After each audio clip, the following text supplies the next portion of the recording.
how nervous am I today? 27th of the 9th, 2025. Maximilian Verstappen, for some say soon to be 5-time champion, is about to embark on his first ever GT3 race, proper SP9, the fastest cars, Ferrari 296 settings. And for those of you unacquainted, he's put it on P3. P3, some will say, P3, why did it? It's his first bloody race. I don't care how many laps you've put in around that on the sim, do you know what I mean? Racing is always a little bit different, and so it's going to get techie things for us and Max over the next couple of... So go on then. Here's the caveats as far as qualifying. What's going on, Miko? You're a legend, outlaw. So John Perry up in here. Do you know what I mean? It's going to get more chaotic than chaotic. Why am I so nervous? Come on, Max. I just want to say... I make no apologies, chat, for wanting to see greatness whilst it's here. Do you know what I mean? Fleeting Overton window settings. Sir John, absolute legend as always.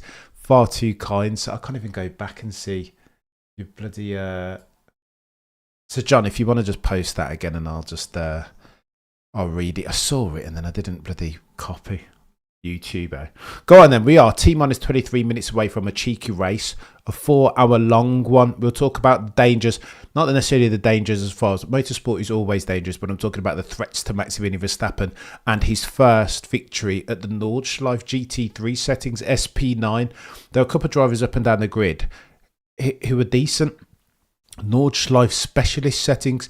You've got Mardenborough, Mr. Gran Turismo. It's going to get techie. Go on, let me show you. So go on then. P3 is where Max and Chris managed to put it. However, there are some gangsters on this track. Go on then.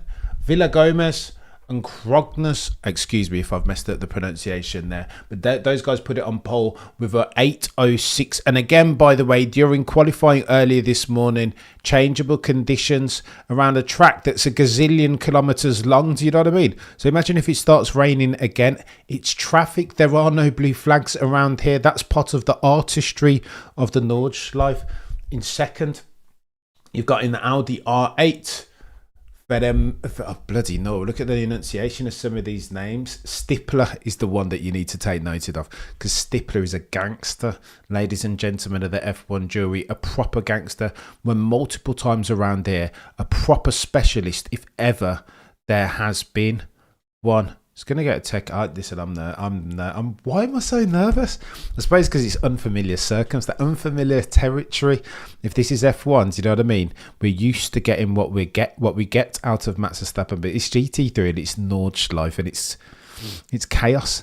Therefore, go on then. Let me read you out something, because I was doing a bit of due diligence in the lead up to this. Here are the gangsters, the true Nordschleife specialist. Stippler is one. Here are his accolades, chat. And again, I don't trust this bloody Aston Martin up front. Everybody's saying, people in the know are saying that that's the quickest machine around here. F1 Schleif, let's go, John. You're a legend. Absolute legendary settings. And again, in fact, whilst I'm searching for this, let me say, for the avoidance of doubt, I make no apologies for each and every single one of you joining me. I won't be able to do the full 4 hours stream, but we'll go at least 1 or 2 hours, hopefully, depending on what time Mrs. Cameron yanks me away. Do you know what I mean? And threatens and divorce. Go on then, Stippler. Frank Stippler, chaos. He's been around here. He's got experience. Overall victory just after one. Okay, so go on then. Stippler brings considerable pedigree per Racing News 365 to the contest. 50-year-old German has conquered the Nürburgring 24 hours on 3 occasions. Mate. Added the 2012 Spa 24-hour to his trophy cabinet, establishing himself as one of endurance racing's most accomplished performers on the Nordschleife. Fetz, you've got to watch out for. Mardenborough, you've got to watch out for. Yeah, and still, Maximilian Verstappen drops it on pole, notwithstanding a chaos circumstance that this is his maiden voyage, changeable conditions around the Nordschleife. What are we doing here, chat? Go on then. I am coming to stream to. You're a legend, Kira. Listen, it's got to be done, eh? 50 is the new 30. Oh, mate, when I get to 50, his name is Lullum, as a Dutch person. That is hilarious. Lullum. I don't know. Stippler. Yeah, Stippler is the one to watch out for. And Stippler, of course, sat there in second, 108.176. Matt's qualifying a second off of Stippler. Well, let's see come the race. Do you know what I mean? I think I've always put forth this supposition, my principal thesis as far as Max Goat's performance. I think you'll be able to get him over one lap sometimes because there's not, do you know what I mean? But in long form, when it's 8-minute lap after 8-minute lap for 4 hours, then that's when it's going to get techie. Chris needs to smash as well, of course. Matt's, of course, is starting. Kartik, you think they're going to get TWM, you legend. We've still got time, 50 minutes. T-19 until we get ourselves a race start. 30 seconds to do a cheeky formation. I have faith in Max. Says just, oh, the humanity. I watched the whole quali. Max's hot lap time came in very, very early, almost sim-like confidence. Who is this chap who much? From whence did he come or they get him? Makes no sense, but you know what I mean? Walther, Max will go bonkers. I just hope Chris doesn't. I mean, I was just listening to the commentators talk about Chris. And again, I need to put a bloody link in here if you guys want to... I'm guessing you guys are all watching on the stream. 500 of you watching concurrently, and I'm grateful for each and every single one of you. I need to get... Let's leave that on there for now. He's not bad, that chap, Easy G. He's not Max Goat. He's not bad. It'll go well if he keeps his nose clean. Do you know what I mean? Keeps his eye on the automotive pugilistic prize. It'll go well with this Max fella. Rogue, you're a legend. Let's all chip in now and throw a tenner in for Cam. Take the misses. Let's go, Rogue. Rogue, I promise you, mate, I'm going to try. I will best endeavours to go as long as possible. But 4 hours, holy smoke. You're a true grey beard. You'll be surrounded by your loved ones and many grandchildren. That's what's most important. I appreciate you, Sebastian. I mean, that's yeah, Rogue, you're a legend. Frank, you're a legend. Welcome to the Elated Peddler. If you want to join, you know what to do. Bottom left of your screen, click join. That will get you access to a couple of different things. The Discord, within which we continue the Formula One conversation and Max glazing ad nauseum now. We'll get you priority in the chat each and every single time. Easy G, if there were odds. Not that anybody's looked out here, Easy G. But again, if you want to join, bottom left, click the join. Get you access to a couple of different things. The Discord as well. Get in the community tab. There will be a newsletter out coming a little bit later on today. I know I've been slacking with the newsletter. I'm only watching till Max is at the wheel. Kartik. Oh, so okay. So first stint, got Max doing his normal snaking. It's going to be an interesting race start, eh? 4 for just 2 F1 qualies. Let's go, crew. Max glazing all weekend to weekend. Just not just 400 watching concurrently. 90 like. Do me a favour if you like the stream, then like the stream. Michael, do. Come on, do. Let's go. Right, I need to do. I am nervous as well, Safak. I'm invested in Max as a drop. Flipping Nora. Yeah, let's cheer on Chris as well. Completely agree. This guy, you're a legend. Oh my god, why am I so nervous, chat? What's going on? It's Nordschleife and GT3. Like, do you know what I mean? Chaos. Right, let's get some merch on in the background. Nervous. Okay. On my stream. Okay, so they're just trundling around there. It's I'm good, thanks, Frank. Rue, why am I so nervous? We're at 24 seconds. Go on then, we've got to give the context right that there are YouTubers that say that Max, why do you like Max so much? One main reason, Tim. Go on, I'll talk to that in a second, Tim. There are those who say Max went a 7:45 on Friday. That would be the quickest lap ever in a GT3 car. Roger, you're an absolute legend. Thank you for joining. Has it started? No, not just yet. I need to put 15-minute formation lap, of course. So it's different to F1, and you've got to give these guys. It's like it's a mission, right? This in. I'll just put a link for you guys if you want the English commentator version. Cameron, you need another. Behave yourself, Benny. I said, mate, I always did it. Go on then. Why do I like Max Verstappen so much? The way he's not bad is why.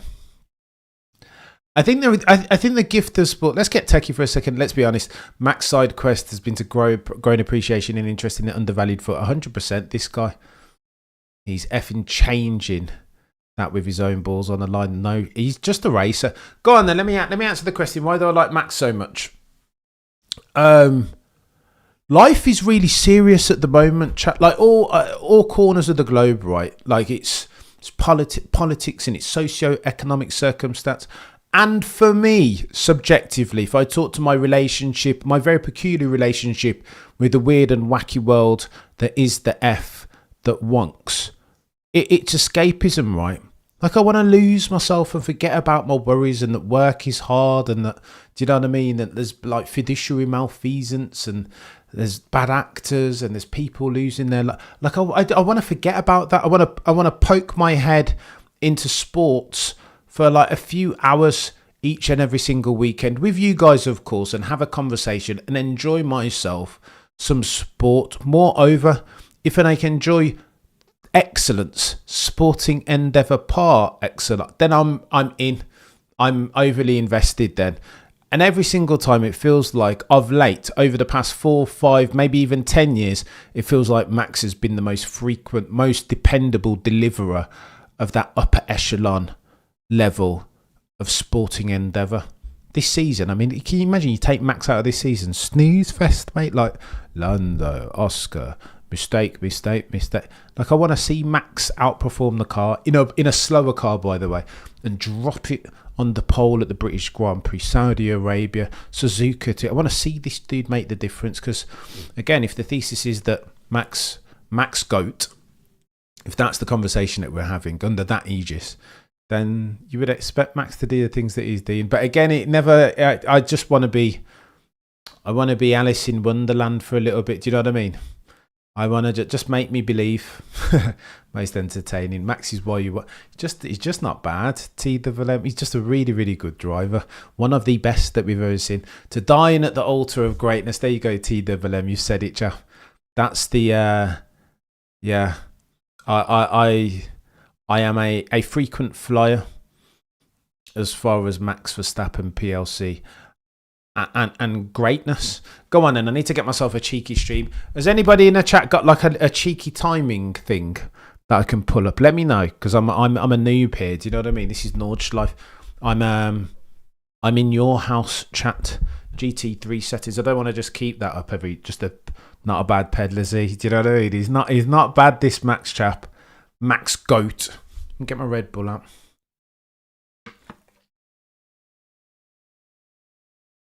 Fernando Rickson, RIP 100%. And shout out to Sir John Perry if he's in the chat, by the way. And shout out to Sir Charles Edward Cheese as well. Any chance seeing you doing these live streams with the GOAT Windsor? We did speak about it. It was in the offing for a while there, but I don't think Mr. Winter fancied it. Thank you so much. Saved my life. Quite literally, sir. Quite literally. And no active session. What's going on here?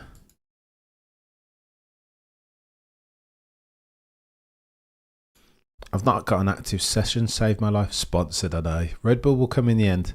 They will come. 406, if you're watching Kokona, do me a favour and smahoosh the like, por favor. If you like the stream, then like the stream. It only makes sense.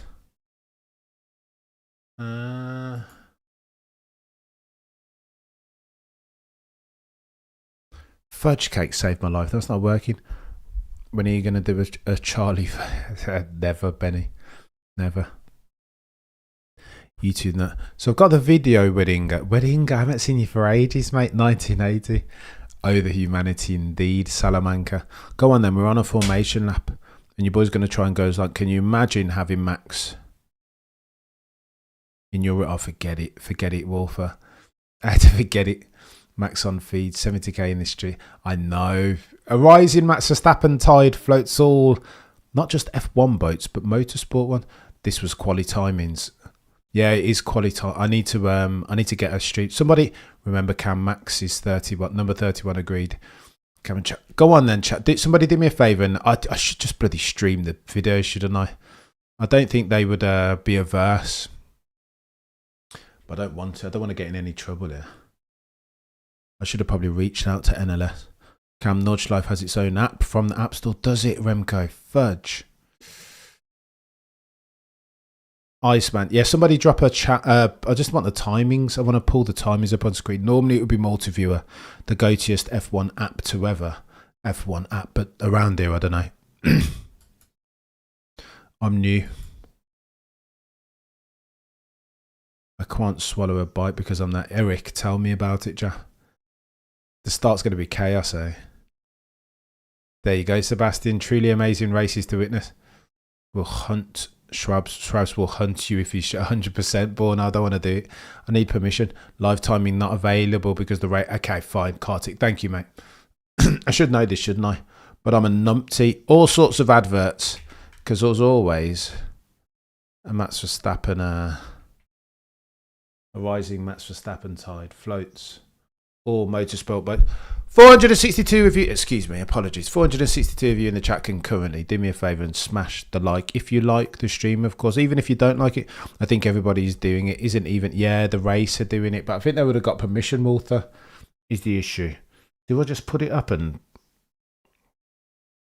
No, I should get permission for... I'm watching the race stream and Cameron on my iPhone. You're a legend, Jeff. I appreciate you, mate.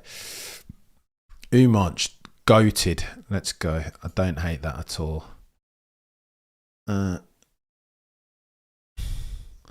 on, do I just put that up? Maybe I just get that up. Too much. So I've got the live stream, but I want to. I just want to put up. It's free to live stream. It's not F1. Should I just put it up, Matt? You guys are telling me that I should just put it up. You like Matt's because he's Jamie Lannister. No driver.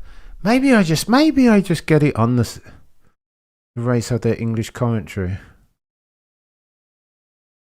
It's a bit naughty. I don't want to do. I'm scared, chat. I'm scared. So John Perry in the chat, as always.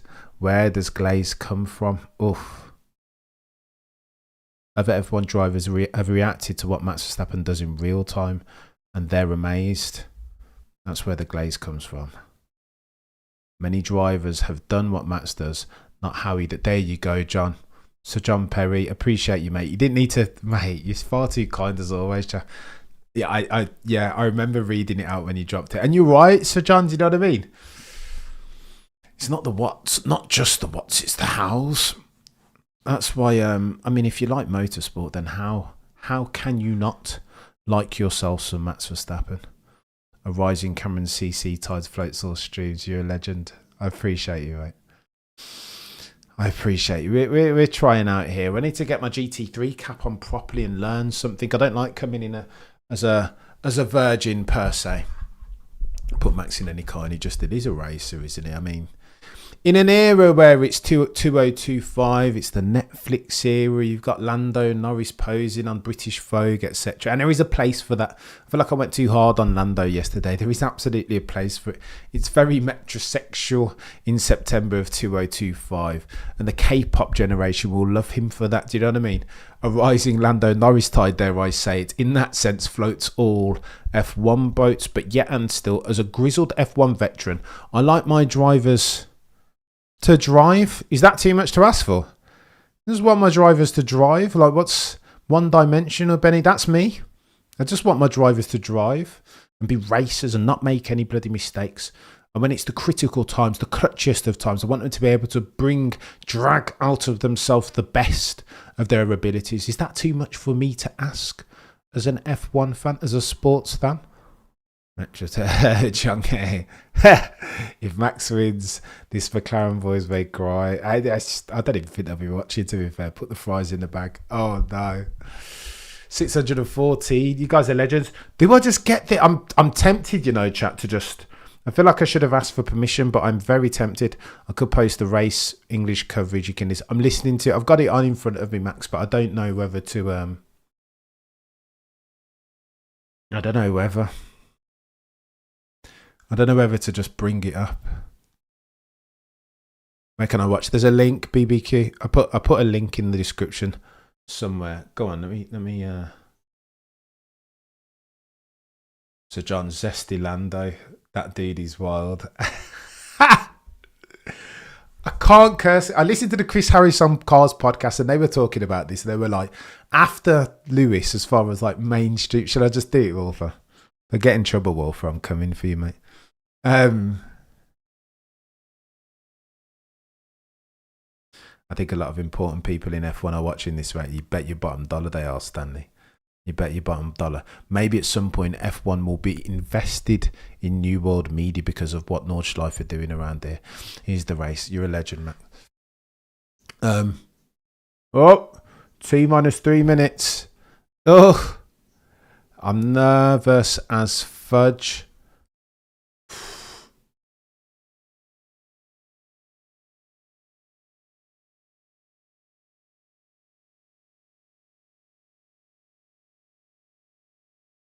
Do I just bloody straight? If it's on YouTube, I should be able to. No, I didn't see Misha. Sometimes, Cameron, it's better to ask for forgiveness after the fact, Nicola. Do you think so, Nicola? I'm nervous. Hello, Cameron, you're the go-toest. I appreciate you, Ahmed. I appreciate you, chap. Lock in. I love your channel, mate, especially with the go-to journey. This is Sophia.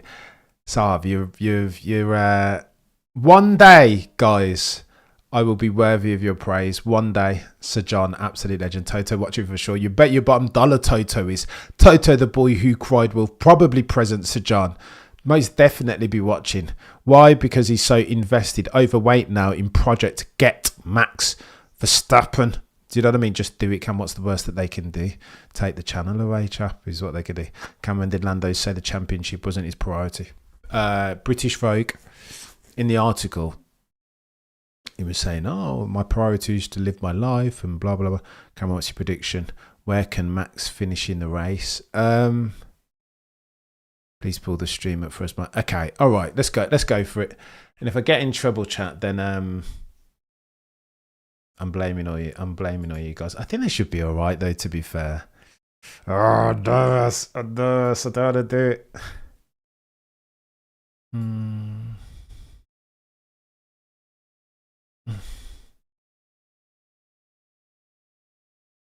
Okay, let's go. Okay, all right. I'm gonna take a risk for you guys. Anything for you guys. Do you know what I mean?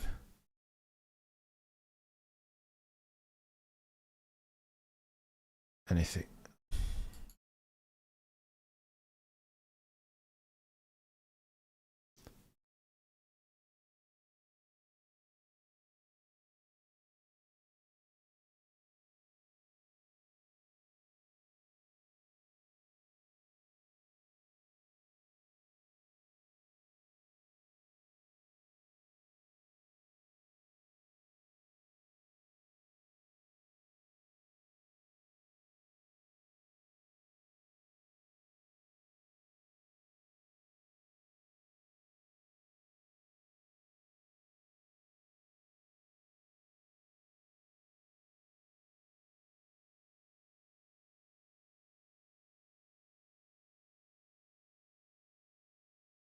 You reject, don't do it, Cam, not worth the hit. I know, Sir John.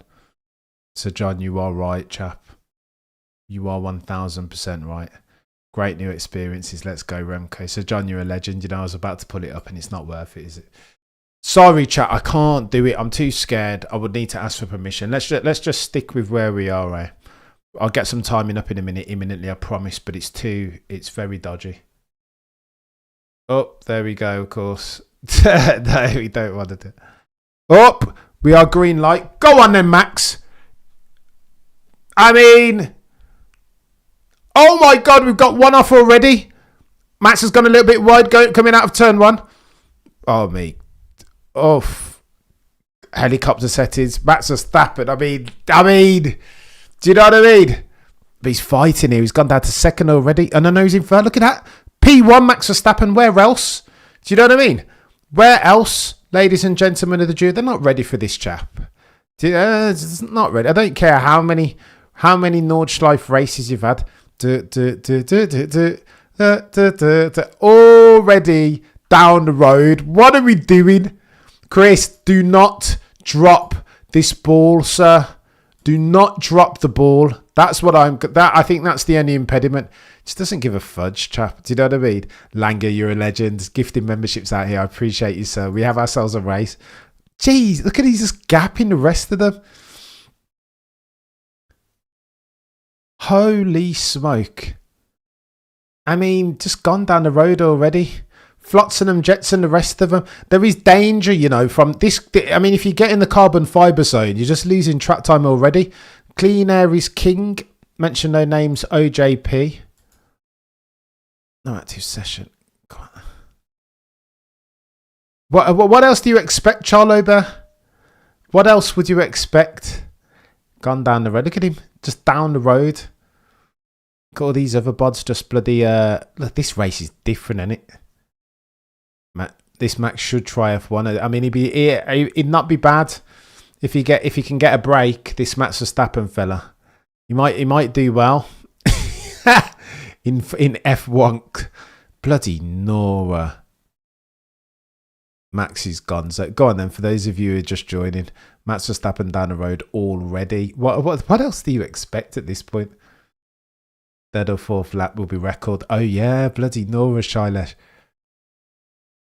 Or Shailesh, excuse me. Racing guard, says Outlaw. I mean, let's pause. I just hope Chris can keep it on the black stuff, you know. Keep it on the island, Chris, and you're good to go. Chat, I need a bloody a live timing thing. Has anyone got one? Oh, it hasn't happened yet because, of course, we haven't had one. Got all these groups. I mean, when Max gets to here, can you imagine? It's a long race, this. Navigating all these back markers. And laggards, what's sexier? The 992 every single day of the week. I'm not a big 296 fan. By the way, chat, I would love to go 4 hours here. But I think I will make it a max, pun intended, of 2. Bloody Nora. Max into turn 1A. Just casual. How do you like your GT3 racing? The Aston is quick. I keep in my due diligence. My concern as a Max Verstappen fan, with Red Bull cap very firmly on and scarf very firmly around my neck.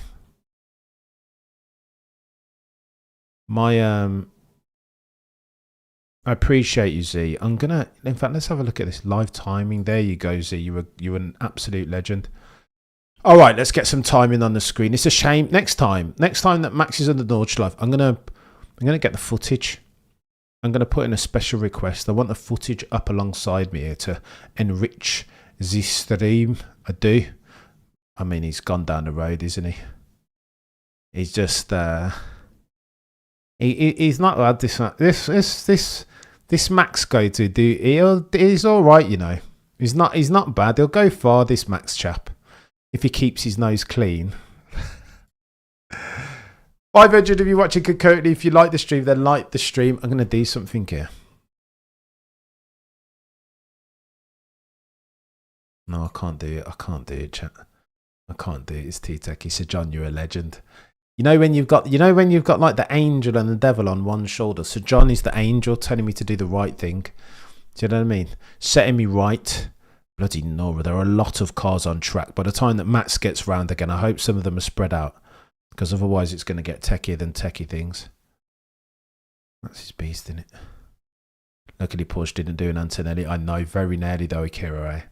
I'm going to get a Jess, I promise you. Once we go round once, I'm going to get the times. And so John, you're a goat of a different and far too kind. So John, honestly, mate, no apology. There are no words that can convey how grateful I am to the likes of Sir John and Lange86, like gifting memberships and supporting the channel, and each and every single one of you. Z, you're an absolute legend as well for pointing me in the right direction. I appreciate you, and congratulations, Z, by the way. Do you know what I mean? Onwards and upwards, good sir. Onwards and upwards. Hang on, what's going on here? All right, so this needs to update, doesn't it? Okay, let's go.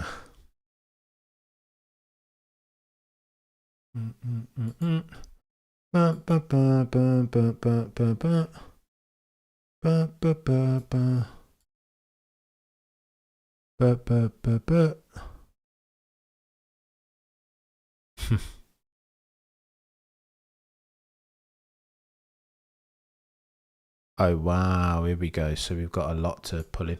Right, let's go. Commentator just says it. This is Max's weekend off. I mean, what's the point here? What is the point?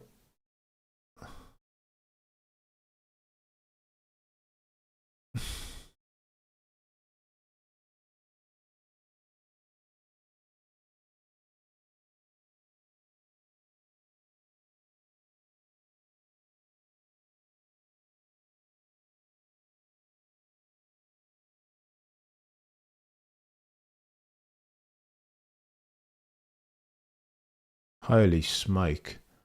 They right, let's just go here.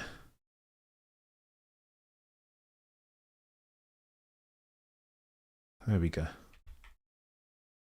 Go on then. There's a commentator saying that Max is about to it will be back Markerville soon. Can you imagine? This is chaos. GT3 cars in the hands of Maximilian Verstappen about to start lapping. Bloody no, look how he's gapping the rest. I mean, he's still on his tail. The dude will still be getting a...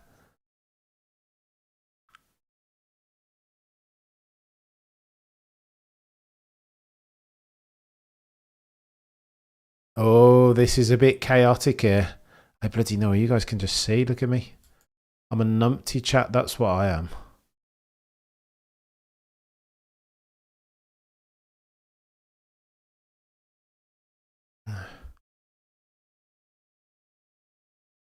There we go.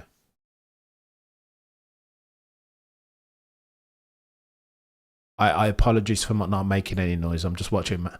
He's still close at the top, isn't it? Matt's desperately trying to gap them and get out of the DRS zone, isn't he? Get the two behind him. Oh, we got ourselves all right. This race is chaos. That Mustang is quick in second, eh? Look at that. Max Verstappen completes the first lap in first position. What else would you expect at this point, chat? Chaos. He's gapping them ever so slightly, though, isn't he? Look, what's the gap then? 1.4. Fudging Nora.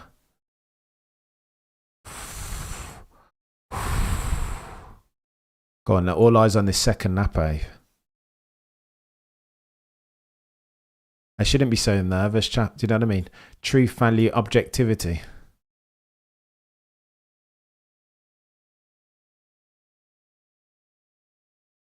Is that guy, chap, that we talked about before, wasn't it? That's in second. This Stippler fella, 50-year-old German, specialist, 24 hours of Spa winner, a Nürburgring 24-hour winner 3 times. Jeez, that dude nearly took out Max, didn't he? He was close in the Porsche. Ha! Track limits Max Verstappen, but who cares, right? Not as a... Oh my gosh, he outbraked himself massively going into turn 1. Shades of Perez at Miami a couple of... At Mexico, exclude me, a couple of, last season.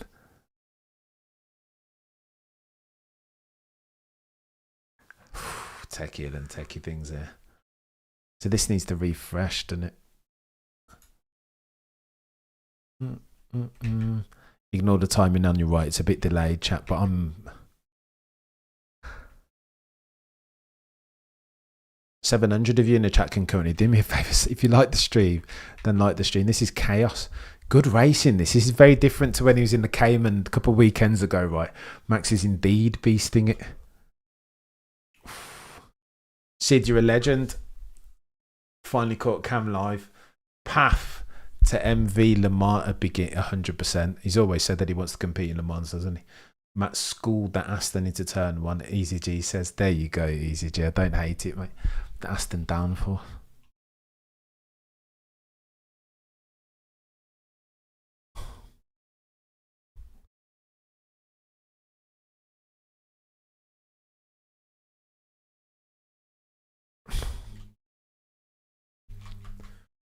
Just put the camera on max. I don't care about... No, that's wrong, isn't it? I shouldn't say that. It's a bit rude. But I just want to... Like what? Where's the max cam at? Where is it?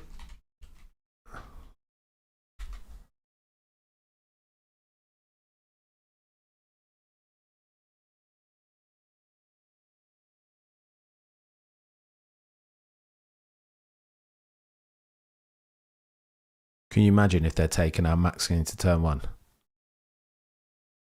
Viewers just infinite fine for the guilty party there. Last time when Max pitted, when he was doing his qualifying bits and bobs, the numbers on the stream just died off, didn't they? Everybody has left the chat. Do I just... Right, I might just take... you know what I might do here, chat? 108k, that is bonkers. Easy G. It's bonkers. I'm going to make contact with Nordschleife next time round, then a lesson, make sure that I can stream. I want to be able to stream the footage, race on my TV and camera on my phone. You're a legend, Mika. I appreciate you, mate. Car 31 has the whip hand by 1.4 seconds, of course. This is a 4-hour race, very different to what we're used to from the weird and wacky world that is F1. Wonder what Baxter has to say. I think Baxter will respect. Baxter's got a lot of not love for Max Verstappen, but a lot of admiration. Flip, what is going on here? Right, your boy, I'm going to do something. I've had enough. I have had...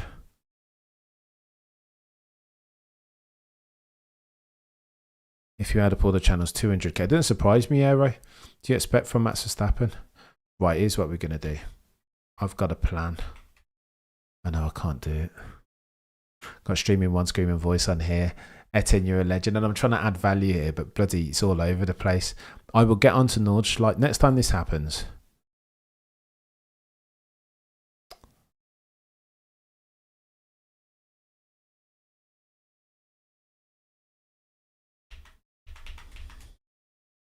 Fudge cake.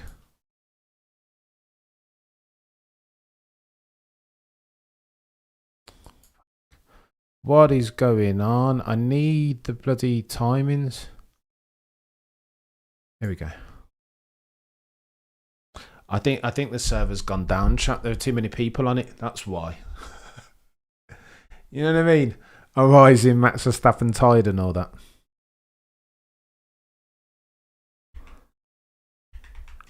I just want to repeat, this fella is dialed in. Look at this. Last lap 102.1. Bloody Nora. I don't think we'll get any 745s again because there'll be too much fuel in that car for now. Weather. Stippler. Frank Stippler's. I mean, he's hanging on, isn't he, to Max's coattails. But the chat, I know Max will be spiteful today because when everybody said that he did the quickest lap ever in a GT3 car, the die-hard Nordschleife drivers, the specialists, were like, behave yourself. Nonsense. Rubbish. How can you jump in the car and just do the Nordschleife? And Max said, hold my beer. Let me show you. I will show you exactly how I did it on Saturday the 27th of the night, 2025. But let me show you. Hold my beer. I wish they'd just leave this bloody timing up so I could...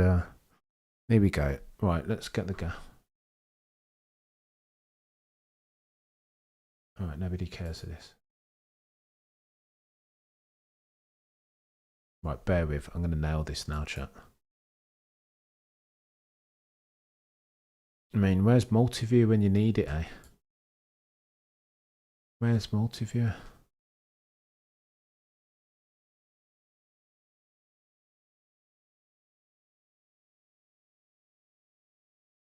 Okay.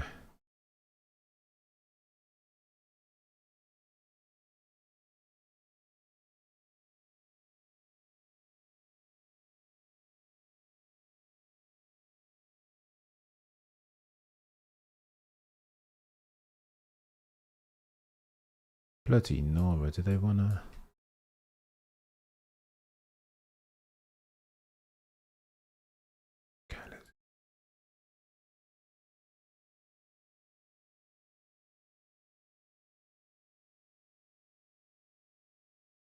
Here we go. Here we go. I'm just, excuse me, chat. I know I'm being a numpty at the moment, but I will.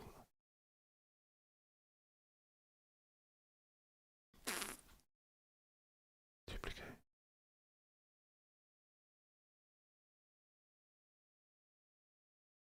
Got to get the metrics up, chat. I'm coming. I promise you. I apologize. Excuse me.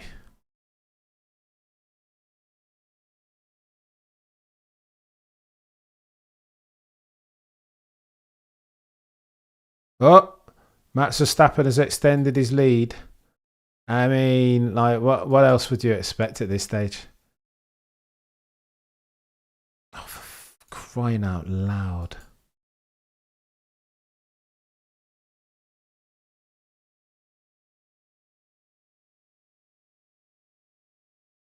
Oh, let's just go with this for now. There we go. Let's stay with that. And nobody cares about these ones. So let's make this big. Boom. Done for now. Your boy will come back to that at some point in the future. I'm sick and tired of just being silent. 600 of you in the chat. Do me a favour. If you like the stream, then like the stream. Currently, second lap. 4.9 seconds down the road is Max Verstappen. Oh, the humanity. And that's not to any mug. That's Stippler. Frank Stippler. Winner of the 24 hours at Spa. 3-time winner of the 24 hours at Nürburgring. This is chaos, chat. Do you know what I mean? Put some respect on this fit. He'll go well if he races. He's not bad. Do you know what I mean? He's not bad. Pulling away, going down the road. Let's hope that Chris can just keep it on the track. 1.15 seconds to P10. True. Now we can do Leclerc for some competition. Doing Monza. Oof. Leclerc doing Monza? No. 5 seconds. Kartik. Yeah, apologies, Kartik. It's chaos. We got there in the end, mate. How did he go from 1.4 to 4.9? Because he's Max Goat. Max going to win in a Ferrari before Sir Lou. Oh my gosh, much. Why do you do it, sir? Why? Can't start second channel. You know what, Ron? I did think about it. I don't know. I did think about it. Conversation to be continued. Just set up a Max V channel. Call it Max Glaze. No, I mean I love myself some F1 as well. Don't get it twisted, but I don't know. It's interesting that. Right, let's go. Could be 30 seconds down the road before the driver change its tree. So go on then. We will go through to at least the first driver change. And then I might have to jump back a bit later. He just passed about 7 in 1. Put the camera down on Max Verstappen. I'm not seeing it. He's not missing. Oh, here he is. That's top tier Ferrari. I know. They might try and sign this Max fella scene. Do you know what I mean?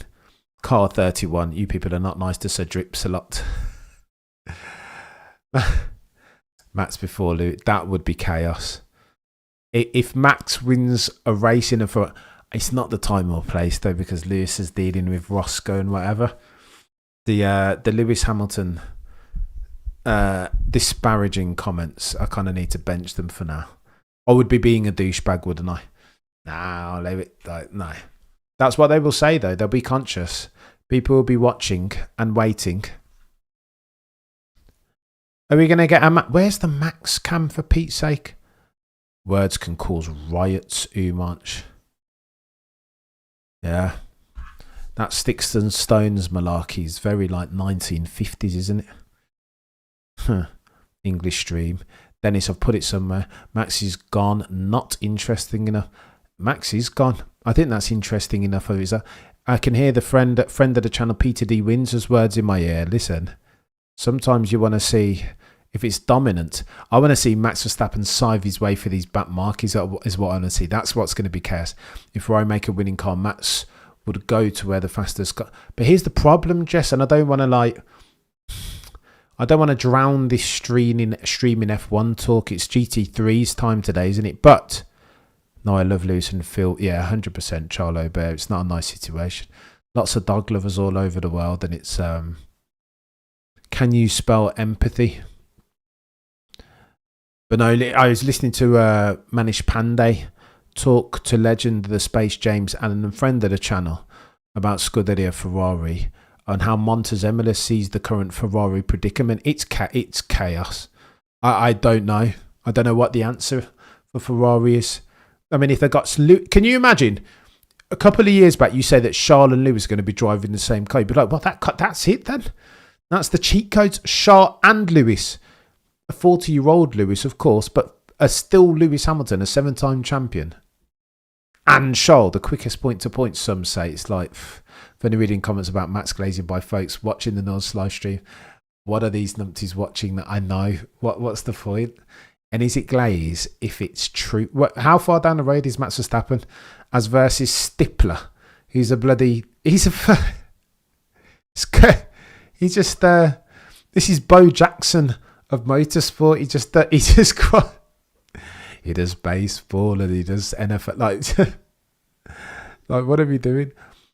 Cameron, did you hear Chris on Cars talking about that? Yeah, I did, Luigi. We talked about it yesterday, Joe. I might, in the Saturday night stream, I might get the audio. Chaos. So, John, you're a legend. Cannot wait to see Max go up against guys like Kevin Estre. Everybody says Estre is the final boss, Sir John. Looking forward to his next phase of Max Verstappen's racing career. Can never get enough of Max. Me neither, Sir John. He's not bad, that fella. We're up against Estre and this other fella in North America who thinks that he's... Just get the Stifler. No, not Stifler. Stippler. Frank Stippler. 50 euro. Did I say Stifler? Excuse me if I did. 114k. Bloody Nora, same over. It's the John, you're a legend. I make no apologies for labouring the point. I'm grateful.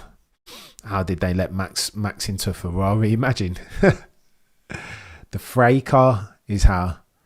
Mardenborough's round here as well, isn't he? Mr. Gran Turismo.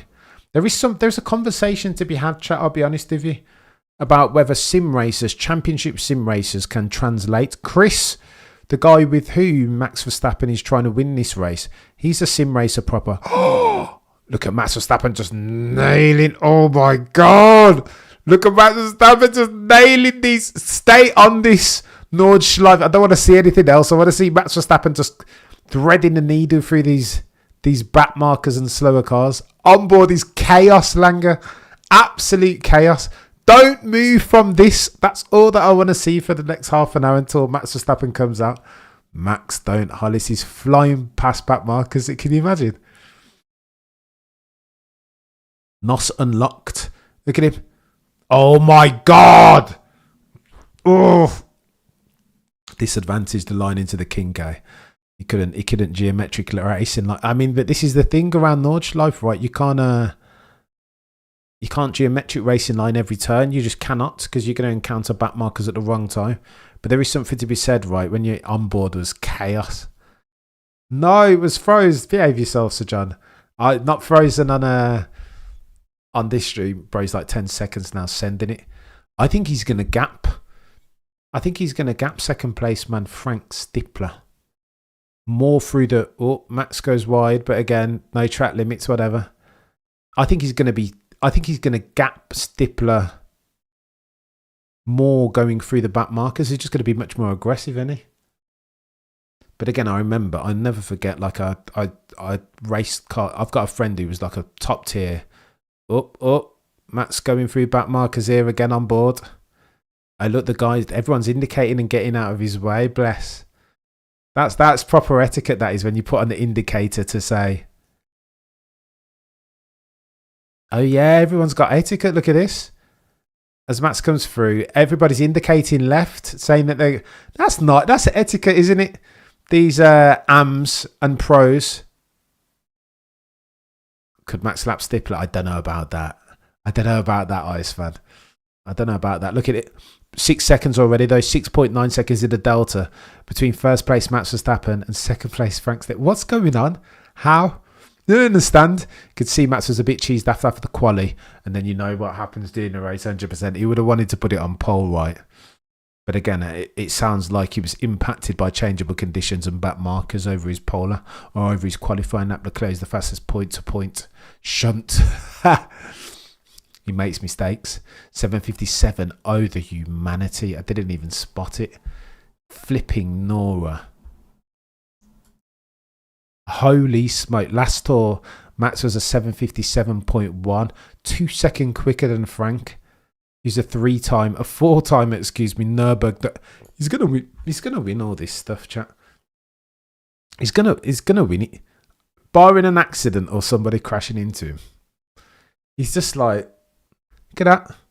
He's gonna nail the gap. The rate at which he gaps this second place man Stippler, who by the way is a god tier 1 in these circumstances, in this arena. He's going to do one of these as he goes through the back markers because he's so bloody aggressive. Rumour is Lando has indicator being placed on MC314. Lando, I don't want to be too mean to Lando. I don't want to. Poor Stromer all the way. I don't want, he's a very good driver. I was going to use the, did you hear me say the butt of brilliant then and hesitate? Oh my gosh. Poor Stromer. Oh my gosh. What is that? Overly ambitious. From Hopper in the Porsche. Bloody Nora. That's not good. 660 Steve in the chat can Cody. Do me a favour if you like the stream. I don't want to jinx it, though. I'm trying not to. But this is the Nordschleife, right? And anything can happen. We will go for the avoidance of doubt. I want to do Max Verstappen's first 4 hours long, eh? We're 30 minutes into a 4-hour race. 7:57. Glaze cam F1G. Is it Glaze? If it's true, what a dive bomb, says John K. Oof! Lando is good. He's not a champion. Not a champion yet, Jess. He's not moving like a champion at the moment. When he says that it's not his priority, everybody just says, well, I knew this already, Lando. You're saying things that are obvious around here. Gete, you're an absolute legend. Max is the best. He's not bad, Gete. Do you know what I mean? Max Goat. Just comes out here. Look at that. 6.9 seconds is the delta between first and second in Max and Frank Stippler. Frank, by the way, in second place. 4-time Nürburgring, 24 hours. 24 hours of Nürburgring winner. 24 hours of Spa, wins that too. Max just comes here and just does far at least down the road. 6.9. Not good enough, Frank. Do you know what I mean? 50-year-old Frank. Get S-Stray in that car. Nordschleife had in 30 minutes. Cameron, at least Hamilton won a championship before doing all that. That's the point, Luigi. That's the point what they made. If Lando Norris said that, and again, you can't control the timing of the British Vogue photo shoot and interview, right? You do the interview a long time in advance and then it comes out when it comes out. But if the timing looks, the optics look really bad, right? If Lando Norris goes and does what he's supposed to do at Baku Grand Prix and seizes victory from the jaws of defeat as opposed to the other way around, then we're having a completely different conversation. You know what I mean? Go and do what you want to Lando. When Lewis was doing all of his shenanigans, do you know what I mean? And then winning 7 championships, it's like, okay, so I can forget that Stippler guy isn't half bad. But Max is the GOAT, says Daniel. Stippler is good, one of the best. 50-year-old serial champion around here, do you know what I mean? But look at the gap. 6.9 seconds. 2 seconds was the delta between their last. Can we get some Max Verstappen action, Nordschleife? Do you know what I mean? Please. Come on, auto addiction. Sort your love. Lewis now thinks back at the sim rate. Oh my gosh. 10,000. We're going to have this conversation, aren't we, Underground? Max Verstappen seems to think that you can rear a proper world champion. Oh my gosh, Langer, you're a legend. Langer, far too kind, mate. Honestly. Out here gifting memberships. Thank you so much, Langer. I appreciate you, mate. I make no apologies for labouring that part. I'm humbled, Langer, by the support properly.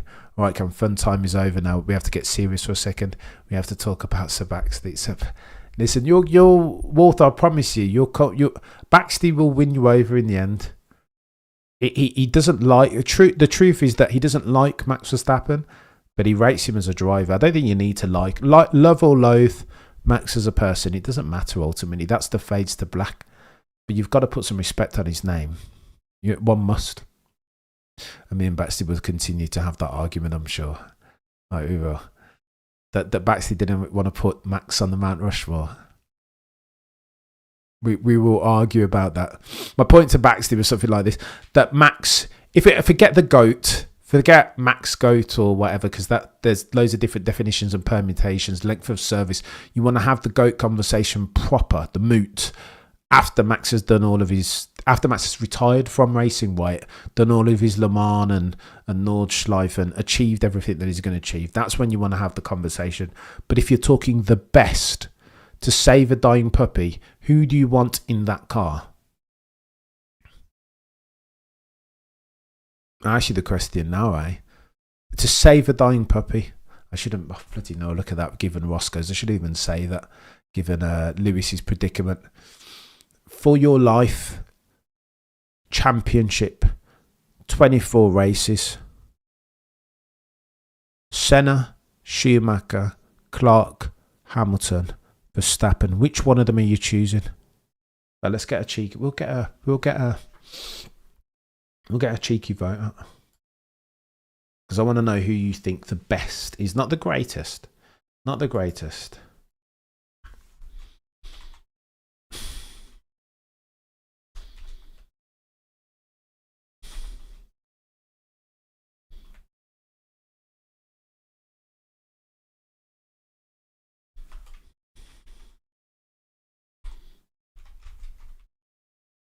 Who do you go?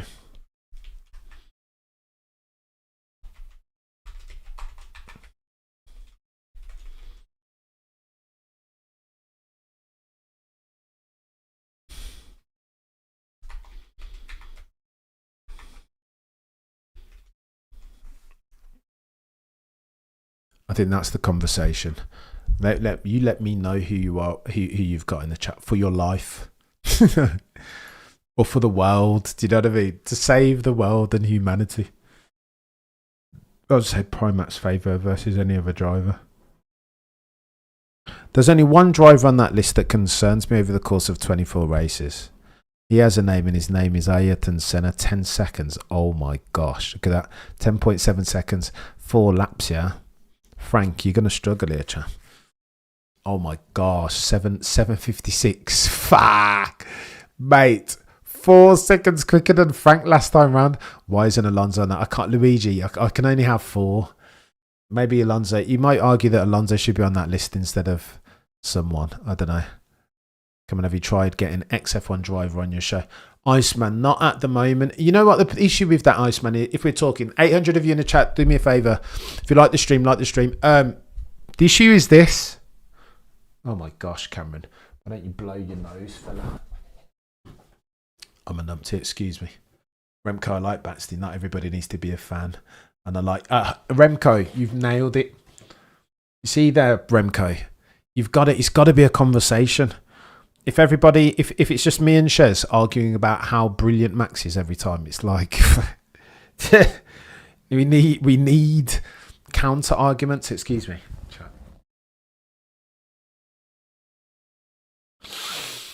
You need a devil's advocate, right? Because otherwise the conversation is SH1T. Consensus is boring, and that's why we need to have Baxley on and Shez, of course, and it's got to be Tomo and Break, and it's got to be argument. Like, it can't be, and Mr. Windsor, how very dare I. I like Baxley, like I like Lando Norris. I don't say so. Don't need to like him. Just like Max, you do not need to like him. Cam, you should have done Schumacher and Senna, Hamilton and Alonso for the 4 option poll and excluded Max. Behave yourself, Jordan. So go on, who've we got? 88% of you say Max Verstappen. I would go Max Damon Hill, get him in there as well. I would go Max. I'm dead serious, even though Senna was a pure Coke freak. With just Red Bull, Max would smoke it. So go on then. Let me tell you this.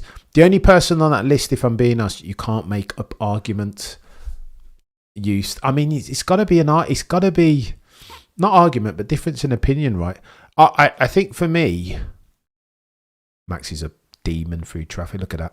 No hesitation, just pulling the trigger. I love the fact that Coronel is also right. Is it Tim? Tim follows me on Twitter. I need to get Coronel on at one time. There's brothers. Baxter's eating corn. Baxter's. There aren't too many out there. I'll say this about Sir Baxter. He's a legend and a friend, of course. One third of the shakedown, but there aren't too many out there who have the length and breadth of F1 knowledge that Sir Baxter has. I'm telling you, Baxter stays true to his opinion, which I appreciate.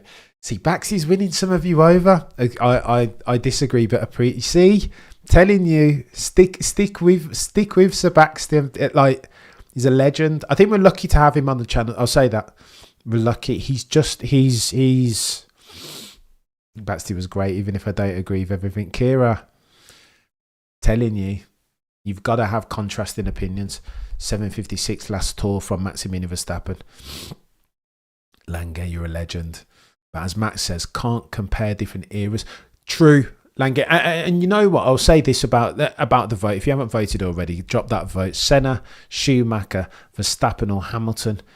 Here's the issue, and we're talking about if we had playing hypothetical games, Wolf. I can't listen to him just to help. Wolf, I'm telling you, he will win you over in the end. But stick with, I promise you.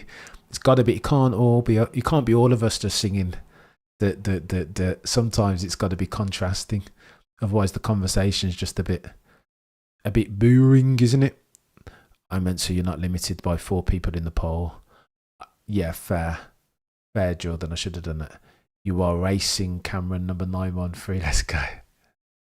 Here's what I say about that poll. I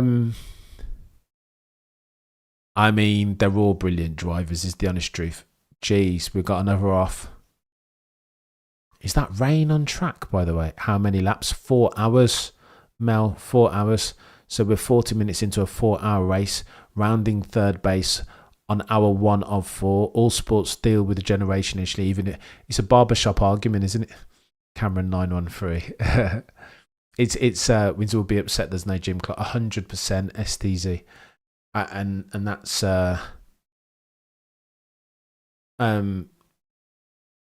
be between Max and so Mark. You're a man of my heart.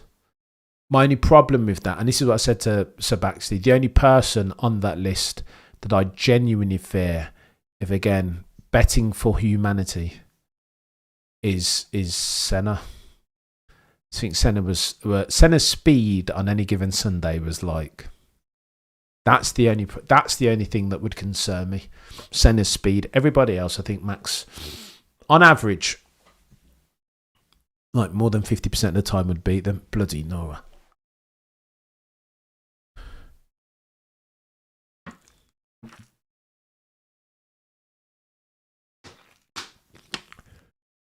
I see Matt Sutton said he's also driving AMG.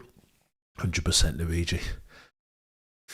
Is it done? Not yet, but where there's a will, as far as Toto the Boy Who Cried Wolf is concerned, there is a... Did you guys hear Jolyon Palmer say Toto the Boy Who Cried Wolf the other day? I'm telling you. Like, send the royalties over, Jolyon. I should patent pending Toto the Boy Who Cried Wolf. I heard Jolyon Palmer say that. I was like, I mean, the best form of compliment is imitation. No, Senna would scare me. That's the only person, Jess, because when Senna had his Weetabix, I'm not sure people want to say that Charles Leclerc is quick. Ayrton Senna. Can you imagine Senna driving these cars with the flappy paddle gearbox? You seen the onboard of Senna going through Monaco in '88 and with one hand. He's like, insane. Did you see it, Max? I swear, Max. Jolyon Palmer.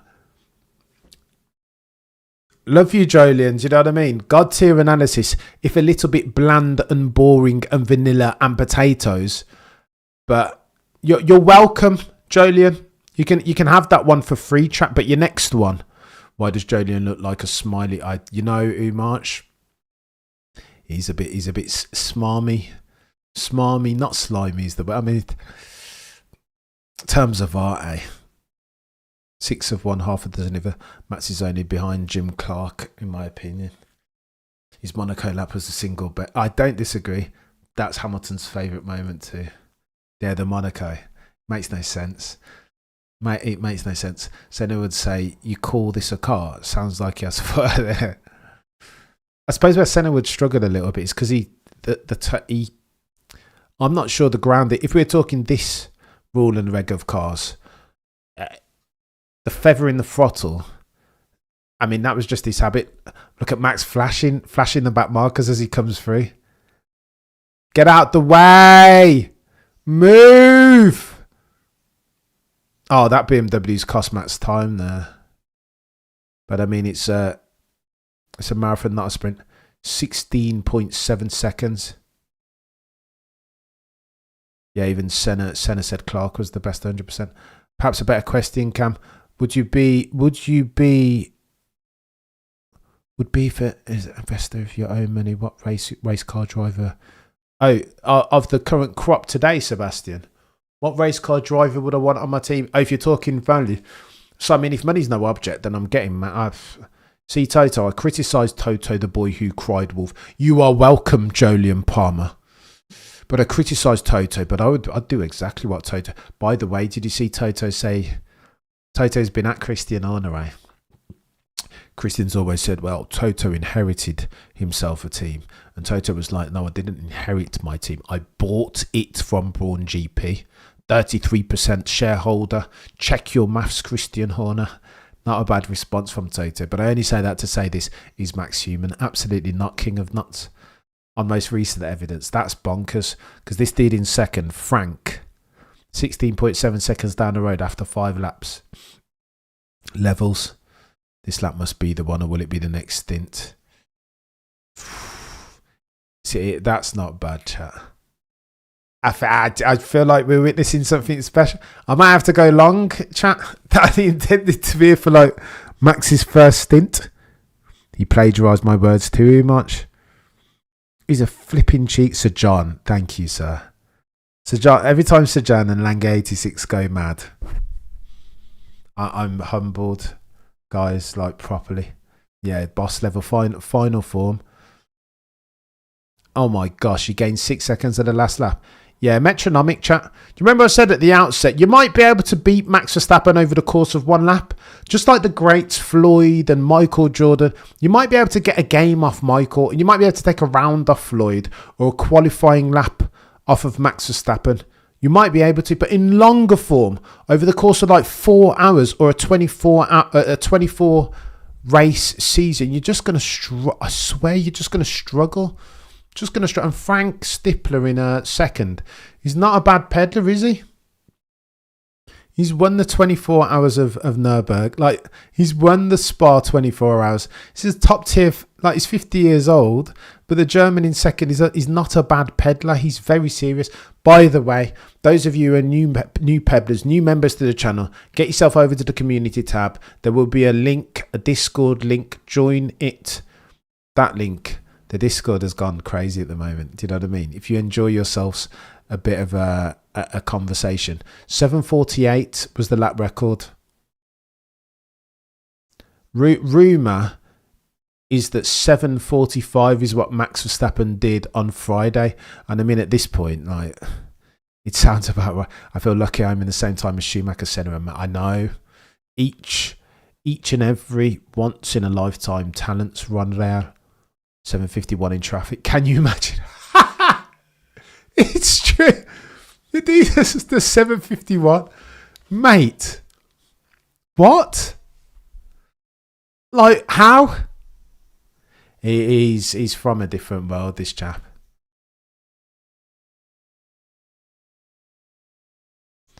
$7.51 in traffic.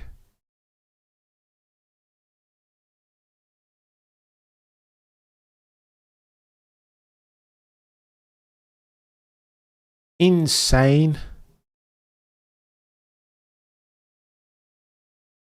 I mean, that validates the 7:45, right? So many gifted. I know. I'm great. Listen, let me say this. I've got to.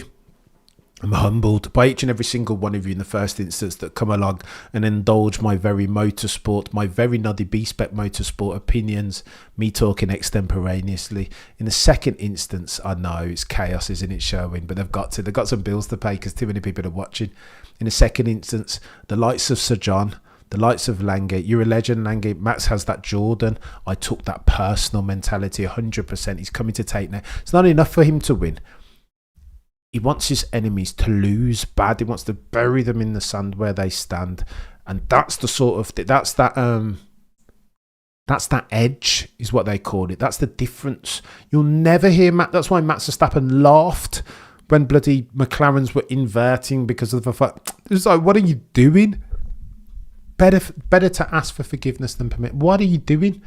Guys aren't dogs like Max Verstappen. He's out here looking to just, do you know what I mean? Anything, looking to win at all costs. And then you've got Lando out here doing the kumbaya thing, the team and the team ethos. And I don't want to cheese off Zach or my engineers. I work for them, and flowers and roses and daisies. And then you just got Max. It's like, argh! This is like, get out the way. I want that 25 points more than anything else in the world. I'm only here to win races. Do you know what I mean? If we don't go to the pub ever, it doesn't matter. Fades to black. You're going to call me a joke, Matt, like 748, 747. I mean, 745. He's just different, this fella. 745 in, I believe it now. 751 last tour in traffic. Insane. I put up the 745 yesterday thinking, man, I don't know. Maybe not. And then you look at today and he's just in 751.5 in traffic. What are we doing? What's the point, chat? Like, oh, Max the Undertaker Verstappen, he will bury you where you stand. Do you know what I mean? He doesn't just want to win. He wants for all of his foes to fail. He wants to bury them. And that's what Michael should. All of them. All of the greats have this attitude. So I want to empathise with Lando that champions come in all different shapes and sizes. But I mean, the most frequently occurring championship personality type is that durable competitive advantage one.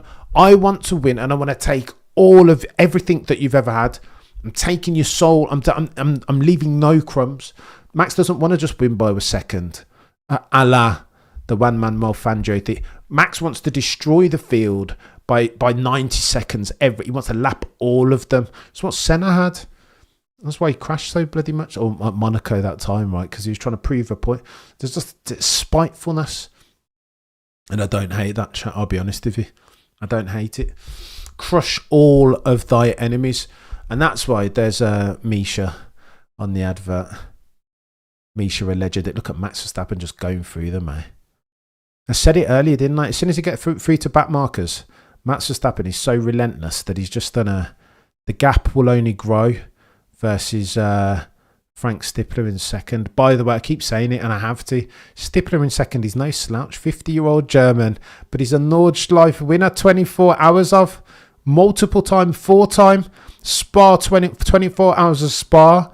Won that too. Do you know what I mean? As far as endurance races go, this chap in second, 16.7 seconds down the road from Mr. Max Verstappen, a foursome soon to be 5-time champion.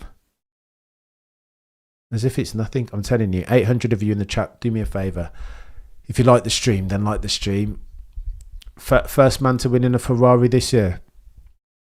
I just think Max wants to be the absolute best he possibly can be. The casualties aren't deliberate, they're just collateral, incidental. So John, if you like the stream, then like the stream, you're a legend. What was the lap record? 7:48, methinks, from memory. Max probably believes Indy 500 is too easy.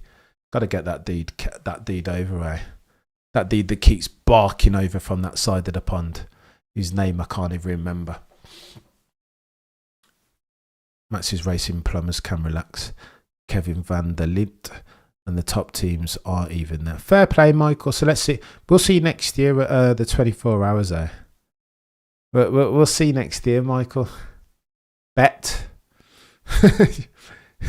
Your first time round. The laps you can do are so variable depending on circumstances. 747.8. There we go. Appreciate you, the real tuna. Now, there are plumbers. Is Stippler a plumber, really? I didn't think Stippler was a plumber at all. It's crazy he did a 51 in traffic. Definitely backs up that he did 48 and 45 unofficially. 100%. 100% Joe O'Shea. He's not bad. Someone gifted the membership, whoever that was, thanks. I think you owe that thank you to either Lange or Sir John Ferry, both of whom Lange 86, excuse me, both of whom are legends. And if you are a brand new member, be sure to get yourself over to the community tab and join the Discord if you are so inclined. Are we ready to have a serious convo, Max Goat?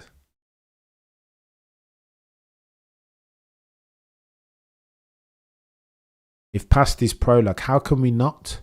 Human looped. How can we not? He's on a top NLS team. Oh, Stippler.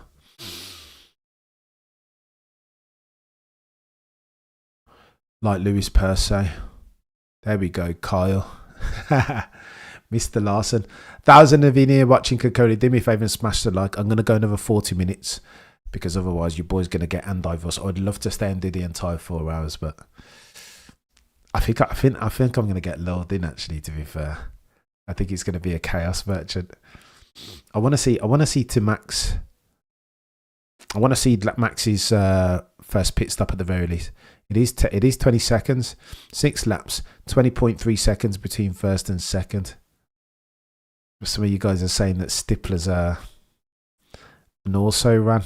Can't be an also ran if he's won so many bloody 24 hours of Nürburgring or Nordschleife.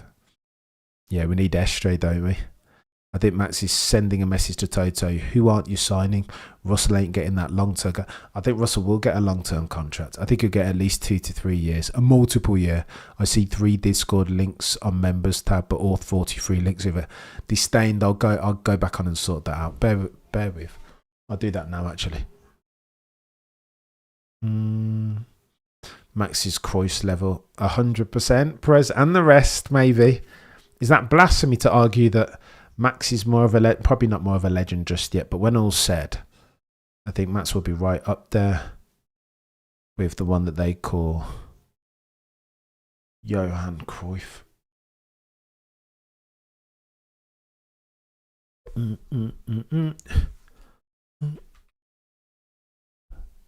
Roger, if you go onto the community tab, I'm going to put a link on there now.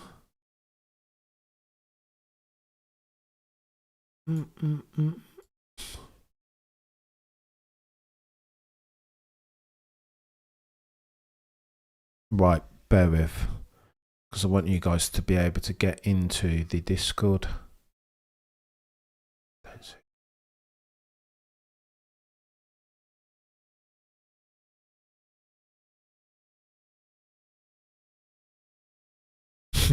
Commentator says 20 seconds. That gap so early is really unusual in this series. Oof. He's not bad. He's not bad, chat. He's not bad, this fella.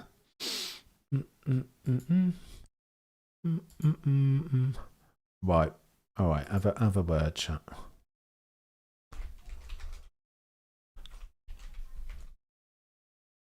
Okay. If you go on the Discord, so if you go on the community tab now, you will see a valid Discord link. I apologise for not being as on it as I should be. So I got some gossip for you guys.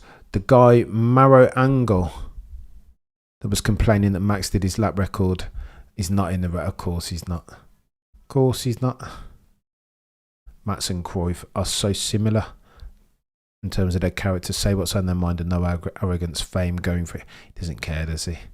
When Max sings there, you know, all new members come to the Discord. We have a lot of fun talks. Go on then. So if you go onto the community tab, you will see a link, an updated link to the Discord. Those of you who are brand new members, please go over there if you are so inclined. Zinad is crazy. Dr. Like, none of these other racers on track want any of Max's smoke, but their advertisers will read it like 100%. Oof. Sir John Perry, different type of legend. Fun fact, Coronel is the ambassador of the official Max Verstappen club, Cameron ZC. Coronel is a legend. I need to get him on at some point, don't I? Can you pop a little zin, brother? How's the rookie doing? Not bad, Rick. First by 20.3 seconds. Sir John, you're a legend. So where does Max go racing when he gets bored with GT3? Gapping drivers in WRC with his pops? Probably, Sir John. Although I wouldn't want him in WRC, given like... Oh, here's Max. Max is coming in now. So what was the gap? Okay, so the gap was 20. Yeah, he's not messing about, is he, Max? 20.3. Is Max gonna do? Is Max gonna stay in the car?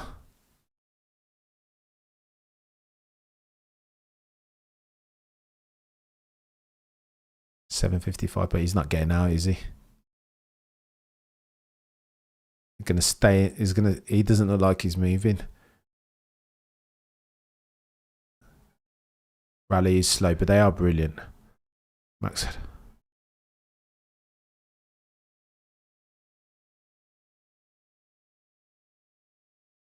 What's going on? That says Max won't be around much more. I think, but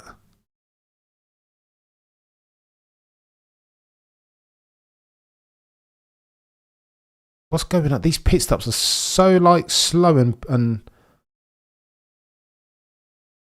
look at this. Look at them change. It's like won't give Google financial info to join. Can I still I'll get you on the.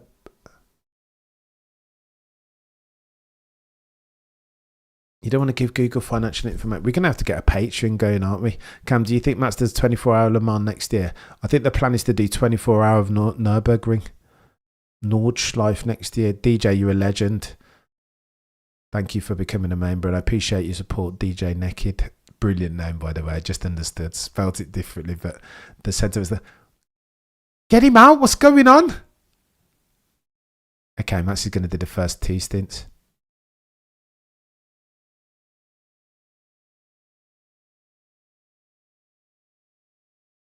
Oh my gosh. It looks, I think this is just standard for change the tyres and get him out. What are we doing? Martin Brundle settings. Just wandering around, like just chilling out, like come on, get the tyres on, let's go. I know, Michael. I know. This is me being an F1 bod too much. Because it's not F1, is it? It is GT3. These pit stops have a standard time, do they? Oh, there you go. Thanks, Willem. But I don't know, Willem. So there's a standard time that you need to stay in the pits then.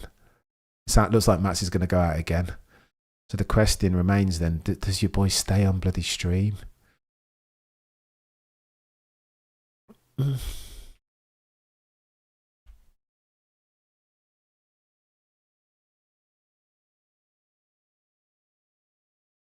Making the point though, eh? Look at this. And then he's gone again. Oh, Max is going again, chat. Jeez, I've got another hour in me. In F1, this is go over 100%. Cameron have the same feeling here. Get moving, get him out. But apparently no, Willem's pointed us right in the right direction. Standard times. Only one person can operate the Tiger. Oh wow, look at that. So the times are just standard. What's the fastest pit stop? No, this is an F1. And we shouldn't conflate the two issues, I don't think. No risk, full push, says Ferdinand the ball. Cam, it's not. I know, Sir John, I'm a numpty. Mad at his... I'm a numpty, Sir John. Do you know what I mean?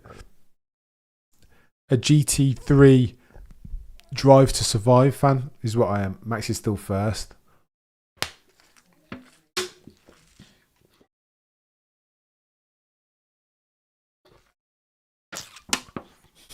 No, I don't think he'll lap. F1 has spoiled our attention span. Very well said. You're absolutely on the money. Too much. Bear with me, chat. I'm just gonna.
Right, we are going, chat.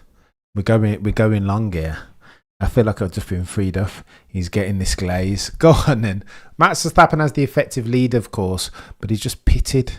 So it's hard. Once all this refreshes on the right hand side of your screen, I think he's going to get techie. He'll still be in the effective lead, though. We might be able to go longer. I might go 2 hours into this 4-hour race, at least. Hopefully I won't get divorced, but you know what I mean. Sometimes you've got to risk it for a biscuit. 600 of you in the chat can currently do me a favour and smash the like. Let's bed in. What's going on, Caleb? I hope you're good. I don't know, Cholo Bear. Not yet. But we'll see. 2 p.m. It's not even 2 p.m. It's 3 p.m. isn't it? If we go entire. Jeez. Cam called off work to watch Max. Buy your lady some flowers, Nicola. I think I'll need more than flowers here. Cam timing 71 plugin. Send me a link to one if you could. Timing 71 plugin. Twan, if you could send me a link, chap. Anything at this point. Thank you, Miss Cam. So John, you're a legend. Bro, I'm trying to become a new member. How can I? Kinal, there's a link at the top of the screen here. It should say, if you look in the chat, the very top one, it says join Cameron F1 membership, I think. We are grateful to Miss Cam. Can't miss out on his. I know. Rose, yeah. Go on, let's see how far we get, eh? Let's see how far. I can't guarantee, but I'm going to try. I'll send in the Discord. Please, Twan, you're a legend, mate. Go on then, so we're 1 hour into a 4-hour race. Oh, the humanity, we're going long. For real, for real. These NLS chaps are getting a dose of Verstappening. Let's go. Are we all aware that we are facing the biggest turnaround in F1 history? Under the he'll need things, tick short snaps. We'll need 69. Go on then. Here's the way I'll term it. And again, I will never bet against Max Verstappen. Bet your bottom dollar that I was. I don't think you can with the mobile. You sent it. Twan, you're a legend, chap. Thank you so much, mate.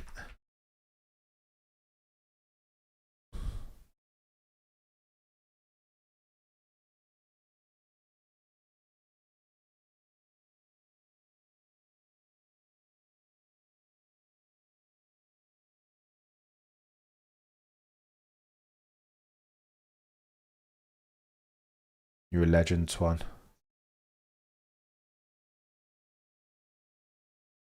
Oof, this looks sick. Twan, you're a goat, you know. Appreciate this, mate.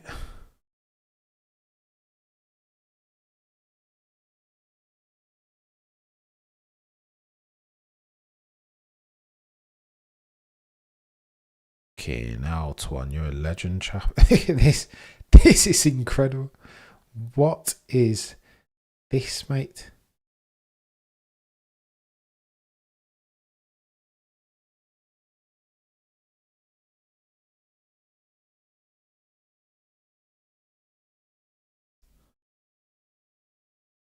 Twan, you're a proper legend. Bear with me, chat. I'm just trying to source. I'm going to get some proper timings here rather than this nonsense. Courtesy of the legend that is Twan. Or T1. How are we all doing, says Kenny. I'm all right, Kenny. I'm all right. This is good advertisement for the Ferrari brand, eh? Go on then. We're talking about the 69 points, aren't we? That 69 points is not so much with Matt sniffing around. I get you, John. So go on then, Sir John. Let's play this up. If we're playing hypothetical games, here's what you need to know. 69 points, yeah. That's incredible, Twan.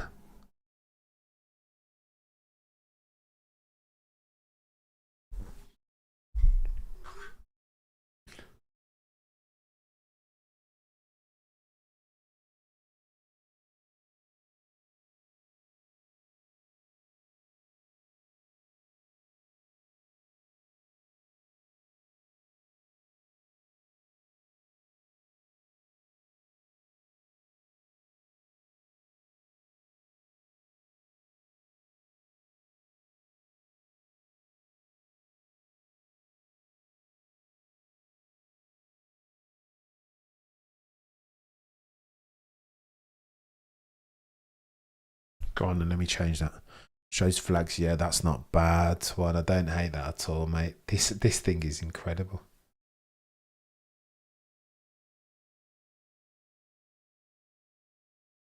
Go on then, let's change. Anti-Max fan bases are getting toast. They've got nothing left, Doc. Do you know what I mean? Everybody has their time, but I don't think they've got anything left. Right, let's do something over here.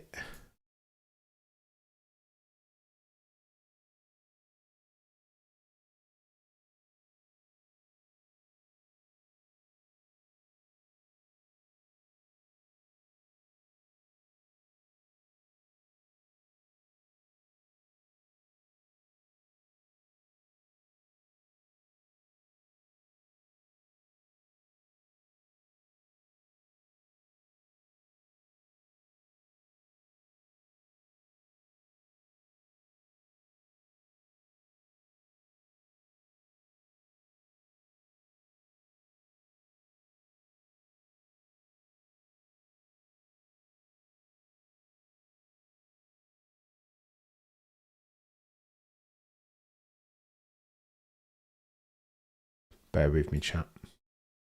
If we're going long, then you guys need to see some proper metrics here. 751 max, yeah. Insane.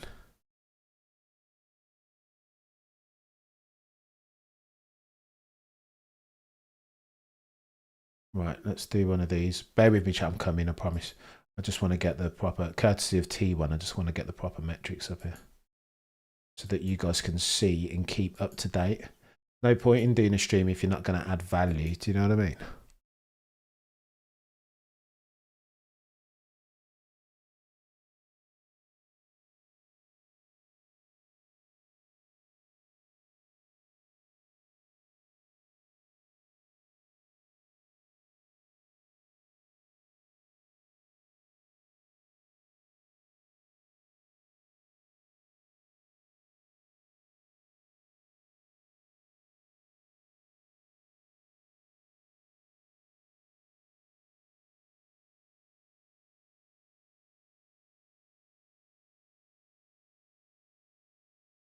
Did you hear that, chat? Frank Stippler, the gold standard, yeah?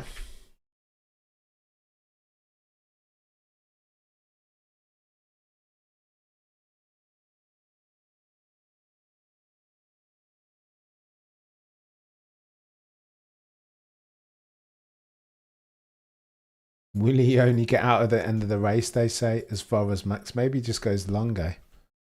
Dean, you're a legend, chap. Thank you so much, mate. Right, I need to just find this.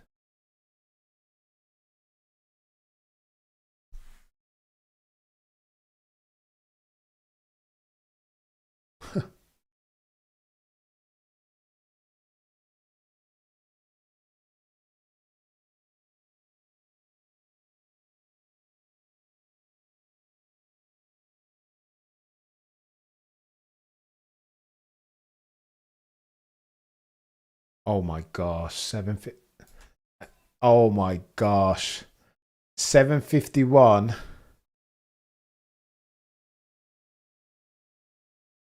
That's insane, chat. So Max is doing race laps that are quicker than qualifying laps, of course. There we go. We're good to go, I think.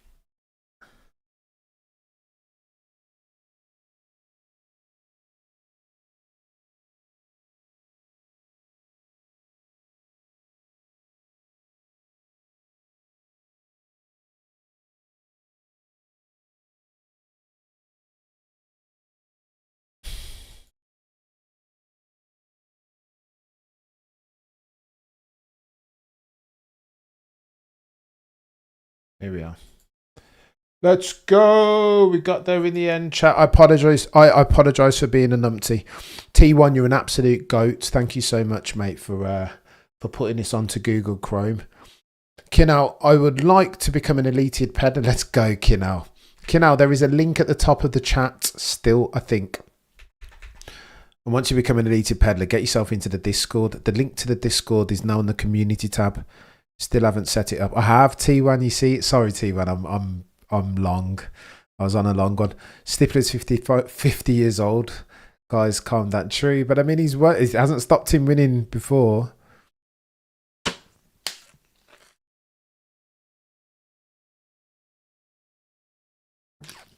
Cleansy, we'll take it. Courtesy of T1, thank you. Cam, please thank your wife. I know, Sebastian. I need to send a message. Actually, bear with. I need to go and come back. I'll be back. I promise, chat, and then we won't get any more breaks.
All right, guys, I've got a deadline.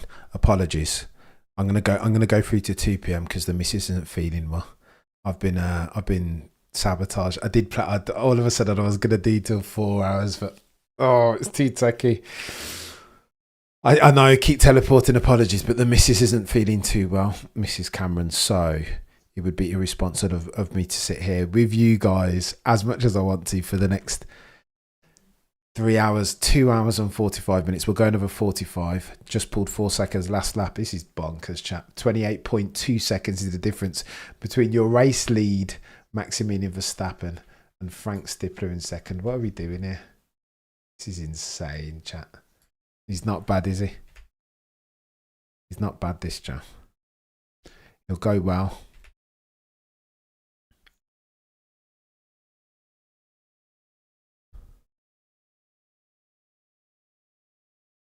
$28.2. What the fudge?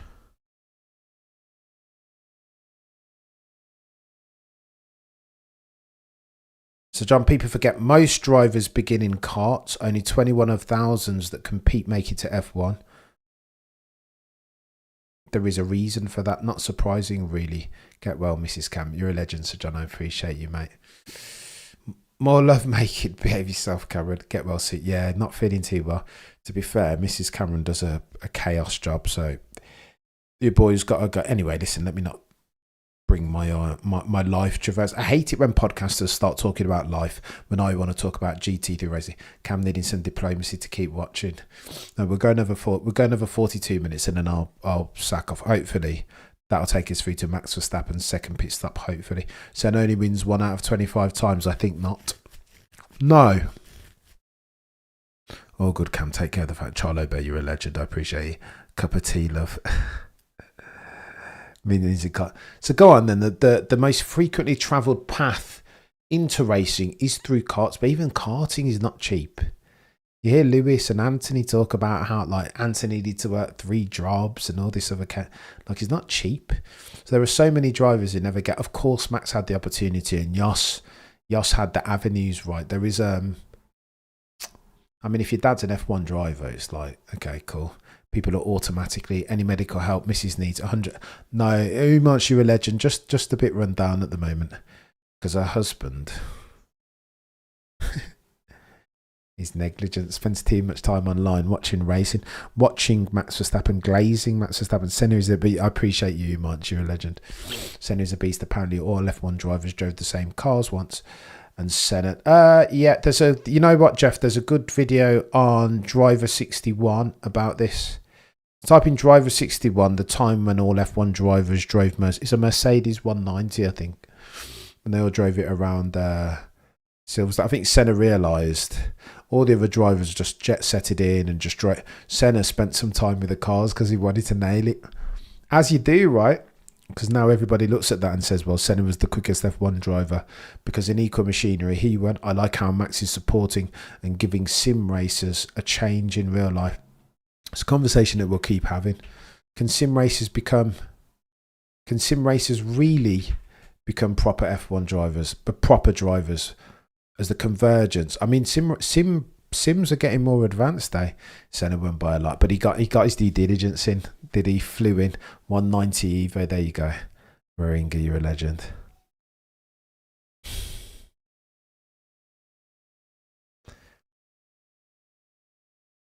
Let's go, Max. Just easy, too easy. As always, 700 of you watching concurrently, do me a favour, smash the like. So we are 9 laps in to a 4-hour race. Maximilian Verstappen has the whip hand, gapping Frank Stippler, 50-year-old German, who's won around here 4 times. The 24-hour race, won around Spa 24 hours. Max is gapping him over the course of 9 laps to 28.2 seconds. Max apparently just did a 7:51. That lap's quicker than all the bloody pole laps. He's rupturing the space-time continuum, this chap. Max broke all the records in karts when 59 hours. He's gifted. He's not bad, Walter. Do you know what I mean? He was always going to be good. And skipped bloody all the feeders.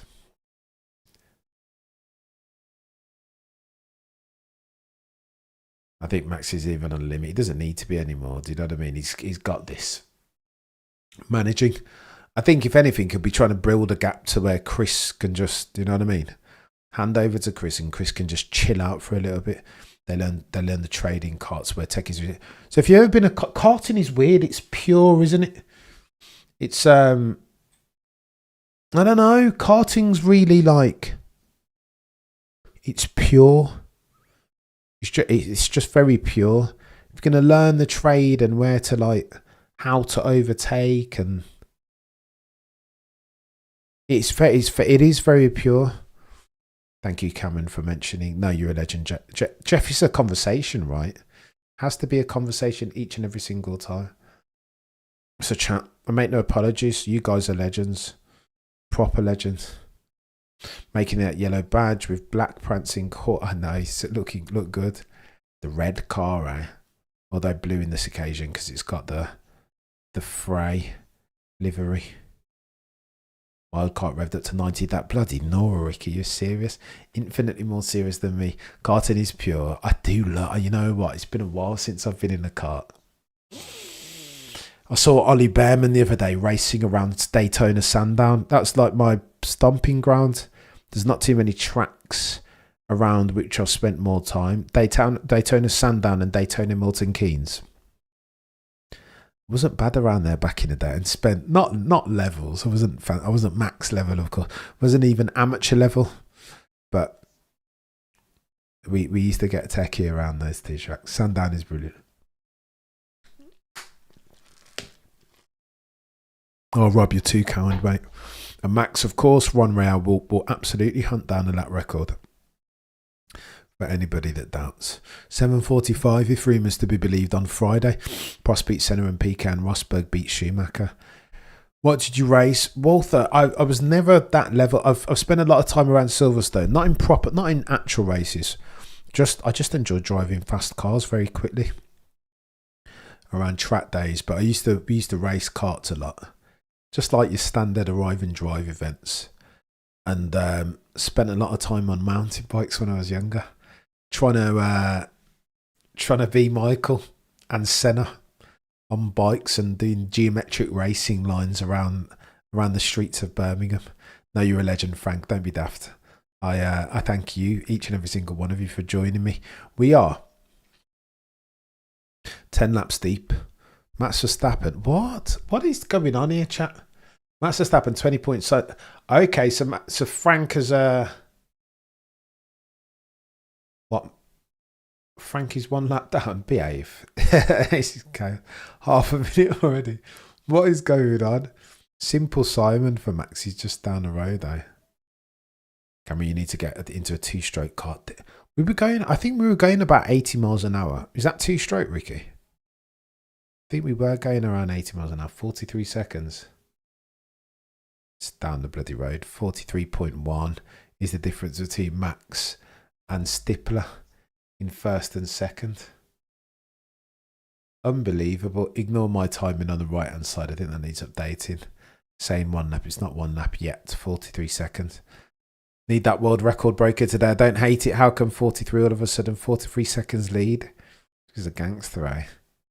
Maybe Frank's made a mistake. Yeah, 43 seconds is the lead. I need this to update on the right. 2 hours 35 seconds remaining.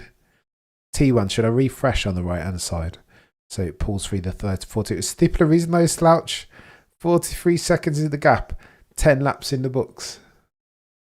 2 hours 30. He's Max all right. He's gone sicko mode, no mercy, building it up for Lullum, I guess. Chris Lullum is, of course, but people are saying that Lullum might not even get a sniff. Max just might go the whole race and just make sure he nails it. Chris can take a nap during a race with cruise control, 100%. Stippler's announced his retirement. 50 years old, eh? Don't blame him. Fair play to him for going so long. And Rosberg beat a 2010 Schumacher far beyond his prime, 100%. Schumacher in 94 to 2005 was a beast. He was a beast. Let's get on board with Max Verstappen. Get out the way. No, this isn't Max. Why aren't we on board with Max more? Do you think auto addiction or auto addiction with a German accent that 120,000 people are tuning in to like Frank Stippler? Bless him. I don't think so, mate. Show us more Max Verstappen, please. Why not? Am I ranting for no reason, chat? Am I being a drive to survivor of a GT3 racing vet? Careful, bloody Nora. Porsche going up the inside there. Yeah, probably the yellow, but still crazy. Get a longer pit stop time for extra lap. I just got Max overtook for first in the first lap. No. Oh yeah, sorry. He overtook for first place on the first lap, going into turn 1. My lady just woke officially. The glare she's giving from me. Let's go, Sir John. This is the life. Who'd be the wife to a fan of Max Verstappen, eh? Or a fan of motorsport more broadly? The time that we give, I mean, I hate to be a diehard sometimes. Chaos. The double yellow really helped, Matt. Oh, there we go, Gentle. You're a legend, Gentle. Pay more attention than me.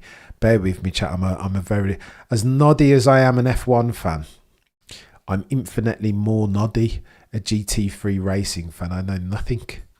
Absolutely nothing.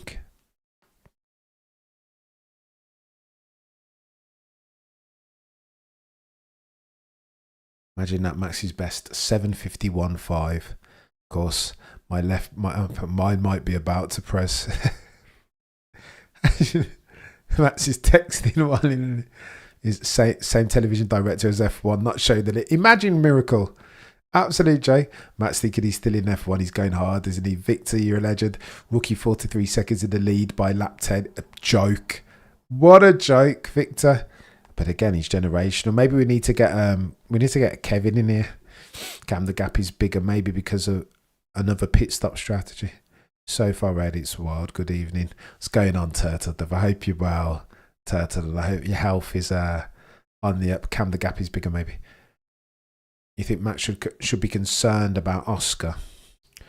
McLaren is favouring Norris anyway, so only need to close the 44 gap.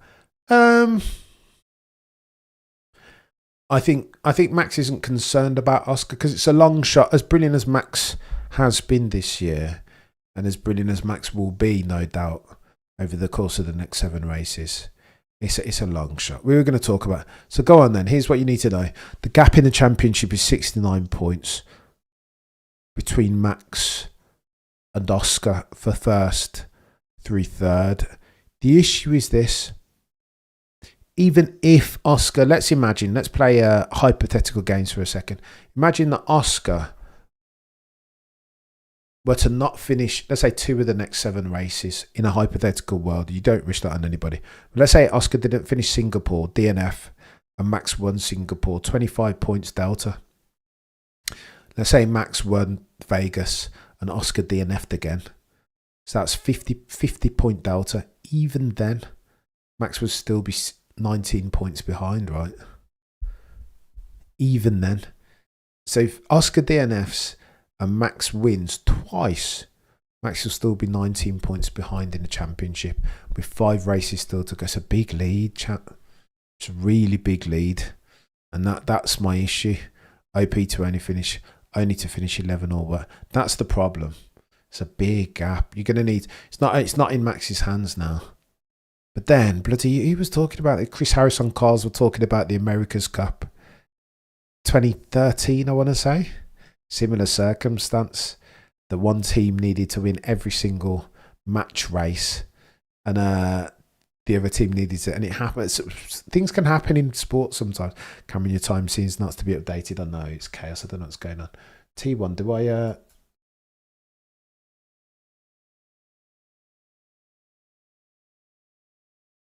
Oh, there we go. T1, just need a cheeky refresh. Points made. Look.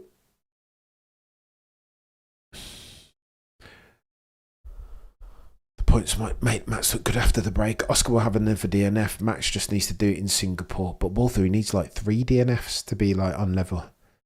So Max is near as Max. Even if, go on, let's hyper. I just want to make it clear the extent of the task that's ahead of Max. Come on, from New Zealand, don't traumatise me like that. 2013, yeah. Get America's Cup. I didn't know that. I don't watch boat racing, friends, but it's techie. T1, excuse me, T1. I apologise. So this is why it's techie. Imagine then 3 races. Forget the 2 race example that I just put forth. Here's Max siving his way through. Langer, you're a legend. I'm humbled, sir. Like more than you might realise out of gifted memberships. If you're a brand new member, check the community tab. Get yourself onto the Discord, courtesy, of course, by Sir Langer 86, Sir John Perry, legends, both. Let's imagine that Oscar DNF. I'm just playing hypothetical for now, and I'm going to stop talking about F1 for a second after this, as we're on board with Max Verstappen currently. 40-something seconds down the road, eh? Look at it.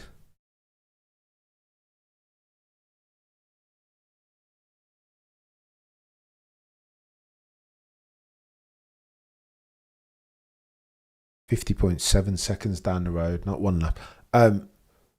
Imagine, all right, next 3 races, Oscar doesn't score any points, DNFs 1 and all, and Oscar Piastri and Max conversely wins every single race. Even then, Max would only be 6 points down the road from it's chaos. It's chaos. Like it's chaos.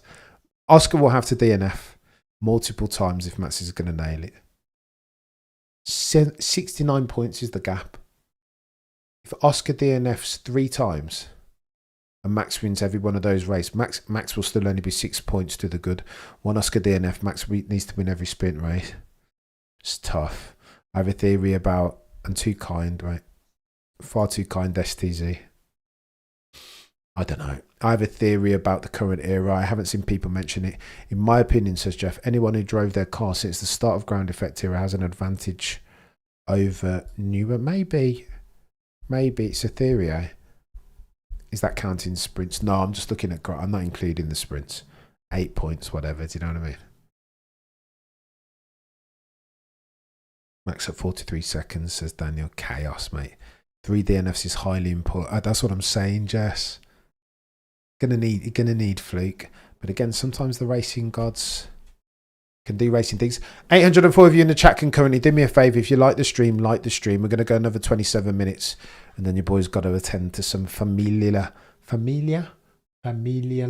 issues of the nuclear variety. Oscar is going to win Singapore and everyone is realistic again. Come on, people, I know. Forgive Max Verstappen fans. And that's what I'm saying, too much. And even with that, Max, 3 DNFs on Oscar. Max wins every single one of those races. Max is only 6 points down the road from Oscar. There's still game on. Even with that, that's chaos.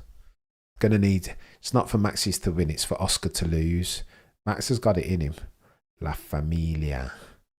I'm trying to say for the adjective familial. I don't know. 6 is one of you watching can go and do me a famous watcher. 50. Oh my god, guy's eating his cereal. He's chaos, isn't he? He's a chaos merchant, this chap. People just that I can already see people in the chat saying, "Nah, he's beating plumbers." Oh, he's beating plumbers by 50 seconds. Is what's happened.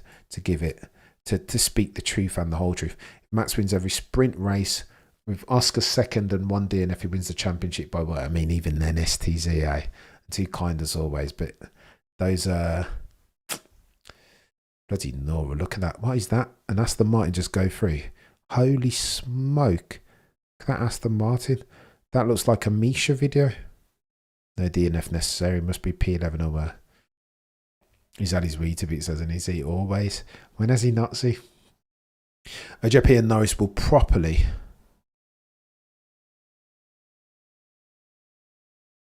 OJP and Norris will properly begin racing each other properly soon. Papaya rules to be that. I know. I don't think Oscar was too pleased last race. The ignominy of having to sit by and just... I don't think he was too pleased, chat, I'll be honest with you. What's the Discord code, Jeff? I've got to offer a proposition for all of the guys who are elated pebblers. So if you want to join the Discord, then you have to become an elite. No obligation, of course, but become an elated peddler. Join the channel, bottom left of your screen, and then get yourself on the community tab. To continue the conversation, just remember we told you so. Yeast, are you backing Max? I don't hate it. I will never back against Max Verstappen, but I'm just saying it's. I'm not sure Max Verstappen 5th is the most probable outcome. McLaren is still really quick. Only one beating plumbers is Jos Verstappen with a socking. Friends, oh the humanity. Go on then. The team on is 25 minutes away from your boy Cameron CC calling it a cheeky pit stop. Mark Webber's had his chat with McLaren, I reckon. I think so. It's about bloody time as well, Safak, surely, eh?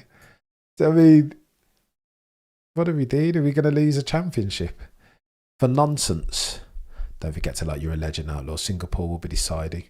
Here's hoping. Yeah, it will tell the tale, right?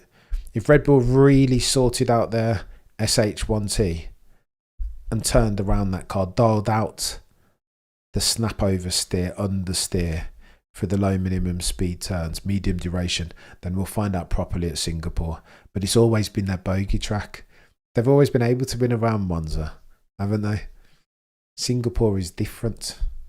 Baku, Checo Perez could get it done. And Max has won around Baku before and should have won previously. Mention no names, 2021 tyre issues and bloody Danny Rick. 120,000 auto chaos. Chaos. I'm going to get onto them next time. I want the rights. They have to give them to me. DNFs aren't necessary. Getting 10 points over OJP every race is needed. So that's an ass, guys. See, not that it can't happen. Max leading by 50 seconds, by the way. Bloody Nora. 600 of you in the chat can currently do me a favour and smash that like. Go on then. 50 seconds is the interval. Unbelievable. Everyone is looking stupid compared to Max. Totally insane, and I'm glad to live with it. Me and you both, Remco.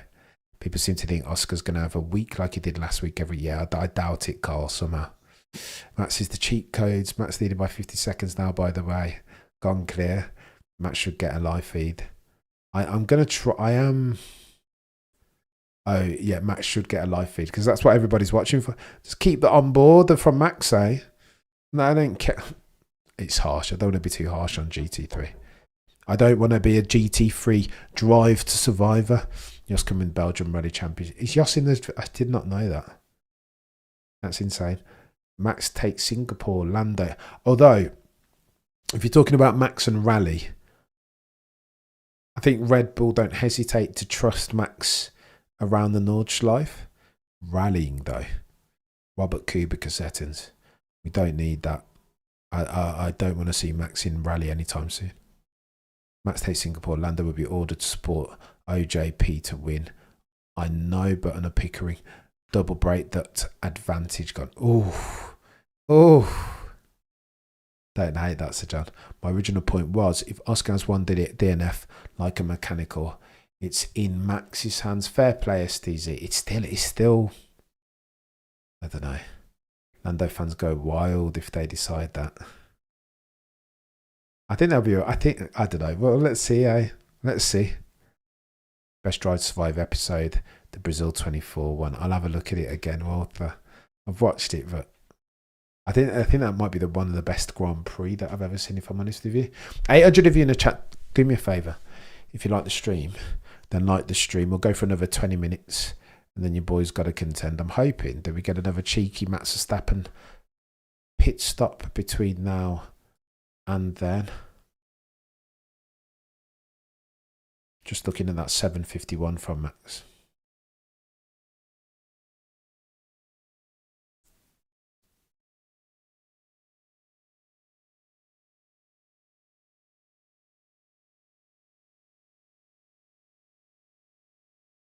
Too dangerous, Kira.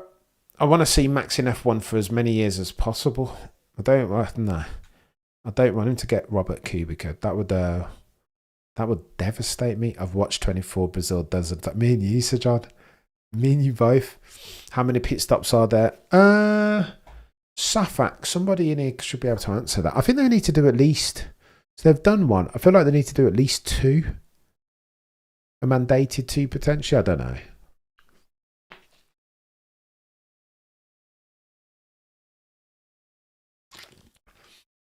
I reckon Lawson and Colapinto would be good rally drivers. Lawson looked good. You seen the video, where he was challenge was to be within 15 seconds of a rally driver, and he was within like 2 or something. There we go. 3 pit stops. You're a legend. Appreciate you, T1. T1 says 4. 3 pit stops. 3 pit stops. 3 pit stops, 4 stints. There you go. And Max has already done one. Max has a Max Glazer. Which race do you think is Max's best? Which is Max's best race? There's been a few, hasn't there? 2016 was nuts. Brazil. I think since he was so young then, to do that, and he didn't even win the race, did he? Finish 4th or whatever, but I think I'll cite. Oh shoot, can you hear World War 3 downstairs? I'm going to have to go. T-minus 18 minutes, I'm going to have to go. Because my wife is going to kill me before my son. Yeah, Brazil 16 was really good, I think. Oh, they're playing around. Okay, fair. I thought they were about to. Yeah. Was he 3rd? I thought he was 4th. Go on then anyway, irrespective, terms of art. What Max did in 16. You know, you guys say, go on, and if we're going full send Max Glaze, Max was really young in 16, wasn't he? He's 2020. In 2021, he was 23. So do the maths then. Like 17 years old. 17, 8. What have we did? So go on then. I just think. Personally, I will all at 55 seconds down the road. By the way, Max Verstappen, insane, absolutely insane. Having done a 7:51, yeah, of course, Max. Why not? So go on then. Here's the point about Max and 16. Why 2016? I knew that Max had the potential to be good, but I was a doubter at the time. I was a Max Verstappen naysayer, kind of. I'm eating it into the barrier in Monaco and whatever. Too many crashes, blah blah blah. And then when he does Brazil 2016, I'm like, okay, I get it now. I get it now. Just because of the ease with which he's overtaking Rosberg, a champion for Pete's sake, round the outside going into turn 3. It's like, what? And he nails Danny Rick, who's last of the late breakers at the time. Just using the karting line and being the sniffer dog of traction. It was techie for me. I'll never forget. Not that I'll ever forget Brazil. There's too many of them. Do you know what I mean? You could talk about Suzuka and Imola this year, and he's got a few as Max. If you're talking about brilliant races, but 2016 Brazil will always. I just didn't get it. I would see Peter at the race here in Vegas. Is Peter Peter is attending the? I think he's attending Vegas. You know, go and say hi. I mean, you might zero ego on Mr. Windsor. He'd happily say hello, I'm sure. Brazil 16. Max let it be known he was there. It was his coming out party, weren't it, Outlaw? The way that he was overtaking champions, it's like, hang on. 24. Brazil 24 is his best. I don't hate it. There's been highlights. Even Sector 1 and Sector 2, if it, not races, obviously, we're talking qualifying now. But Sector 1, Sector 2, Saudi Arabia, Jeddah Corniche, 2021. Of course, he yeeted it into the barrier. The lap was incomplete. But for me, as a romantic F1 fan,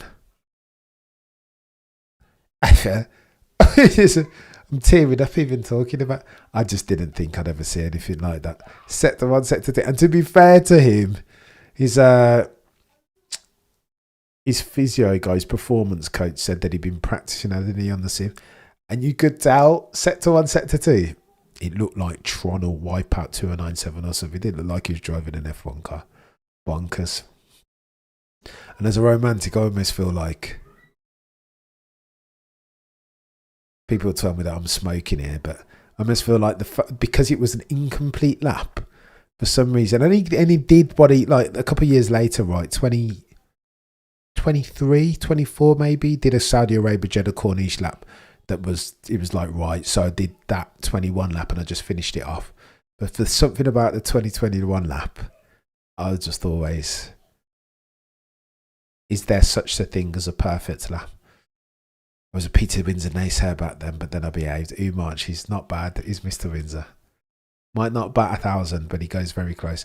We're on break here. T-minus 14 minutes before your boy goes away for a little bit.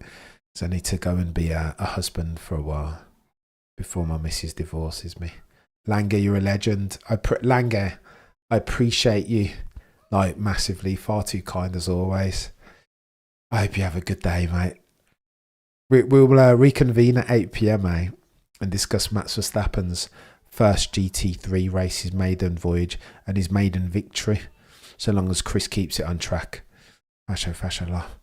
Lap 21 was like Senna. It just made no sense. I don't understand. Even now, 55 seconds down the road, the dude is maxing everything, no pun intended. 2013 K7 won championship according to Max. So John, so Helmut Marko talks about Max at the Norris Ring, right? Is that what you're talking about? I think that's the lap. I think that's the race where you're talking, where he just came from the back and just destroyed everybody. Yeah, maybe. I haven't watched that Norris Ring. I've watched it, but I don't know. Doesn't stick in the memory. I don't know. 2016 for me. Max is the Messi of car racing. Unbelievable performance over those drivers who live and breathe the ring. I know, it's nothing, is it? What else would we expect? 8:07. I'm going to get over 13 minutes and then I've got to go and be a husband and a daddy for a little bit, even though I'd intended to go over 2 hours and 13 minutes. Do you know what I mean? Sometimes family comes first. Sometimes. Still think 16 was his best. 2024 was good. 24 was incredible. Don't get it twisted. In the heat of the moment, clutch. Lando Norris breathing down his neck and then he pulls that out. Because of Red Bull's not insubstantial multitudinous foibles. Can you sum up what's happening? Go on then. For those of you who are just joining, Techie Dude, we are 1 hour 48 into a 4-hour race. It is race 9, Nürburgring. Max Verstappen is competing in an SP9 GT3 series, driving a Ferrari 296. The summary is this. Going into turn 1, lap 1. Max is competing. By the way, he's qualified on P3. Max nails all of them. Nails all of them. P1, shortly thereafter, puts in a 7:51, and now he's gapped the rest. Frank Stipper, seasoned vet around here, to the tune of 52.4 seconds. Max has pitted once, came out again, didn't change to Chris. I think he's looking to build a gap. Live on with Walter. You're a legend, Walter. What did Stippler say after cut? Nothing that I heard, Lance. Nothing. It's got to take 2 seats, right? They all doubted. Nearly a minute down the road. I think he'll look to bridge that gap, and then he'll pit again and give Chris a go. Cammy's not even racing any BMW M4s. Still was on 20. When he told the team I'm fighting him, oh yeah, not bad as well. That's his racing Japan 20. Oh my gosh. Oh my gosh, last resort. Underrated, right? When he started doing qualifying lap. I'm still convinced, nobody talks about this, but I'm still convinced he was doing qualifying lap with a view to complete 75% of the race. He could get 100% points and then full stop, new paragraph, win the championship. Because we didn't know, did they? These watch-alongs for GT3 are good. I appreciate you, Mouse Down, saying that. I'm trying. I'm a noddy. Do you know what I mean? Open and honest. I'm a noddy GT3 racer learning it. Mama Cameron will understand. Oh, no, it's Mrs. Cameron. John, in this instance. My other half, I need to go and... Yeah, we'll go. We're going over 10 minutes, and then your boy's going to have to full stop, new paragraph. Ford will be winning if Max wasn't there. Oh, ironic, true. Bloody no, we've gotten off here. 2021 was kind of a... And he weren't half bad, 21, eh? Where's Mr. He had an illegal car? Well, nowhere to be seen. They'll all find out. Next year will be the proper one, where Max goes live in the 24 hours of Nürburgring. Frank is gonna take time out to knit Lando's. Currently on lap 13.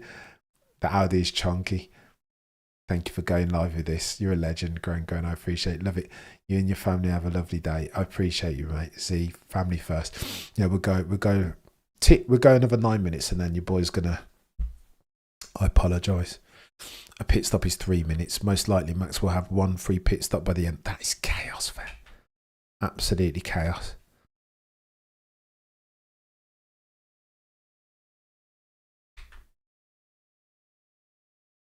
$7.51 from Max, yeah. What's the point? What is the point?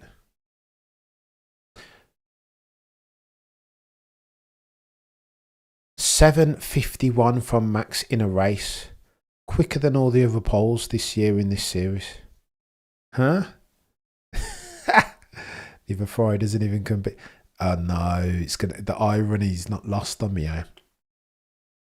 Imagine Max Verstappen is the first Ferrari driver to win a race this year. Bloody Nora.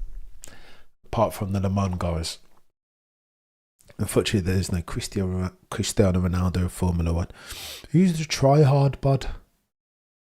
Who's the guy that's great because they try hard? George, maybe, is the equivalent to Cristiano.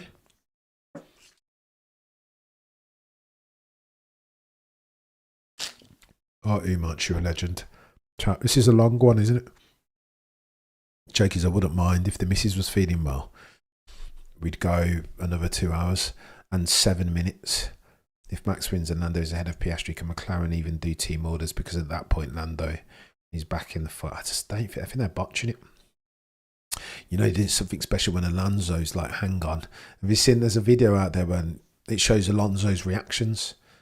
All of Lando's reactions to like the 21 Saudi Arabia lap, and like, they're all just like, how? Just wide-eyed Alonso. Franz is really quick. Is Franz quicker than Max? Imagine if he set a new record. I think he might. Not a new, I don't know, 7:45. But he already did the 7:45 if word on the F1 curb is to be believed. On Friday, eh? Only got to start drinking. I know. Walther. It's not good, is it, Walther? Got an issue. Too much sugar in these Red Bulls. Now, after today, I'm not drinking anymore. I might just get the can and fill it up with water. I'm sure that's what Max does. I'm sure Max just has water Red Bulls. Camera grateful for the 2 hours together. Families first and watching races. You're a legend, Outlaw. I appreciate that. Sorry, did you call Christian? Not a swim. All respect due to Cristiano. He's the second greatest footballer that I've ever seen. But he's great, not just because of his natural talent, because of his industry, is what I mean. Messi's just naturally gifted and works hard. But then Cristiano is great, not for his natural gifts, but predominantly, if you're asking me, because he works bloody hard and he turns up every day and he's... What's going on here? This is funny. These pit stops are brilliant. Just take your time, you know what I mean? Just change all the tyres. Mega lap incoming. Edward says, let's have a gander. 758 if you're watching Kakuri. Do me a favour, if you like the stream, like the stream. Let's have a look at this lap.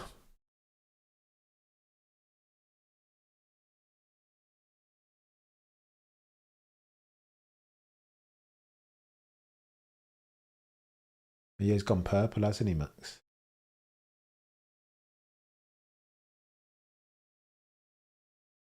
Finishes the lap 7:52.223 from Max. Don't hate that. It's great. Great work, just as hard. Yeah, the greats work just as hard, if not harder than the rest. Let's not diminish the work they are putting in and just say it's natural at 100. But you're right. But as a percentage of the whole, if we're talking outcomes, last resort, to 7:52, not bad, eh? Watch Lollipop Comics, Cameron, it's great. Great laugh. I'll have a... Oh, yeah, no, I've seen it. Dennis Bergkamp, first touch. Very well said. Cristiano's biological age is 28. His levels here much. Looks after himself, doesn't he? Doesn't drink Red Bulls. He'd throw this to the side and say, just drink water. As your boy, I need to take a leaf out of Cristiano's book. Okay, 7:52. Alonso's inquiring about 24-hour Le Mans with Max Cheese. They'd win it, wouldn't they? They'd go well, wouldn't they? I think. Right, 2 minutes 4 minutes in, and your boy's going to log off. Can be a family man for a little bit.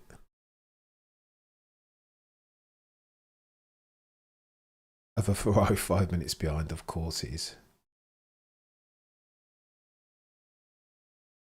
Bloody Nori is actually 5 minutes behind. Look at that. Holy smoke. He's cheat codes. He's cheat codes, isn't he? Old fart, you're a legend, mate. 7:52. Just because he can, eh? Van Basten. Oof. Marco weren't bad, was he? Those were the times used. 7:52. Do I leave this up, chat? Let me know if you want me to leave these times up so you can see. Go on, I need to get a vote out. I might just leave the times up and then... 86% of you say Max Verstappen as far as the greatest. Jeez, don't hate it. 5% Senna, 4% Hamilton, 5% Schumacher. I don't hate it. I don't hate it. What am I going to do here?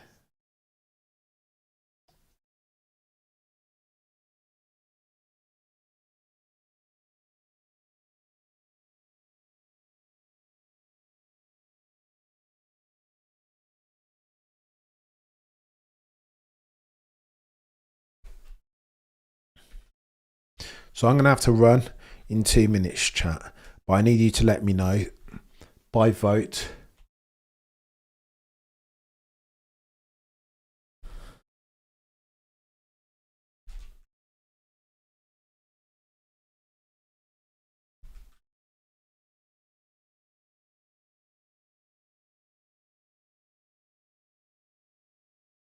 Yeah, 100%.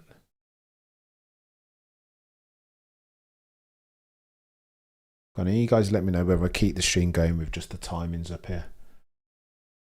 I don't mind, but I'm gonna have to go off. Twan, you're a legend. T1, excuse me. Imagine I've been calling you Twan all this time. T1. I'm such. Let me know whether I just keep the stream going with just timings. Okay, if that will help.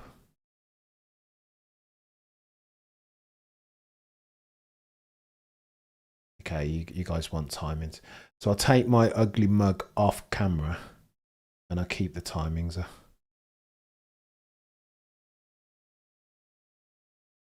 Okay, we'll keep, because on the stream they don't bloody they keep flipping the timing, so maybe the timing, yeah, the timings will help. It's Twan, bloody Nora. I thought you said it was T1 earlier. Go on then, Twan. Sorry, mate. All over the. Okay, so you guys are saying keep the timings up, right? And I will put a link.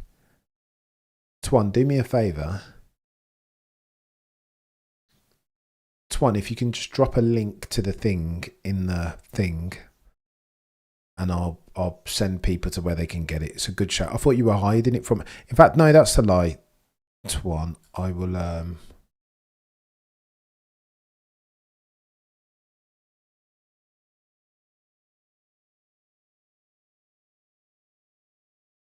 Okay. Right, 85% if you want timings. If you want the timings, here are the timings. There is a link just there. Yeah, I've just taken it to one. I've just put it here. So if you want the timings and you're on Google, then there you are. You've got them in the chat now. And I'm going to keep the stream going. And I will put the timings up. But I'm going to have to run because I need to be a husband for a little bit. But I'll put some timings up here so you can follow it. You can stay here and talk amongst yourselves. You guys have been legends. I would try and pop back in a little bit, but I need to be unhusband for a little while. Max Verstappen has the whip hand to the tune of 1 minute and 2 seconds, 0.8. Oh, the humanity. I'll keep the timings up until you can chill out here. I've got to go and look after my son so that my missus can go and get well. You guys are legends. Hopefully I'll pop back in a little while. I'll be talking in the chat actually because I'll have my phone on me. Between now and then, hopefully I'll pop back in a little bit once my missus is healed. You guys have been legends. I'll see you in the chat in about 2 minutes. Max Verstappen. Max Verstappen. See you now next time. Prosecution rests no further questions, Your Honour.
dolly jacks going underneath, and indeed Chris Lullen just waiting to the left-hand side of the 31 Ferrari, ready to take it over. Yeah, the young Brit, he might have wondered if he was going to get a go at all, but of course it's 4 stints in this race. The first 2 taken by Max Verstappen. He didn't lead from the start, but he led from the opening corner on the opening lap. Brilliant start from him. He'll get out. We'll see who gets to do the final stint. Maybe it's going to be 2 stints through to the end of the race. Here we are, just past the halfway point.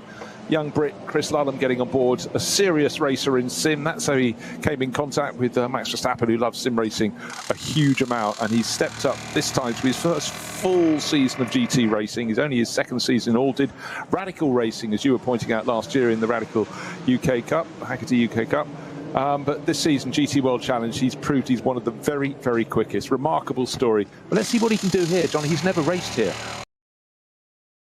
at the Nürburgring, but that's only in sprint 1-hour races. But the Nordschleife, much, much longer lap. 25 kilometres, much, much tougher lap. Really tight and twisty, 172 corners in all. You know what? So Max Verstappen's about to stay in. He's not got out of the car yet. Chris Lullen is waiting alongside. Normally there'd be a driver change by this point. All the wheels are off the car. He's passed in a drink.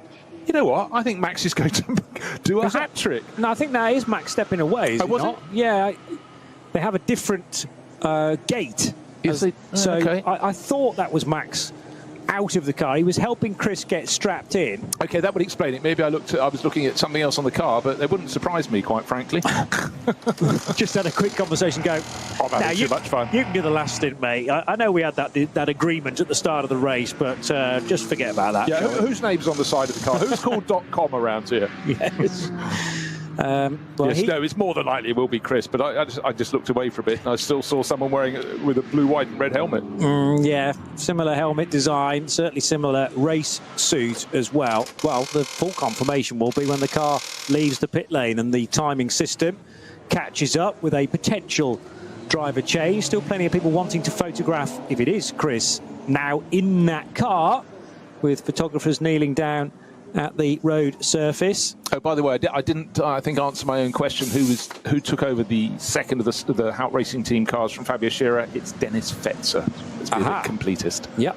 So Jan Mardenborough should do the 4th and final stint. So fresh set of Michelins on the Emil Frey Racing Verstappen.com Ferrari. Normally competes on Pirelli when it races in the GT World Challenge. So the teams have to just become accustomed to these tires, and such a tyre war in the Nürburgring Langstrecken-Series. And Yokohamas are the ones on the 2 Mustangs, the Hout Racing Team, and plenty of other makes around. But back into the race goes the Ferrari that came in with a lead of north of a minute. It was 1 minute and 2 seconds, I think it was, before the pit stop.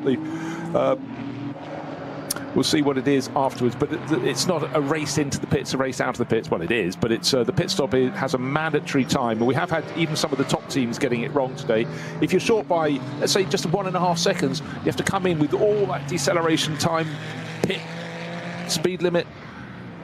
You're going slowly and you stop for another 1.5 seconds. So it costs you about 30 seconds for going down by just 1.5 seconds below the margin. So you just really got to keep your eye on it. But Johnny, you and I have been commentating on endurance racing and GT racing for many years, and every single race someone transgresses, don't they?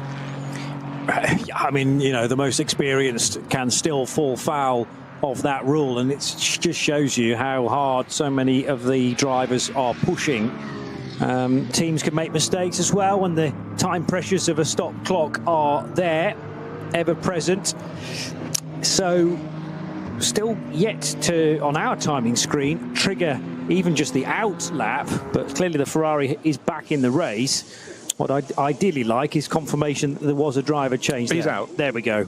That's the confirmation I needed. Yep. The face of Max Verstappen deep in conversation with those at ML Frey Racing. Yeah, because quite often you have to wait until the first timing interval around the circuit before it's confirmed to you. And around here, that's about 5 kilometres or 4.5 kilometres or whatever. But anyhow, Max is out, and he doesn't even have the decency to look as though he's got very hot and bothered. He's got that completely under control, and I think he's just reveling in this entirely different environment. The circuit is just what it is. It's just the most amazing stretch of tarmac in the world, even if it was completely level, had all these corners. But to me, the thing that really makes the Nordschleife is the vertical change, the topography here in the Eiffel Forest. And there really is appreciable up and down vertical gain and loss, and that's why the lap just is endlessly interesting. And I'd love to hear Max's thoughts as soon as he gets a microphone in front of his face. But you know, a whole new bunch of fans both regular NLS fans getting to greet Max here. Of course, he did a race a couple of weekends ago, but this time, for the first time, having got that ring license, he's racing in the top class.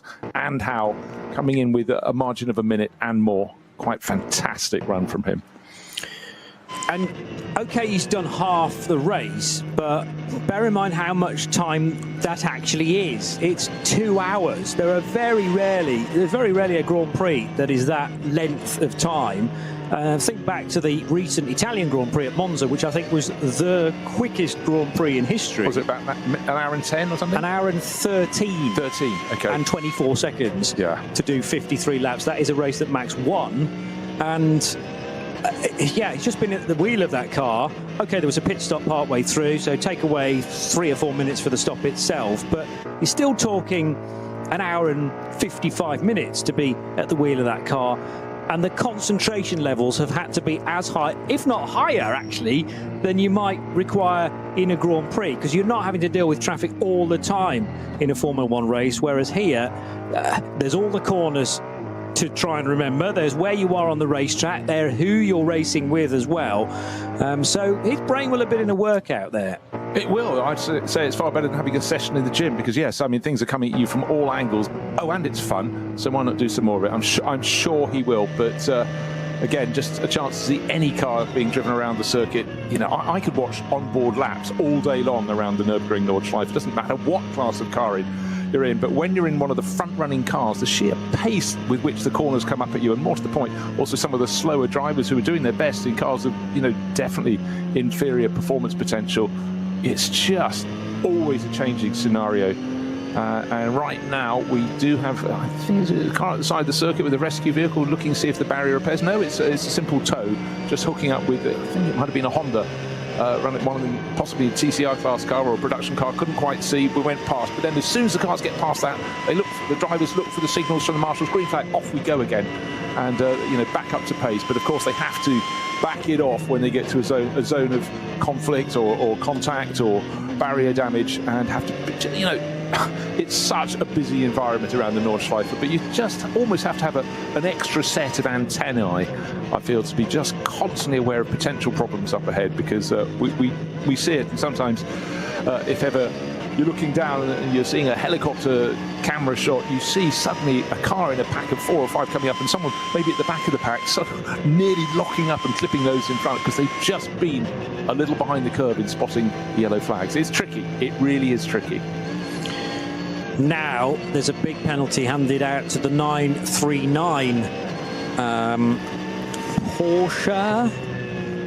Yes, a 718 Cayman from Cup 3 for Andre Duvet, and that is after speeding in the pit lane was detected. So first of all, the car was under investigation, and it's now going to be a 30-second stop and go penalty for the 9th placed 939 Cayman. Duvet's name not actually listed, but he is the current driver, so whether he was the one that committed the crime, but he will definitely be the driver that has to serve that penalty. And you generally, well, on a normal length of track, you get 3 laps to respond to a penalty. It might be 3 laps here, but that, when you think about it, is about half an hour in order to dive into the pit lane. I suppose you get fewer chances past pit road in that spell. Double waved yellows now on the approach to Flansgarten, and the reason for that is not immediately obvious, but it might be around this next blind right-hander. It is indeed, and there are significant difficulties here. A car's been off at relatively high speed, so there's an intervention vehicle parked on the racetrack protecting it, as now the speed is quickened again by the 347 Toyo tyres with Ring Racing Porsche. I actually thought the flag would come out just to warn the drivers there's now possibly could be sun in their eyes. The sun has finally broken through the clouds. It was stolidly grey. It was misty this morning, but it was just starting to brighten up. I looked at the clouds earlier. There are breaks in the cloud again. That's good. There you go, getting the sunshine. But thought of rain early in the race, but that has moved away. What have we got left on the clock? An hour and 45 minutes or so. So still plenty of racing. But the good news for Ferrari fans and Max Verstappen fans is Chris Lallam has hopped on board that number 31 Emil Frey Racing Ferrari and is doing just as good a job as Max has. That not to be too much of a surprise, because we know he's very quick, but he's been racing a 296 GT3 Ferrari all season long in the GT World Challenge. So Lullen, very much a rising star, but I am fairly sure that Max Verstappen enjoyed his 2 hours or so in the car. May yet come through to do the final stint. That's definitely an option on the table if he so fancies to maximise his time. Keeping my eyes glued to the fight for position, where the 347 has now caught the AV Racing by Black Falcon Porsche number 902 that was started by Ryan Harrison. It's now driven by the Romanian racer Alexandru Vasilescu and potentially Leon Vasatila to still come in that car.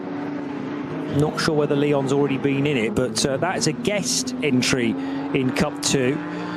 But I tell you, those two cars, different classes entirely, but very evenly matched indeed as they head across the line together. All sorts of different aero as well. The 902 is a purebred Cup car, so terrific down the straight. That's probably why the car carrying the more aero wasn't able to get past it on the Dottinger Hoor. But now the 347 all over the back of the Romanian racer. 347 is in the hands of who now? It was started by Goulden. And it's Santler. Santler, yeah. Okay. Is that Tim Santler? Yes, it is. With Mark Henrici part of that lineup as well. And Santler is finally able to pick off Vasilescu on that run out of the Mercedes arena and down towards the cutout. But there are jostles for position everywhere you look at this phase on the Grand Prix track. 1, 2, 3, 4, 5, 6 cars. Could be the opening lap again with so many at close quarters. Is that a repaired number 8 Audi? It looks like it's had quite a bit more bodywork added to it in the black colours, which is the more traditional paint scheme for the Jutta Racing Audi. Yeah, no, it came out effectively, I think, 5 laps down or 4 laps down. It took a long way to repair. Remember, it was at the end of, was it the first lap or was it the second? But certainly front end damage, and that took quite a while to sort out the radiator situation. But as I said, in this, when you know you've got potentially 4 hours of racing, you get your car fixed, you've still got 2 hours ahead. What do you do? It's rude to pack it into the transporter, so get back out on the track, and that's why the drivers come here. I mentioned the sun, it has gone away for now. The outlap for Chris Lullen was 11.5 minutes, but we'll get a representative time this time around. 106.5 through the first sector is properly on it. It's only really Dennis Fetzer who manages a slightly quicker time through sector 1 in this phase of the race. We've got 1 hour and 3/4 still to go, and quite a bit of pressure on the 22-year-old from Tunbridge Wells now, taking over from Max Verstappen. But if he can get anywhere close to the 7:51.5 set by the 4-time champ, then Chris will relax later on, knowing that he's more than done his job. But with an advantage of north of a minute now, just needs to keep things calm, doesn't need to do anything stupid. Yeah, but would Max accept that? Well, say, come on, press on. You know, Max isn't true. someone who's known to cruise towards the end of races, but I actually still fancy that Max is going to get in and do a third 1 hour stint. You know, it's a 4-hour race, 3 pit stops. The pit stops aren't rushed because there's a mandatory minimum time, which makes it safe. And also, one of the advantages here by having this longer pit stop, it's sort of made because you use fewer mechanics. It means the teams don't have to employ so mechanics, keeps the cost down. But if it's the same for everyone, that's absolutely fine. You talk about the nozzle fuel filler. Of course, it's not the fast way, the high pressure way you'd have in lots of other forms of racing. But again, it's a level playing field. But it's also about not stumbling in the pit lane. And every race in endurance racing, someone will get something wrong. As you said just recently, someone else being pinged for driver penalties. We've got some code 60s. It's towards the end of the lap. Brunchen has had a yellow flag and a slow zone. So these are the things that affect people setting their fastest lap time. You could do an absolutely brilliant lap, but partway round you find you've got to back off by 3 or 4 seconds or get behind traffic. But just waiting to see what Chris Lullen could do. Certainly his sector splits are looking tight. He's still stretching the margin over that number 6 Ford from the Hout Racing team. Vincent Kolb on board at the moment, but at the moment he doesn't have the answers And it seems on his outlap, Kolb lost another 3 to 4 seconds on the race-leading Ferrari. So Ferrari haven't had a lot of success in the Nürburgring Langstrecken-Serie. In fact, their biggest success on the German scene was not in this series, but in the Nürburgring 24 Hours a couple of years ago. But could well be about to change that, because certainly Emil Frey Racing and certainly Max Verstappen have done a storming job first half of this race, but already we're counting down hour and 40 minutes. It's a full female pit crew for the number 146 BMW M4 and a full female driver lineup, of course. So Carrie Schreiner's going to get out of that car and Janina Schal taking over. They qualified in SP8T in 44th overall, but more crucially in SP8T, I think certainly inside the top few positions. There was a BMW ahead of them, and how many other cars from SP8T? It's difficult to tell because I don't have the it might only be two, maybe 1 or 2 cars ahead. I'm sure at some point the timekeepers issue a grid with the various categories split up, but all I have is the overall at this stage. But I know Carrie was caught by Patrick Simon on the grid, with much excitement from her to get her teeth into another 4-hour race. Sometimes they run with as many as 4 drivers, but just the 2 this weekend. And they came into the pits provisionally on the podium, 3rd position for this BMW M4. Yeah, such a great policy, this GT racing team in GT tyres. WS Motorsport run the car, but it's this all-female crew, all-female driver lineup. This must be about the 5th or 6th year, possibly even more. For a lot of years they were racing VW Golfs, but great to see them getting a little bit more performance under their right foot with this M4 GT4. And again, if you're looking at GT categories around the world, we call them something slightly different. We call them in the SP class here. SP9 is equivalent to GT3. But GT3 and the less extravagant looking GT4 cars, of which the GT Motorsport competition car, a little bit of a twitch. Going into turn 3 on the outlap, suddenly Janina Schal, who'd just taken over that BMW M4 GT4, couldn't get the front end of the car to turn in, but somehow at the second bite of the cherry, she did. So there we are. That's the example of cold tyres on your outlap, and now pressing up at the early part of this lap when you're still on the Grand Prix circuit is a chance to really get the heat in your tyres, because where do you need it most? In the bit that follows on the Nordschleife. But again, just going back, I think it's always been such a great scheme. But GT4, less flamboyant in terms of the wing size and the aerodynamic aids on the car, down on performance in terms of grunt as well, but it's a very good feeder category. And a lot of people actually say do a really quick lap around a racing circuit. GT4 car with less downforce is actually slightly harder than it is in GT3. And for GT3, which is a category that was aimed not at the pro driver like Max Verstappen or Chris Lullam, but aimed at the gentleman driver or gentlewoman driver, often you have a pro-am lineup, and it really has, the finance for the GT3 class has largely been based on people bringing in money and getting young drivers to race with them and guide them, and it has been supremely successful. But a lot of people start crafting GT4 beforehand, and again, in the NLS, the SP8T class that runs the GT4 class cars is always very well supported. So it's a ladder, just like single-seaters. You work your way up it, or in some cases, down. So Charles, now I think getting that front tyre temp up, but it's very tricky to do in a rear-wheel drive car anyway, because the rear tyres on a BMW clearly are the driven wheels, so they will reach operating window far quicker than the fronts.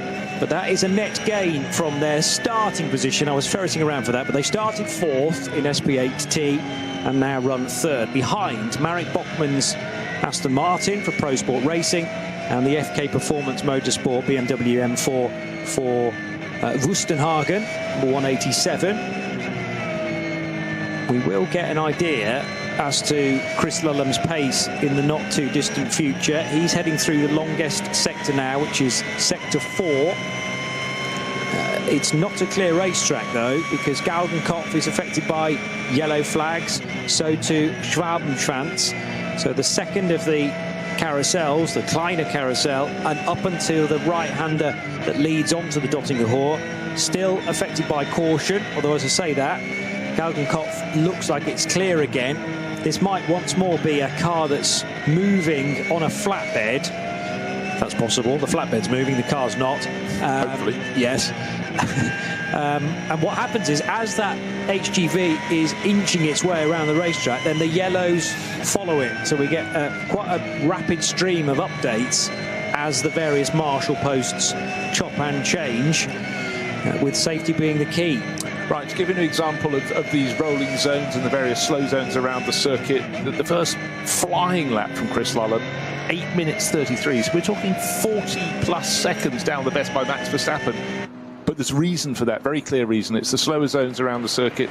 And hopefully now, as I think pretty much everywhere has gone green around the circuit, therefore we can race it at full pace all over again. We'll see what Chris Lullum can do, but certainly he didn't gain any advantage that I can see as yet over Vincent Kolb in the second place Mustang car number 6 from the Hout Racing team. However, that has yet to finish its lap, and the gap between them will be just over a minute, one would expect. It's about 1:05 before they hit all those slow zones, but as we pointed out, and we will continue to point out in this commentary, a slow zone can hit one charger and the next one further down the track it could clear in front of them, and suddenly they can gain a lot of time, or vice versa. That's far in this race. There was one moment where I think the race leading Ferrari from Verstappen.com gained a bit of an advantage that was given to it, but in terms of its pace on every other lap, it deserves to be in the lead, and by quite a large margin, which is precisely where it is. Yeah, no issue at all with the distance that the Ferrari has as an advantage. It was just how Max kind of attacked the race from the moment off, and we should be well used to that in his general approach to a Grand Prix as well. If there's an overtake to be done, if he hasn't qualified as the pole car, then get the overtake done almost by catching your rivals napping. And Christian Krognes could not hold back the Ferrari, which was right underneath that very large wing of the Vantage. Plus then there was the hit from a wayward Tim Heinemann onto the back of the Krognes Aston Martin, which didn't help matters, and all sorts of carnage in behind, which gave Max Verstappen the best possible start. Yeah, and one thing that's always very tricky, the damage didn't seem to be too bad to the Aston Martin, but of all the GT3 cars, it seems to be the most affected by contact with the rear. It has that massive diffuser that is vulnerable, has been over the years in GT3 racing. I don't think it's as bad as it used to be about, I don't know, if I say 6 years ago, it was probably 10 years ago when it was a very prominent diffuser on the tail end of the Vantage. And certainly when it was launched, a lot of people thought, lap 1, first corner, could be problems. But certainly Christian Krognes, when he came in, didn't seem too gutted and broken by any potential damage that happened. Turn 1, opening lap, Tim Heinemann getting it really slightly wrong. And what we have to just stress is that Tim was running in a Cup 2 Porsche, but they're very quick in a straight line, and off the grid it was good. He came from, I don't know, about half a dozen car lengths back, and just, he might have been caught out slightly by the way that Christian Krognes had to brake for the first corner, but he had to do so because Max Verstappen was in front, was sweeping across from the left-hand side of the track in his Ferrari, and maybe the Aston Martin braked a little bit harder than was expected by Tim Heinemann, but I think Tim's got a little bit over-ambitious. His car then went all the way across the track to the left-hand side, skirted with the gravel trap and rejoined, but did scatter the field behind it. Certainly bought the first 3 cars a bit of a margin, but ever since they've proved that they would have been pulling clear anyhow. So, but again, interesting days. Right, gap between first and second, still waiting for the Aston Martin to come through in second place. The Vincent Kolb Ford coming through in second place, but it's still going to be over a minute. 1 minute and 8 seconds is the margin between first and second now. So again, slight advantage to Chris Lullum. Maybe this time there won't be slow zones and we can see them pick up their pace. We'll see what the gap will be next time around. Number 1 car still in the race, being the defending champion team, and it's Adrian Richny who is now driving that. Kevin Vambach and Sven Markert are the fellow drivers in the championship winning team, Adrenaline Motorsport, from last year. They're down in 5th position in the BMW 240i class, but it is a class that is currently being led by Van der Sanden in the P. Terting Sports car. So that is John Van der Sanden of the Netherlands, Anton Abbey and Yannick Reinhardt, the 2 other drivers in the 680. 7, did we say, 240i's this weekend. There's also a well-populated BMW 325i class. We start with 5 of those cars, 6 of those cars, and now down to 5 runners after an early retirement in the 325i's. BMWs of all shapes and sizes, very nearly. But Chris Lullum in his Ferrari completes the first racing lap. You mentioned the time. That was a lot to do with the amount of caution that was around, and we still do have at least one code 60. In fact, it's 3 code 60s officially, with slow zone now being introduced at Brunchen as well. It's been a little while since that was Flansgarten, wasn't it? Right-hander at Flansgarten, where there was a car off to drivers left. So maybe something fresh now. A new problem has occurred at that famous right-hander at Brunchen. Yeah, so Brunchen, if you're looking at a circuit map, is not a great distance before Flansgarten, but to my mind, it's about the trickiest section of the track. You've gone through the carousel, per highest point of the circuit, Whipperman, but then it seems to sort of go on to fast forward as you approach Brunchen. The gradient change, the combination of corners are just, well, they're just outstanding and frankly quite frightening when you're doing a circuit that, you know, you're taking your own competence around there with you, but certainly for the front runners, it's still a challenge, but it's just they're not quite mere mortals like the rest of us. Slow zone upgraded to code 60 at Brunchen. We mentioned that fearsome right-hander, but normally when something like that occurs, it's because there is clear-up going on down there, and barrier damage, well, comes as no surprise when the barriers are so close to the most of the circuit, all the way around the Nordschleife. You know, car hits barrier may get damaged. You cannot continue with damaged barriers, so they will be dragged around, sections brought along behind a great big 4x4 Unimog, and they're very, very good. The crews on board there are getting them fixed as fast as they can, but it can mean you could have, you know, 3, even 4 laps, so you're talking the best part of half an hour while they're fixing them. But actually, you try getting your local builder to do it that quickly. I've never found one that can do it. Mind you, I've never asked for any Armco in my garden, now I think think about it, but that's what you're going wrong. Yeah, no, that's the problem. Judging by your lawnmower driving, it might be a wise addition. He's off again. the 948 car chasing down somebody different again. I think that's the 919 up ahead of Robin Cherzanovsky. Certainly the right colours for that particular car. But that might mean that those cars are not on the same lap, therefore. 948 is Tobias Muller, and he's 47 seconds behind Arne Hofmeister, who now drives the Cup 2 leading Porsche for Mühlner Motorsport. BMW going through the cut-through on the Grand Prix circuit, trailing a bit of sill, it looks like, on the left-hand side. That's the 885 that has been in the wars. It is a class-leading car, the Schubert BMW. Well, that was the one that was off the road, I seem to remember, when we were calling that from an aerial shot. So whether that's a scar from that incident or something entirely different, I think it's actually just a little bit of trim hanging off there, because the car's running a very elaborate black and white sort of split livery, and it looks like it's actually just a bit of tape off the side. It's on the left-hand side of the car from the driver's point of view.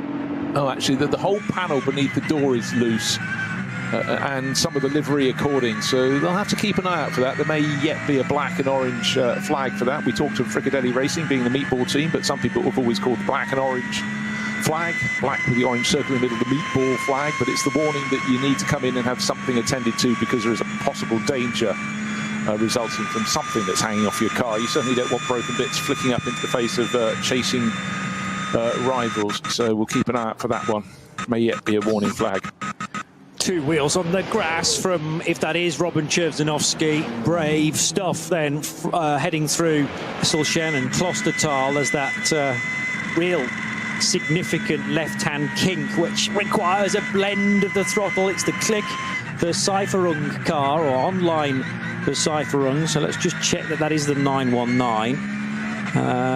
Typically that particular sponsor isn't featured on the entry list, but it's, as I say, the right paint scheme for that particular car. They have also just gone through and passed at significant speed the Cameron GT3 Cup car. By Cameron I mean Bill and Jim in their Cup 2 AM machine. which is so a Cup 2 car, but remember there are different layers to Cup 2, Pro and Am, and some Pro Ams as well. Now up towards Hoher Act. One of the Supras needed to be mindful that Tobias Muller wanted to get through. I have to say, Tobias Muller is so cool and calm in the cockpit of his car. I don't think how many laps he must have done around this place. So he's just taking everything in his stride, even though it is very, very busy out there. Yeah, I think that's the ability. This must be the sort of the zone that Frank Stifler's in. He knows what's coming up. He's done every corner just endless times. So the circuit isn't the issue for some of the top drivers here, the ones with the experience. It's just the other elements that are added to the equation. But it means they've got more sort of mental capacity ready to handle those sort of variations that could lead to trouble. Double wave yellow flags just in front of one of the camera cars, the Tobias Muller car, so they don't know what's next, but they have to crack down the pace over a brow, round a corner, over another brow. So there's a yellow and red flag, just looking yellow and red. So someone's dropped something nasty and slippery on the circuit just before the moment where we've got Porsche Cayman.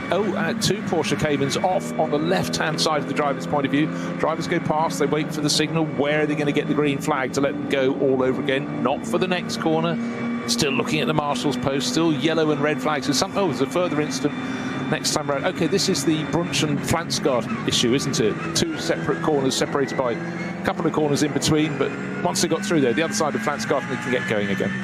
And Muller now clears Cherzanovsky. I'm not convinced they were on the same lap anyway, but that might have been an element of Cherzanovsky just blending off the throttle as he picked the speed back up again to say, do you know what, I'm just going to lose you as a headache, as a distraction in the mirror. And the 948 car running second in Cup 2, keen to try and make up any portion of that 47 seconds that separates the front bumper of Tobias Muller's car from 48 Loesch Motorsport and the blue and white Arne Hofmeister driven Mühlner Motorsport car that leads the class. Cars being shoved back into garage at the moment. It's last year's championship winning team with their BMW wheel back. That's one with Maxell sponsorship. I thought that was a message to our erstwhile race leader. Sell what? It's SE single L, friends. Oh, yes. But again, repairs under the right rear corner of the car. This is where the mechanics need to earn their keep. And if they've, just look at how little space. Now they've kindly put the car up on jacks so the mechanic can actually slide underneath the right rear corner of that number 1 BMW. Not racing in the top class, but this team won the championship last year. And just go back to the issue of points. You score points according to how many people finish or start in your class. And it's generally drivers for cars further down the order. This is running in the M240i BMW class. And if this one probably not going to win it today, but every variety of spanner and wrench being used under that one. But again, for example, 7 cars in their class. If they win, they'll get 7 points in the bag. And certainly it tends to be in the better populated classes. Yeah, more competitive perhaps, but the more people you beat, the more points you put in your pot across the course of this season. Spring through to autumn, every single weather condition imaginable will be experienced, of course, across the course of the season. But the NLS, the Nürburgring Langstrecken-Serie, the long distance series, it's a test for the mechanics, Johnny, as much as it is for the drivers and the pit crew, because they have to be able to react to things that get broken and know how to fix them quickly. And the better teams have watched, and they've learned from example, how Audi really conquered the World Endurance Championship. But it's about a decade ago when they started just having they had special bags of tools for each appropriate job. Clever, eh? Rather than fishing around. You've got, who's taken that spanner? They know, right, we're changing the right rear corner. Here's the bag of tools. Okay, you need a lot of tools, but it certainly saves time. And if you can save yourself 20 seconds, well, you'll do that in a race, wouldn't you? You might need a spare garage as well to keep it all safe. But normally these days at Le Mans, for example, the paddocks continually getting encroached by the back of the garages, which just progress further and further out towards the fan area. Very tricky if you're a journalist to get anywhere close to the drivers these days, but that is the nature of Le Mans, I suppose. Well, it is. You walk in through the garage, walking from the pit lane side, you go through what we traditionally think of as the garage, and then we started to have little rooms behind, which might be a room where a driver goes for a massage, but largely that's where the engineers sit with their banks of screens. And yet, as you say, you get to the back of the pit building, and then people put awnings up and semi-permanent structures. And if you're walking from the front to back, I mean, you feel the seasons might have changed by the time you got to the far end. But certainly, yeah, it's harder to get through. But rooms of purpose and you know, every bit of space is used. But you have, again, large areas where they have more than just a driver kit, but they've got these specialist bits of kit packaged up, ready to tackle individual jobs. A flurry of more announcements and potentially penalties from race control. So the first of them is that the 901 Porsche, which is third in Cup 2 for Patrick Grutter, is going to have to take a penalty lap. Now, this is not rallycross, as in you have to do a joker lap, but there is a separate route that you'll have to take in the Mercedes arena for one lap, and that is through the dotted bay, which is effectively the driver's right outside bit. There's a perfect opportunity to see it, in fact. So coming out of turn 1, see that dotted line, which means that if you drive through that lane, the outer lane, that is therefore considered a penalty lap, and it's an opportunity to slow somebody down who has been pinged for a relatively small scale infringement. It was an unsafe pit release, so that means Patrick Grutter is going to have to drive through that part of the racetrack, which is not the ideal racing line. Also, the 50 Equipe Vitesse Audi has been potentially caught speeding the pit lane. That's currently under investigation, and having fallen below a minimum pit stop time for the 906 car, a 5-second stop and go penalty. 906 being another Cup 2 Porsche, this time for the Van Ramshorst driver, a team with no name. They are 9th in Cup 2, but the most significant of those is the third placed Porsche. Now, how close is Patrick Grutter to the next Cup 2 car? There's only 5 and a bit seconds between them, although Jan-Jaap van Room has just made a stop in the Max Cruiser racing car. So that's not going to be quite as close as it was. Grutter may have already taken that penalty, because I noticed that first sector is about 4 or 5 seconds slower than it would, well, mind you, I'm comparing it to a GT car, so won't say that that's been served quite yet. You'll get more than one chance to do it. I mentioned sunshine. Please pretend I didn't, because it certainly seems to have gone away for now on the start-finish straight. In the background there is blue sky, but the important thing for all the crews, it's remaining dry. We've got an hour and 20 minutes or so remaining in this 4-hour race. That's the standard format and length for the Nürburgring Langstrecken-Series, and the gap between first and second has actually come down. It was 1 minute and 8 seconds, but a better lap last time round for Vincent Cole. But yes, he's closing a bit on Chris Lallam, the Emil Fry Racing Ferrari that he took over from Max Verstappen.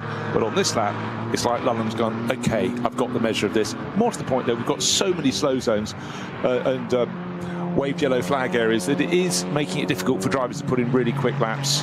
And the fact is, oh right, okay, another lap completed. That means 19 laps on the board. But the lap that Chris Lallam has just done is 8 minutes 29.2 seconds, and that is the best, getting on towards 37 seconds slower than the best lap that car has done. That is the effect, quite simply, of a lot of yellow zones around the circuit. You have to back it off. And in fact, many a time in the Nürburgring Langstrecken-Serie, you might have a race with very, very few incidents, but just enough to mean you almost have no laps without a yellow flag somewhere slowing your progress. But the golden standard, 51.5, was set early in this race in the first stint by Max Verstappen. The car's still out front by more than a minute, but the team that took victory last time out, the Hout Racing team with their Mustangs, sitting there in second and third. But, you know, you're not, surely, with an hour and 17 minutes or so remaining in this race, going to claw back what you've already lost, and that is over a minute. Sounds good, though. It certainly does. Looks great on paper if it can stay in that margin, but one car out there to prevent that from happening is certainly Vincent Cole in his number 6 Hout Racing Team Ford Mustang. The other one is Dennis Fetzer in the 9 car with that keyboard wrapped livery down both sides of the car. It's like a QWERTY keyboard, which is an addition to the otherwise close to the livery of the number 6, but it's a helpful addition so we can tell the two cars apart from a distance. They are running 2nd and 3rd. How's the Huber Motorsport car doing? That's a bit further down in 15th position, but 4th in the SP9 AMS, and has at the wheel Hans Wehrmann currently, having taken over from Joachim Tyson. Thomas Kiefer is in that lineup as well.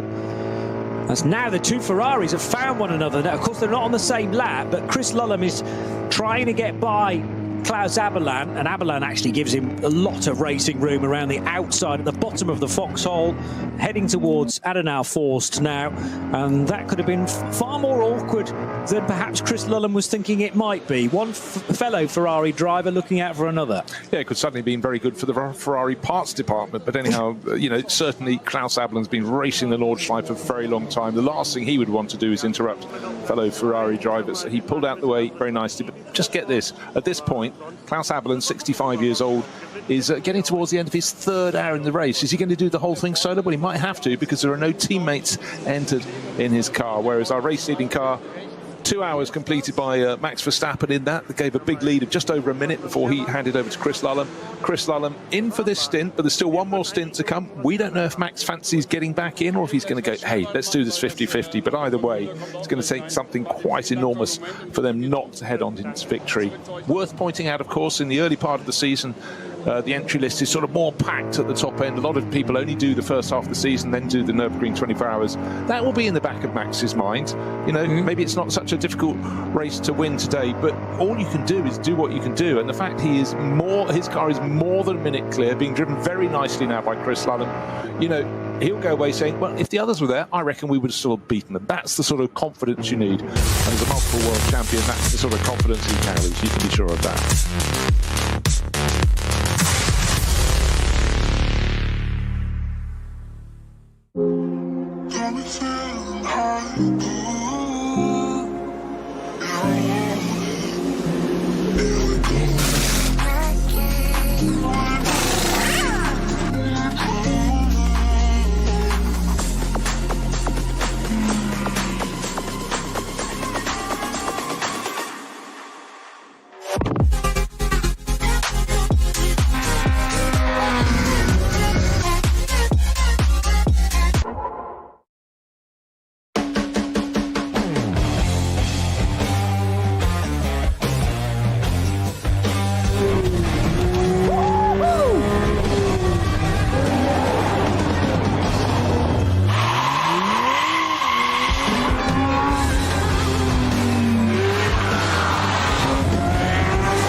Sie sagen, es ist nur ein Auto, aber wir sagen, es ist Herzblut, Schweiß und Perfektion. Denn wenn du schraubst, dann zählt jeder Millimeter. Dann bist du in deinem Element. Du willst mehr als nur fahren. Du willst es fühlen. Die volle Kontrolle. Eine optimale Straßenlage. Wir wissen genau, was dich antreibt. Denn wir teilen die gleiche Leidenschaft. Egal ob auf der Straße oder auf der Rennstrecke. Wir sind immer an deiner Seite. Wir sind H&R. Offizieller Partner der Nürburgring Langstrecken-Serie.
liebe Fans. Lovely fans. Besucht uns auf unseren Social-Media-Kanälen. Follow us. Auf Facebook, Instagram, YouTube und TikTok.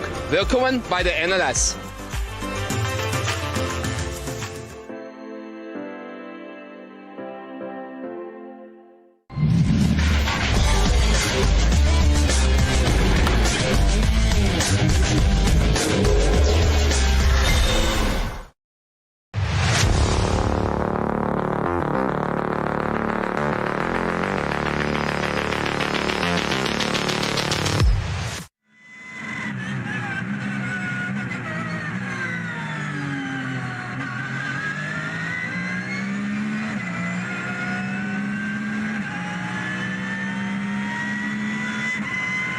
Network of channels. It's another edition of the ADAC Barbarossa Price.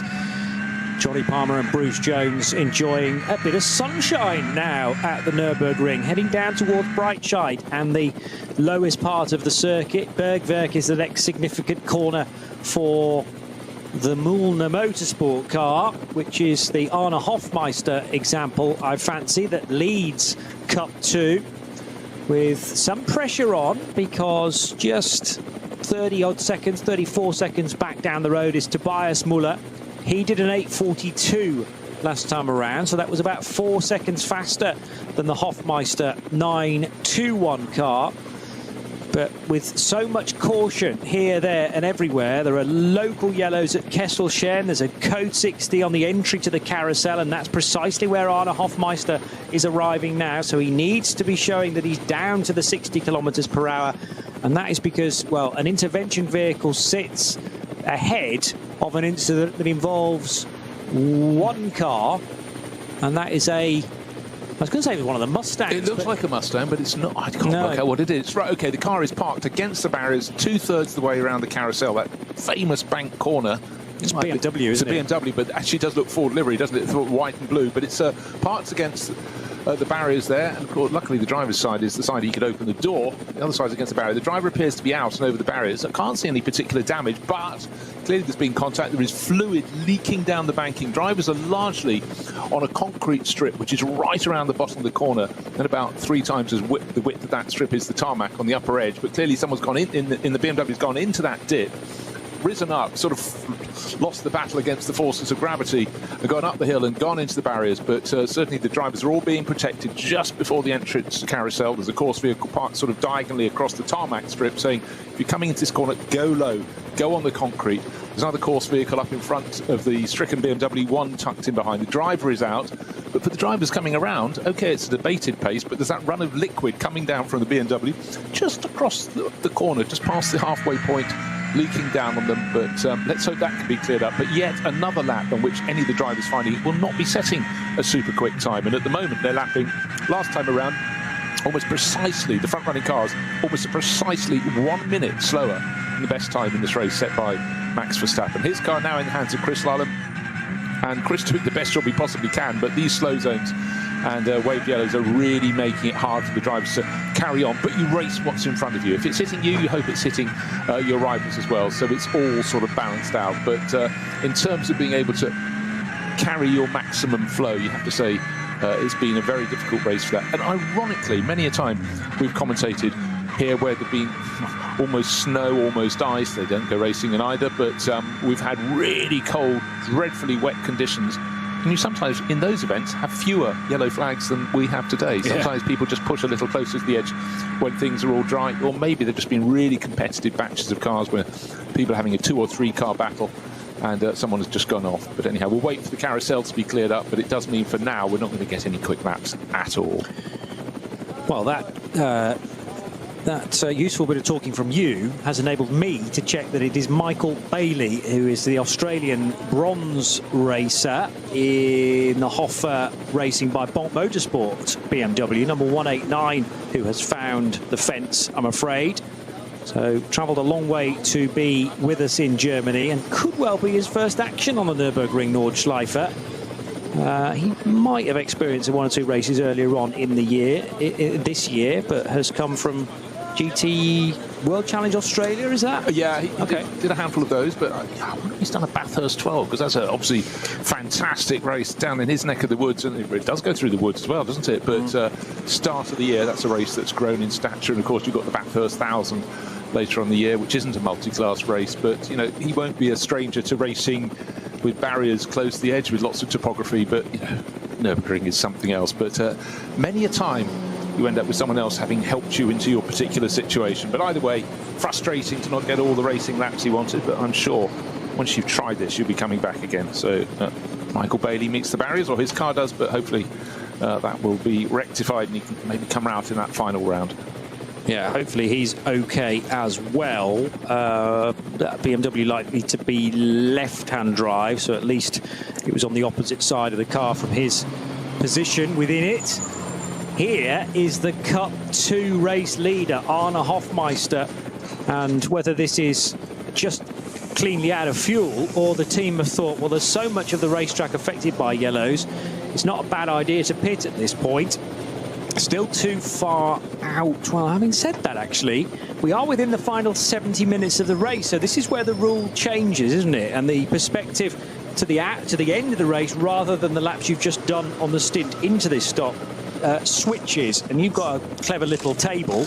You need very good eyesight to read it. Can I explain my table at the top? It says 69 minutes to the end of the race. If you pit then, which you would just past that moment, your pit stop will be 357 seconds. So that's the best part of 6 minutes.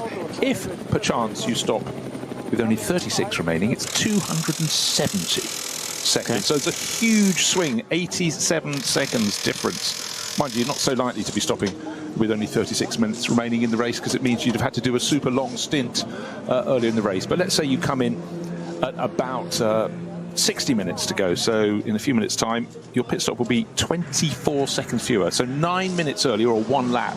Mind you, with this slightly abated pace at the moment because of all the slow zones around the circuit, you know, you can gauge, but it's all the timing. And actually, if you can do your pit stop on a lap when there are lots of slow zones, you may actually have a gift if you come back out and those are cleared, and suddenly you're racing again when it's green. So many elements to include in all the reckoning, but you know, as if the circuit isn't tricky enough on its own right, hey? But that's the challenge.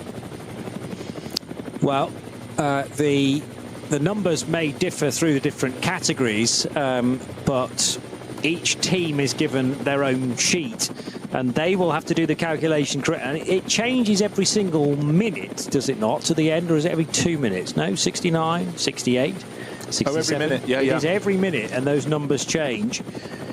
Those are the figures for SP9 and other of the quicker classes, so I'm sure that Cup 2 get their own document, and the numbers are probably very, very similar. But the closer you can pit to the end of the race, the quicker the stop, because obviously the less fuel you will need to get you to the end. So again, it's meant to be an equalization tool. The fuel is still going in right now. The teams do get to a phase, though, if they come in, let's say, with one lap to go to 4 o'clock in the afternoon, they're almost having to do everything as quickly as possible and forgetting about the clock, because the clock will run out of time way before they've done the fueling.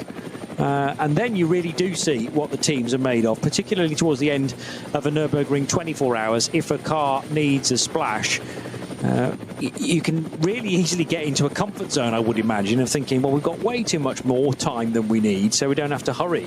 And then all of a sudden, in the closing stages, when you do have to do a quick pit stop for real, it's about remembering what you've got to do and in what order. So that will really put the pressure on. The Müllner Motorsport guys, though, as you would expect for a team this experienced, have turned the 921 car around very speedily indeed, and it will rejoin the race.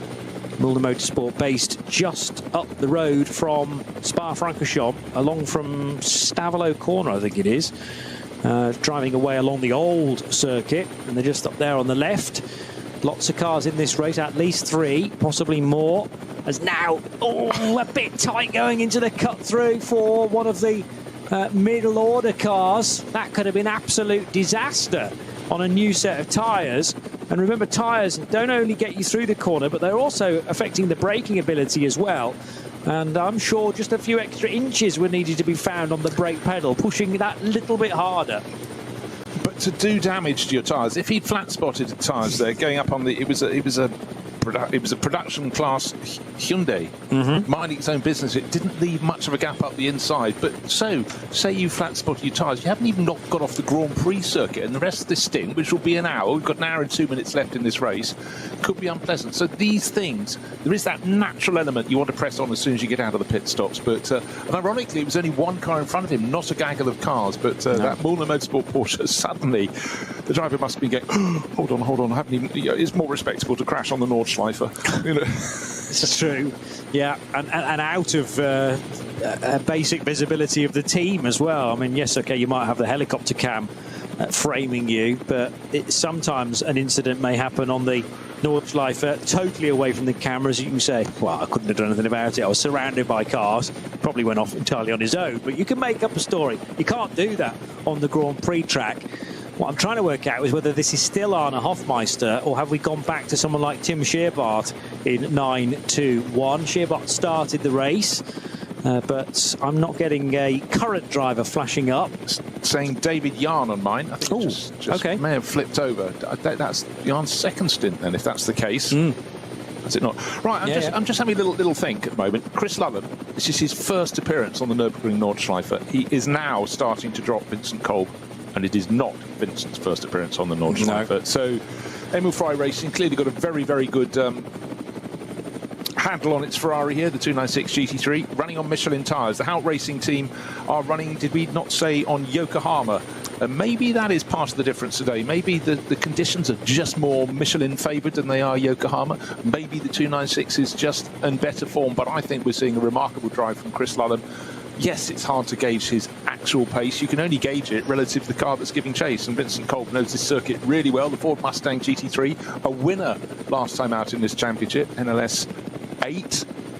But he's dropping it bit by bit. But now suddenly we're starting to see generally green flag around the circuit. I think we've just got another moment at the exit of the carousel. Oh, yes, we have. Yellow flag. That may just be the recovery of that BMW that Michael Bailey had parked up against the barriers there. Hopefully that will go clear all over again. And then we can, we always want to see the natural pace of these cars and what the drivers are doing. But it is a race of unusual number of moments where elements at the side of the track just need to be cleared up. They may not be serious. It might just take a little longer than planned. There may be barrier repairs.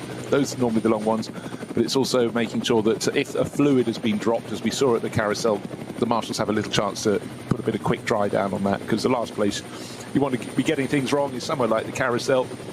Slip at the bottom, you go straight up into the barriers at the top. Such an incredibly tight corner. It's more than 180 degrees, about 190 degrees as it banks to the left, and then immediately as the drivers come out of that, they've got to sort themselves out for the sequence that follows. And it is a very difficult circuit, however you consider it. My one opportunity per race to mention Hedvigshoor, which I always like doing, because that is now affected by yellow flags. Only very briefly, because Marshall Post 153, 15 seconds later, turns green. Again, is that to do with a recovery wagon, if you like, one of the HGVs that is sent out to pick cars up and then take them to a safe location? Is that now working its way through the areas around Wipperman and Hedvigshoor? Stylestrecker is clear, as is the route into the carousel. So it sounds like the Michael Bailey car has been retrieved and now may be being taken to the nearby car park. Yeah, you get this rolling run of different marshals posts, and if where the yellow flag is shown, and as the number keeps on rising, it shows the rescue vehicle is getting to the closest point at which the car can be tucked away to safety. A lot of points around the circuit, there is no space available for that, but hopefully that will get to that soon. It's gone through Eschbach as well, and it seems crazy, mentioning Marshall Post 162. There's an indication of how many we have. I think we get to just over 200 if you get up towards Hohenrhein and Tiergarten at the end of this lengthy 25-kilometre lap. Right, lap after lap. Still getting Emil Frey Racing's Ferrari in the lead. This is the car that Max Verstappen has come here to race. His first chance to race at the top class. He did a trial race to get his ring permit last time out in the LLS. Another free weekend. Comes here and put in a masterclass. Gained in the first half of this Ferrari race just over a minute of advantage. And his teammate Chris Lullen is now starting to stretch his legs. He's been slightly interrupted by all these yellow flag rough patches around the circuit, but he's proved that when the track comes clear, he's got really, really good pace. He's been racing the car all year, but has been racing on Pirelli tyres in the GT World Challenge, but now getting used to the Michelins as well, and getting used to this incredible circuit. Another long stop for the number 54 Dynamic GT Porsche. That was very nearly 14 minutes for Bastien Boos in the pit lane. They've been fighting mechanical problems from the off. And also 2 more messages from race control referring to the Huber Motorsport Porsche number 25, which failed to manage double yellows potentially, so that's under investigation. And it's the same infringement for 901. I tell you, Patrick Grutter cannot buy any luck at the moment. That's the second time that the 901 car is in potentially hot water. They're trying to get a podium in Cup 2, but it could be very difficult if there's a second penalty incoming. Just been given sight looking forward from Chris Lulham's windscreen. He's got a Porsche right over his nose, but good news is they put the marshals up at the carousel, put a lot of quick dry down on the circuit. Remember that BMW that hit the barriers dropped a lot of fluid. It was running down the inside of that bank corner, but they haven't stinted on putting quick dry out. I reckon several sack loads down there, but so that's good news. Such a tricky corner, you don't want it to be extra slippery. And now Chris Lulham, first it was the rolling yellow flags period, now he seems to have a run of traffic up across the nose of his race-leading Ferrari. It's BMW just in the way, he's looking left, he's looking right. Have you seen me? Yes, you have. Thank you very much. Down the inside he goes. I think that was the GT Racing car. May well have been, and he picked it off. That was the all-female crew. And then suddenly, a Cup 2 Porsche around the outside, 2 wheels up over the curbing, very close to the sand on the exit of the circuit there. Grass had run out, but again, this is the nature of the Nürburgring Nordschleife for Johnny. You're in the quickest car in the field. You've got to work your way through traffic. You talk about people doing sim racing. Of course, Chris Lulham's a superstar in that. But one of the best fun bits when you're doing a sim race is overtaking cars from other classes, and this is what he's doing in abundance. He'll make more overtaking manoeuvres in 1 lap than he will in the rest of the season when he's running in the GT World Challenge. That is how busy it is. Apologies, because my eyes have been in all sorts of different places. Have you mentioned the gap coming down considerably at the head of the order? I didn't, because it had come down slightly and then it settled, and the last lap alone suddenly best part of 30 seconds. We talked about gifts coming and prizes being taken away, and still with wave yellows around the circuit, suddenly it's fallen in the lap of the chasing Vincent Kolb, down to 42 seconds between first to second. Well, like I said, about an hour or so ago, it's not over. There were 2 hours and 20 minutes at that point, I remember, and the lead was well over a minute. Chris Lulham just needs to, well, almost not be told. I'm sure the team are keeping him up to date with the gap back to the second place car of Vincent Kolb. There is the number 6 car just creeping by the Klaus Aberlan Fricadelli Racing Ferrari 296, which is much slower. Now, yes. I don't know if it's suddenly got a problem, but that, or else maybe, well, Klaus has every reason. Oh, well, someone's dropped it on the Dotting Her. There's debris all over the place. The track drops into a compression, gradually rises before it gets the kink, and drivers need to be signalled to go to their right-hand side of the circuit to go past it, because more than half the circuit has debris. It doesn't look like large body parts. It looks, it's very hard to tell. It looks like a tyre's gone. Yeah, somehow. I think so. There's lots of different elements of debris out on the circuit, and the 2 Mustangs literally nose to tail now, and that means the gap has come down considerably for Dennis Fetzer. So whatever advantage in terms of the going to Vincent Kolb versus the race leading car, the yellow zones have cleared, and the second place of those Mustangs in third place overall is not only alongside, going past. Yeah. There was a question in my mind as to whether they'd be allowed to overtake there, but I'm sure it's just the yellow and red striped flags indicating a change of surface, indicating debris on the road, but they were 2 abreast, and you're right, that Dennis Fetzer's now in front of Vincent Kolb. No, I'm not. Oh. It was Kolb going back past, because Kolb was the one with the... Hold on, let's just double check. Kolb was... No, sorry. The one with the QWERTY image was the sister car, beg your pardon. So yes. It's definitely... But I think that was arranged because, well, no, mind you, Fetzer could have pitted. Fetzer was due in.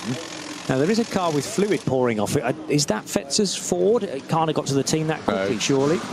No, it's not. That's a VW Golf, not a Golf. No, it might be a Golf, actually. But yes, I just wondered whether because one car needed to pit, then they switched them around, but the wrong car was ahead, so that doesn't work. That doesn't compute. Anyway, Fetzer came into the pits.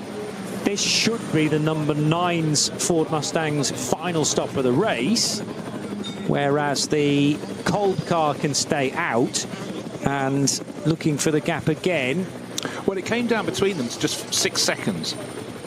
Between Kolb the two and Fetzer, Fords, between yes. the two Fords. The gap to the race lead, we'll have to wait for it to get to the next timing sector but remember that came down to 40, just under 42 seconds, which is still an enormous amount with an hour of racing and slightly less, just over 50 minutes of racing. Final round of pit stops should be coming up this next time around. The end of lap 23 is when we expect the VERSTAPPEN.com racing Ferrari to come in, sitting on a 42-second lead. But just remember, it went out the best part of a minute and 10 seconds, so it's really come down. But that was a gift wrapped. The Hout Racing team, clearly Vincent Kolb giving chase, but not really actually gaining ground, if anything, slightly losing it. And then clearly a slow zone that was cleared allowed the second place Mustang to close in. Not that much, but it closed in by 20 seconds. That sounds a bit counterculture to say it's not much, but that's because the margin was so great. That's a very, very comfortable cushion. Well, it was just about a 30-second gain for Kolb's car. It was even more than that for Fetzer when he did an 8:28 on the previous lap. And the race leader, a 9:02. Not because that was a duff lap from Chris Lullum. It's because he was encountering so much yellow on lap 21. Still waiting for these splits to appear, but on lap 21, it was the Aston Martin pitted behind them, and Anders Buchart brought that car in for Valkenhorst Motorsport. So they have now chalked up 21 laps, but they all dive into the pit lane.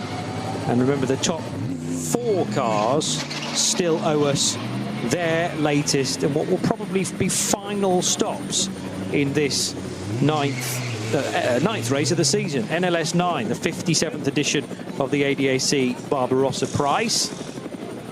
And 48.8 seconds, in fact, the gap as the cars began this lap between Lullum and Kolb. That was the end of lap 22, so we're on to lap 23 now. And Verstappen came in at the end of lap 15 to hand over to Chris Lullum, which means that he can complete one more lap. So he's begun his 23rd, or the car's 23rd lap, and should therefore be into pit road at the end of this one with about 44 minutes or so maybe still on the clock. But I'm expecting both the Ferrari and the Kolb Mustang in at the same time, so there shouldn't be a gain for either car. They will have to be in the pit lane for the same amount of time. Although, no, having said that, the Ferrari's going to be pitting slightly ahead and therefore further out from the checkered flag. So there might be a very small opportunity for the Ford Mustang to gain, purely because it's 48 seconds further down the road. Okay, let's just pretend it's a minute. The difference between minute 1 and minute 2, effectively, is about 2.5 seconds. Okay. So it's a gift, but not that much of a gift, because anyhow, it may not be there. If it's under a minute, it won't be any gain at all. So, but the later you pit, the closer to the 4-hour mark at the end of this race, the shorter your pit stop shall be. However, it's been a phenomenal run from Emil Frey Racing with their Ferrari, first by Max Verstappen, who actually largely had uninterrupted laps, but the yellows have been coming thick and fast. Those incidents have been cleared up, so Chris Lullum has definitely had his hand stayed somewhat. But will he stay in for the final stint of the race? Stint number 4 in this 4-hour race, the 3rd pit stop coming up at the end of this lap. And just looking at the timing splits around the circuit, suddenly it's settled down again, and Chris Lullum is pulling further clear. Yeah, 48 seconds clear, and just waiting for them to dive into the pits at the end of what will be lap 23. So it's been a fairly clean race, but it's just the pace has been abated for a long time by these yellow flags at various points around the circuit. And just worth reiterating, it's there aren't many gaps in the barriers in this circuit of nearly 172 corners, and so if a car is being rescued, it needs to be towed clear. It needs to get to the next point with a break in the barriers, and that can lead to long periods where the drivers coming up behind have to back off their pace with rescue vehicles doing their jobs. Also on that lap, into the pit lane was Ben Leuchter for Max Cruiser Racing, as the various shards of what could be just plastic, but the most awkward thing is that that's carbon fibre and could easily slice a tyre. So a couple of marshals are now out on the racetrack at the Dottinger Hoor, ensuring that those bits are all retrieved. A bit of a concern is that one of the Mustangs ran right through it, but if it was Fetzer's car, well, he's pitted straight away because he needed fuel, and they no doubt gave him a new set of tyres anyway, so he can instantly forget that. Yeah, Vincent Kolb seems to be running at fairly decent pace in the other car, being chased by the bright yellow Lamborghini at the moment, and that's had a decent run, and that's car number 786, Christoph Breuer, back on board.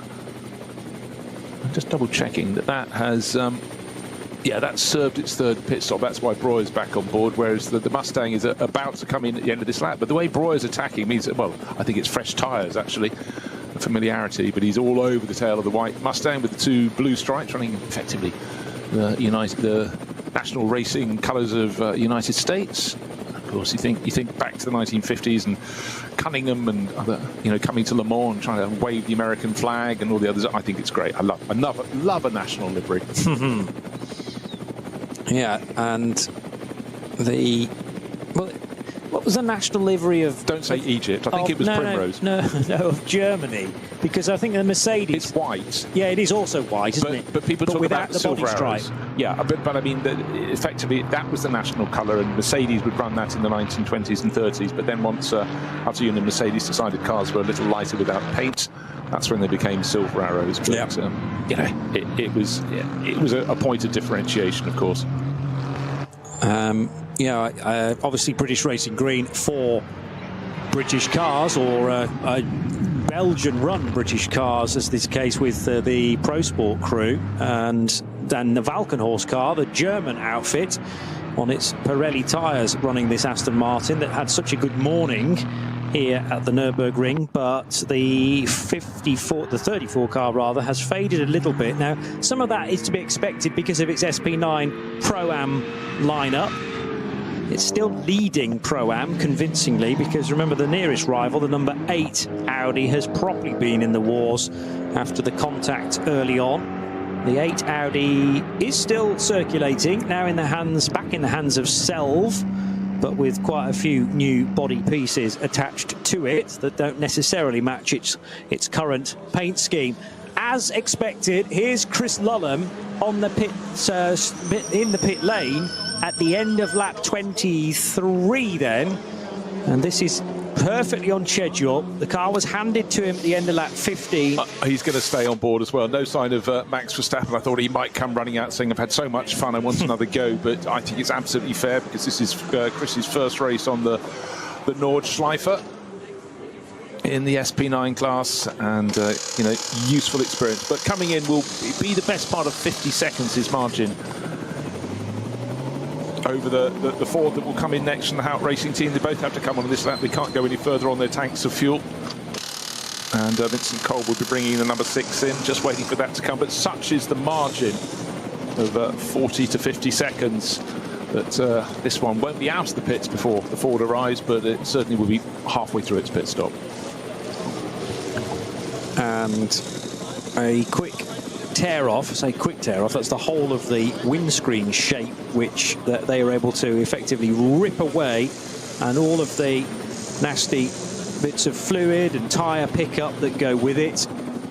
These racing cars don't have any form of washer fluid, because that's just extra weight and the mechanism that would power it. So the very last thing you want to be doing is using the windscreen wipers, unless it's raining, because that will just smear all the gunk which is landed on the front-facing edge of the windscreen. But that is just like a helmet in a single-seater, or open cockpit single-seater, where you would remove the helmet visor tear-off. You can do that on the full screen on some of these cars, and it is a very quick process indeed, but highly efficient. So both cars have arrived on pit lane together. Probably no difference between these two stops. If there is one, it's likely to be about 2, maybe 3 seconds. So the gain will not be huge at all for the chasing number 6 car. in-laps looked pretty good as well for both Lulham and Cole. Yeah, I mean, that's the only point you can really find a margin. Of course, these are pro drivers and they will take it right up to the line coming into the pits. Other people haven't got it quite right. We've seen a handful of penalties for those, but there may be a 2.5 second gain in the pit, possibly just by dint of being over a minute behind or into the next minute. It's not the gap between the cars, it's really just how close they are to the end of the race. But as the fuel goes on board the Hout Racing Mustang car number 6, and Vincent Kolb has done a good stint in that, but there's nothing he can do about anything other than just chipping away a little bit here and there from Chris Lulham. But certainly that third stint out of the 4 in this race was very interrupted by yellow flags. And certainly a 1 lap alone, about 20 plus seconds were gained by the chasing Mustang, but all it did was take the margin down from just over a minute to just over 40 seconds. And it's opened out a little bit since then. But Chris Lulham now back for his second stint, picking his way around the opening part of the lap. Hasn't yet got to the Grand Prix exit of the Grand Prix circuit, where suddenly the track tightens up. He's into the dip. You go through there, right-hand kink, getting up the hill. So what for years was the Vidal chicane, the left-right flick, and then shortly after that you don't turn right, you turn left and then go out into the Nordschleife. Suddenly you're going over a bridge, over a public road. There is no gap. There are walls on either side, and then you drop down, and then suddenly the track becomes sinuous.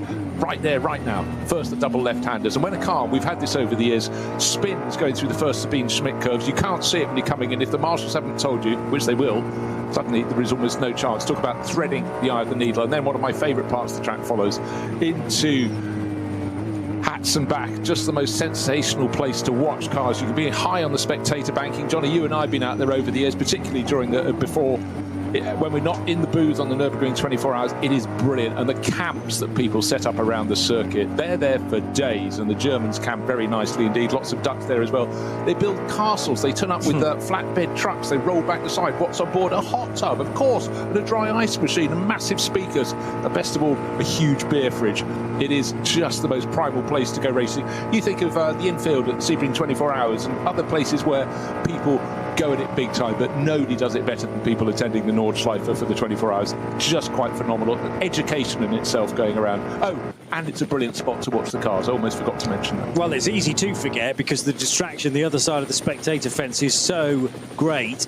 How many days out from the Nürburgring 24 hours do they actually start constructing those things, some of which are made out of pure scaffolding, which have clearly had to be bolted together over a period of days, if not weeks. So mightily impressive, and if you've never been to the N24 in person, we would wholeheartedly recommend that you do, and just get yourself out into the crowd, whether that's the campsite at Brunchen, whether that's the middle portion of the Caracciolo Carousel, where you are literally surrounded by the action, which loops all the way through to the left, and you can witness a car at speed bumping its way through the concrete paving there.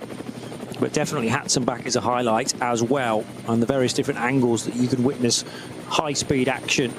It seems improbable that cars can actually go through that sequence of twists and turns at the speed they do, and at such close quarters as well.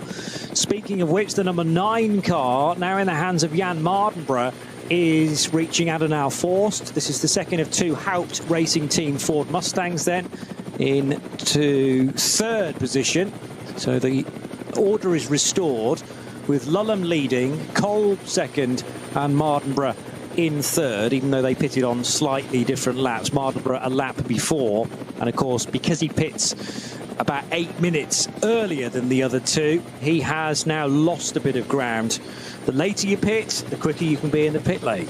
Yeah, so what he gained by that faster first pit stop, faster by regulation, by pitting that first pit stop sooner than his rivals by 1 lap, closed in on them, but he knew, or the team knew, that as soon as that number 9 car came in for its 3rd and final pit stop, what it gained early in the race, it would lose all over again. So it does very much balance out, but then again, you've got to factor in where these cars are relative to traffic.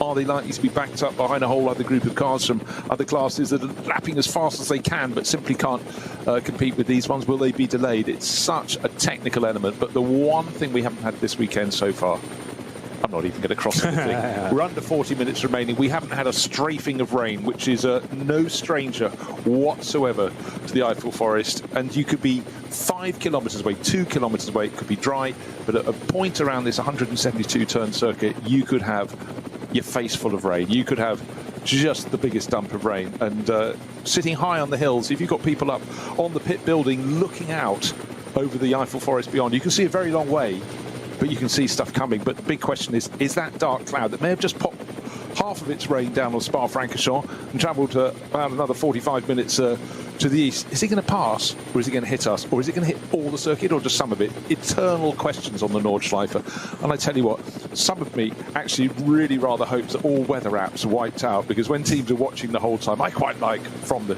benefit of the commentary box, the safety of the commentary box, is the surprise of weather. There are no surprises other than the fact it could suddenly be approaching a rainstorm, and it could just miss when you've banked everything on it coming and hitting you. But anyhow, it's the Nürburgring. It happens. The dream scenario has been reached for Chris Lullum as the race leader in the Emil Frey Racing Red Bull backed Ferrari 296. That is a green racetrack everywhere, so he need not worry now about a caution period that might catch him in the wrong place and doesn't catch his rival. And the sector times for Lullum on his outlap, well, favoured Kolb, the chasing driver, here and there. That might be the slight advantage he got from pitting a minute later, because there was a 5-second difference as it turned out. I actually think Chris Lullum was taking it easy as he rejoined. There was quite a long check in the left-hand door mirror just to make sure that there was no one alongside him. And it was the measured approach. He's now quickened the pace, and through sector 3 is 3 and a bit seconds faster than the chasing Ford Mustang. He can afford not to be fully gung-ho in the final 35 minutes and 30 seconds. You know, I always think there's that element that if you just back off slightly, that's when you can possibly make mistakes. I think the more experience you have, the more not. But I think in so many sports, if you just think you can slightly underhit a shot or whatever, or, you know, my early days, back off a rugby tackle, that's when you don't quite get committed and you end up being hurt. And it's the same in racing, I'm fairly sure. So I think Chris Lullum will keep going. Yes, if he comes across a gaggle of cars, he can afford to back off a little bit. But, you know, he's shown really good pace. But in every time you've got green flag running, in each of the timing sectors around this circuit, they've got it split into 6 sectors. He's got an advantage. So, yeah, cruise. Well, more to the point, no, don't cruise, collect. That's the other bit. Yeah. I suppose if you're aiming for that grey area between full commitment and a rolling lap, let's say, then there are more unknowns, because you haven't necessarily attacked a corner at 75%, let's say, and there's always the possibility of a mistake. I noticed that through sector 4, Vincent Kolb's Ford is not there. It's we've got an Emil Frey Ferrari having triggered sector 4. Mardenborough's been through as well, and there are now yellow flags at Kittelbacher Hohe and Flugplatz. Now, I don't know whether that's because Vincent Kolb is absent in some description, or is he just further back down the road and Mardenborough's got in between them because of his earlier pit stop. But definitely Mardenborough's going to snake his way through.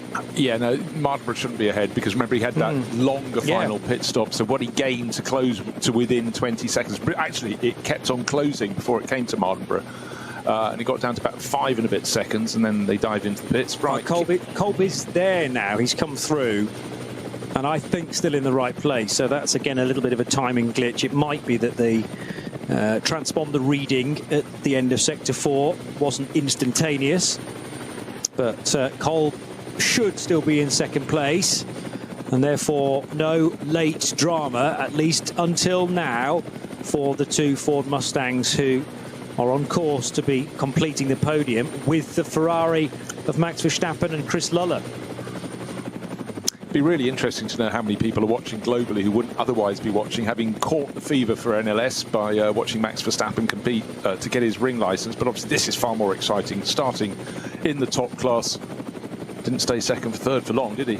Up into second before he got to the first corner, up into first before they got to the first corner, and thereafter the Emil Frey Racing Verstappen.com Ferrari has just pulled clear, muscled its way free of the action. But the main point is the final pit stop has been done. A 4-hour race, 3 pit stops, tick them off. But every challenge thrown its way has been met by Max Verstappen first, then Chris Lullam. Looking to see if there are any changes. Right, second place is still the number 9, but still listed as number 9 ahead of, that's Mardenborough. So that is correct. Okay, it is correct. Okay, so what happened?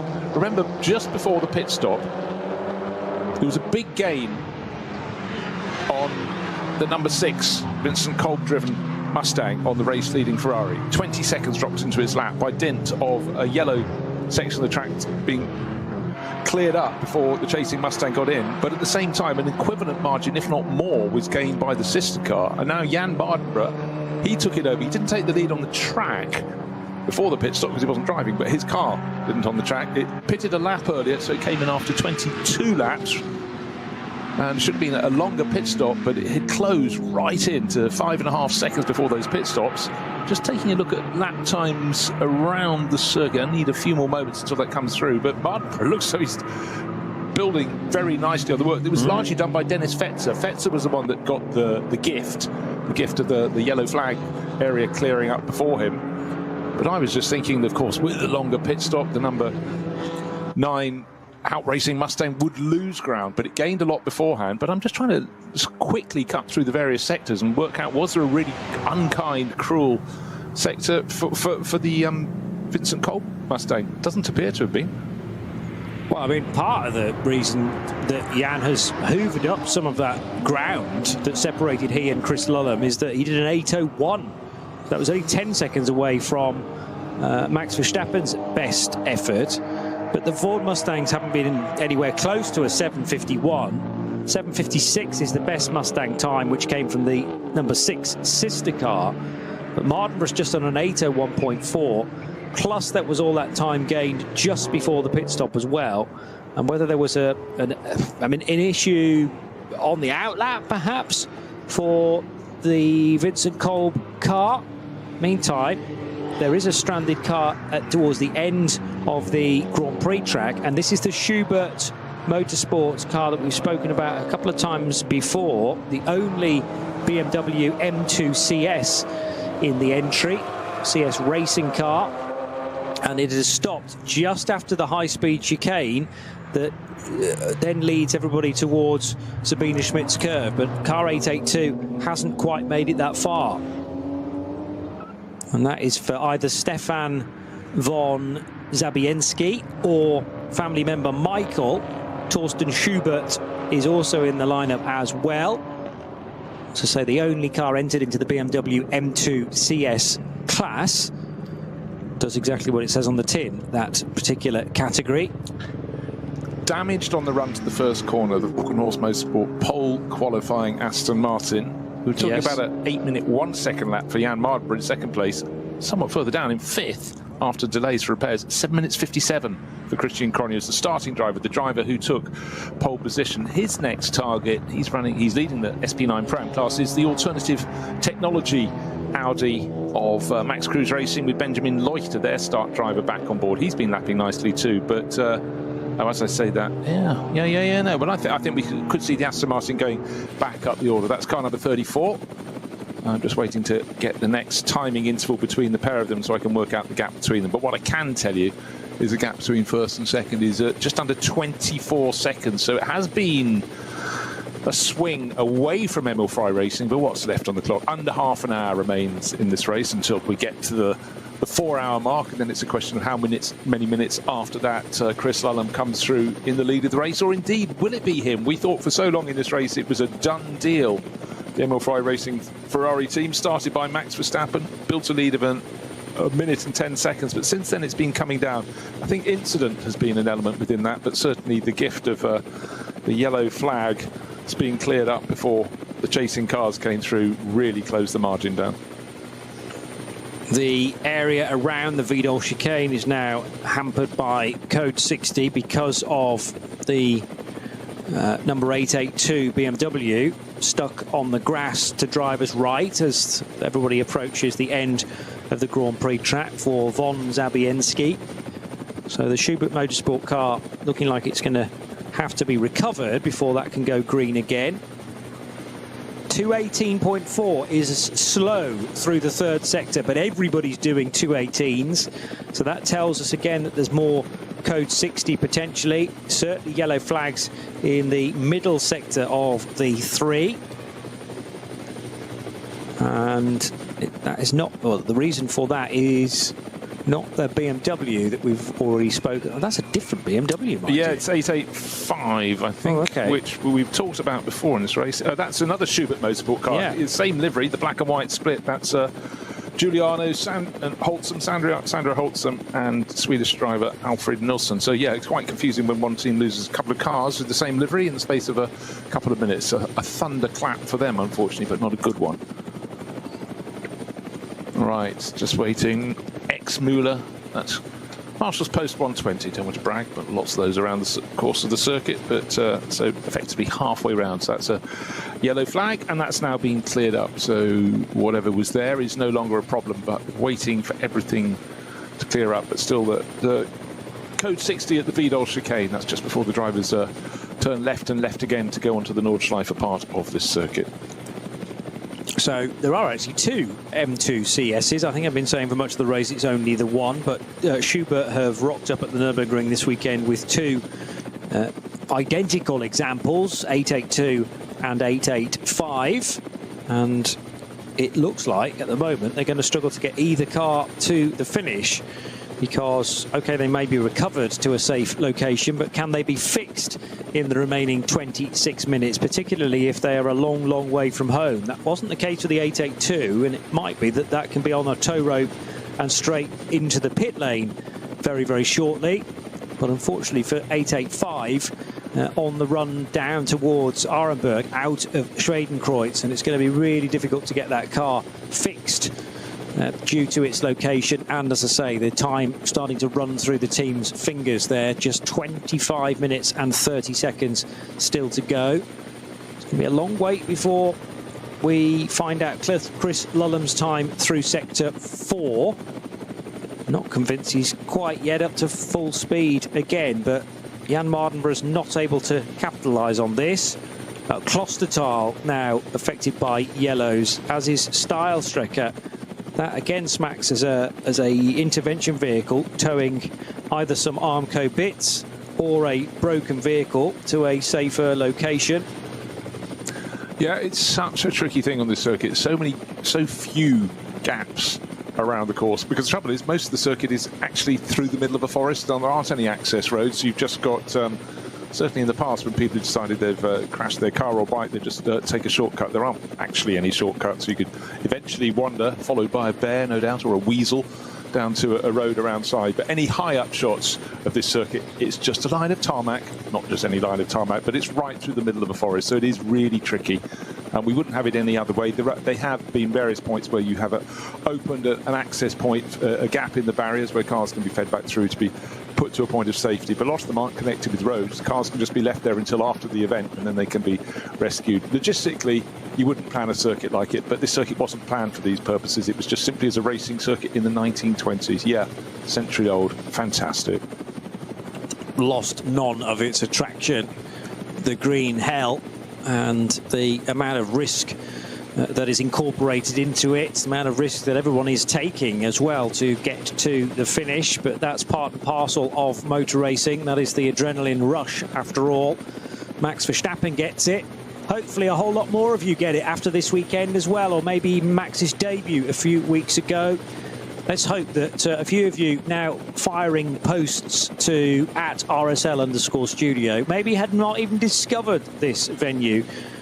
Or you might have heard of it, but had never actually seen a race around here before, just clocked the badges on the back of people's street cars. Well, I really hope you're fully invested now and want to come back either for the final round of the season or for plenty more races next year. And who knows, Max Verstappen might even be on the entry list of the 2026 edition of the Nürburgring 24 Hours, a race that once again we will have for you live and free. So the 34 Aston Martin of Christian Krognes, he started the race, remember, then the Norwegian got out and allowed some drive time for Matteo Villagomez and Anders Buchart, his teammates. before getting back on board. And that car still on course to win SP9 Pro-Am, 22.5 minutes away from the checker. Kesselchen, code 60, that's going to be very damaging to a quick lap time, and that is, well, a perfect example of is Chris Lulham's route to the end of lap 25. He is a full minute and a bit slower than the best time offered earlier on by Max Verstappen in that same Ferrari. Right, just talking about people sort of maybe potentially looking at this circuit for the first time, I just want to wind them back to a time very long ago, 1968. Jackie Stewart, Grand Prix should have been under 2 hours. It actually ended up being slightly over. But he won in the fog and the... Imagine this circuit in fog.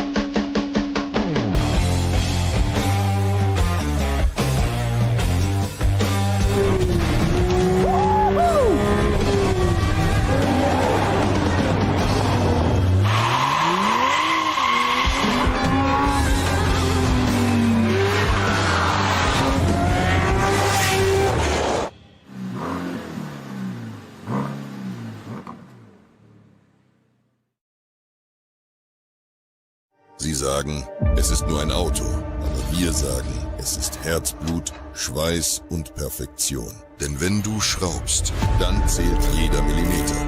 Dann bist du in deinem Element. Du willst mehr als nur fahren. Du willst es fühlen. Die volle Kontrolle. Eine optimale Straßenlage. Wir wissen genau, was dich antreibt. Denn wir teilen die gleiche Leidenschaft. Egal ob auf der Straße oder auf der Rennstrecke. Wir sind immer an deiner Seite. Wir sind H&R. Offizieller Partner der Nürburgring Langstrecken-Serie.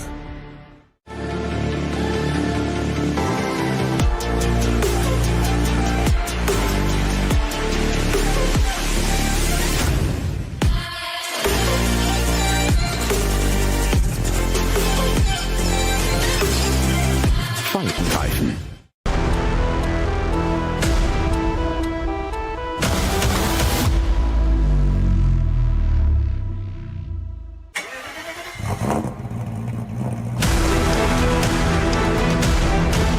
Hol dir jetzt dein eigenes Motorsporterlebnis nach Hause.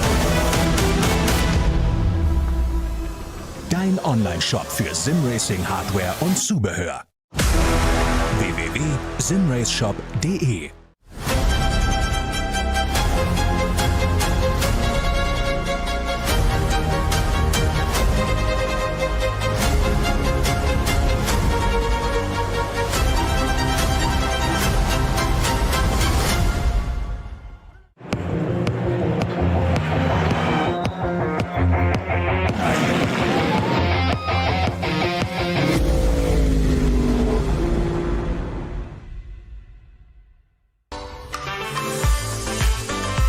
Liebe Fans, Lovely fans, besucht uns auf unseren Social Media Kanälen. follow us. Auf Facebook, Instagram. YouTube und TikTok. Willkommen bei der NLS.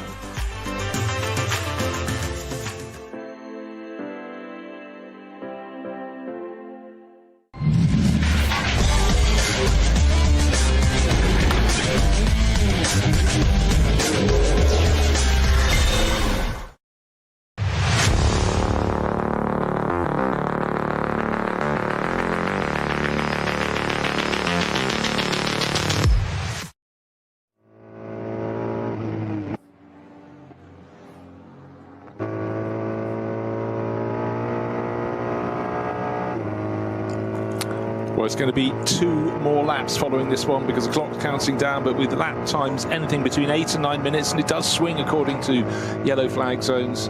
left on the clock 18 minutes. So I think we're fairly safe to say by the time this lap has been completed, that will be lap 26, we'll have time for 2 more. But it's been all about Verstappen.com racing today, not just because Max Verstappen is here, but it's because they're dominating this, the 9th round out of 10 for the NLS for 2025. And for Chris Lullam, a learning process. It's learning how to also just cope with incidents where things slows down. The show doesn't go off the road, but you've just got to keep your concentration, your focus, obey every single flag that's waved in front of you, and be aware you're going to have to drop off your pace if an incident is being cleared up. Stay cool, calm, collected, press on again, and after a longer period, also just keep your heat in your tyres and not just attack too soon. Put the hammer down if you've got a long run of corners that are in slow zone. Largely today, they've been rolling slow zones, according to a rescue vehicle moving through to the next point at which it could remove a stricken car.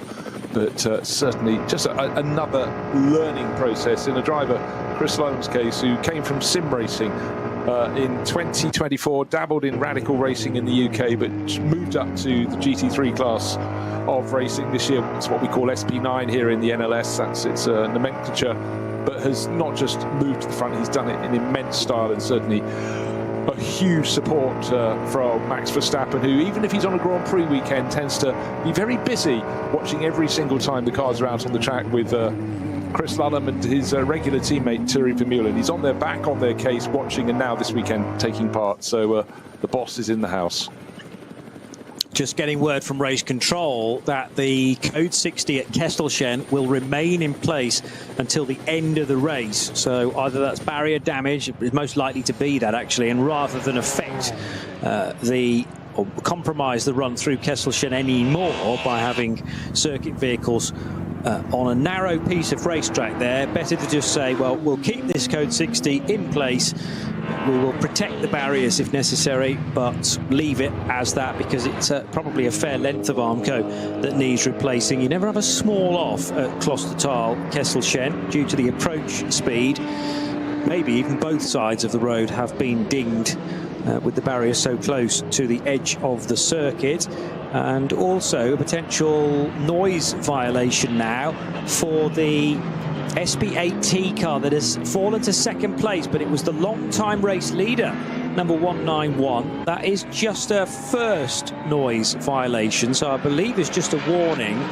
But obviously, if the car's caught doing that in the remaining 15 minutes again, then there might be penalties heading the way of the Pro Sport Racing Aston Martin. SP8T is actually now led by 187, which is a BMW from the FK Performance crew, and Mijatovic doing the driving there. So that is Ranko Mijatovic, joined by Nick Wustenhagen, as those are so often driving partners. And 187 has needed to cut down a substantial lead at about half distance to now be in front in SP8T. But it's still a relatively small margin. I'll make it about 8 seconds that separate that top two. Right, we've got a bit of a battle on, because the battle for third place, we've had Vincent Colk falling away in the second of the Mustangs. It was on the round second for a very long time. Started by Frank Stippler, but he's now, well, at the start of the lap, he was 5 and a bit seconds clear of the 80 alternative fuel class Max Cruise Racing Audi, but Benjamin Leuchter is catching him big time, just going over the first second of the Sabine Schmitz curves, and clear line of sight. I reckon we're only about 2.5 seconds maximum between these cars. The Ford in third place and the chasing Audi in fourth, but catching. Max Cruise Racing is their first time running with a GT3 class car, but it's running not in the main class, but in the alternative technology class, and doing things differently in terms of its fueling, but definitely through the sweepers of Hatzbag closing in. Hey, we thought this race was over. Nah, not yet. Maybe for the lead of the race, because with a 28-29 second margin, it's looking pretty comfortable indeed for Chris Lullam and Verstappen.com Racing. But Ford looking set for a 2-3 result, maybe 2-4. Well, we'll find out. Krognes leading Pro-Am in SP9. The Cup 2 fight has calmed down a little bit. It was, well, I remember only about 45 minutes ago, the top two were separated by about half a car length.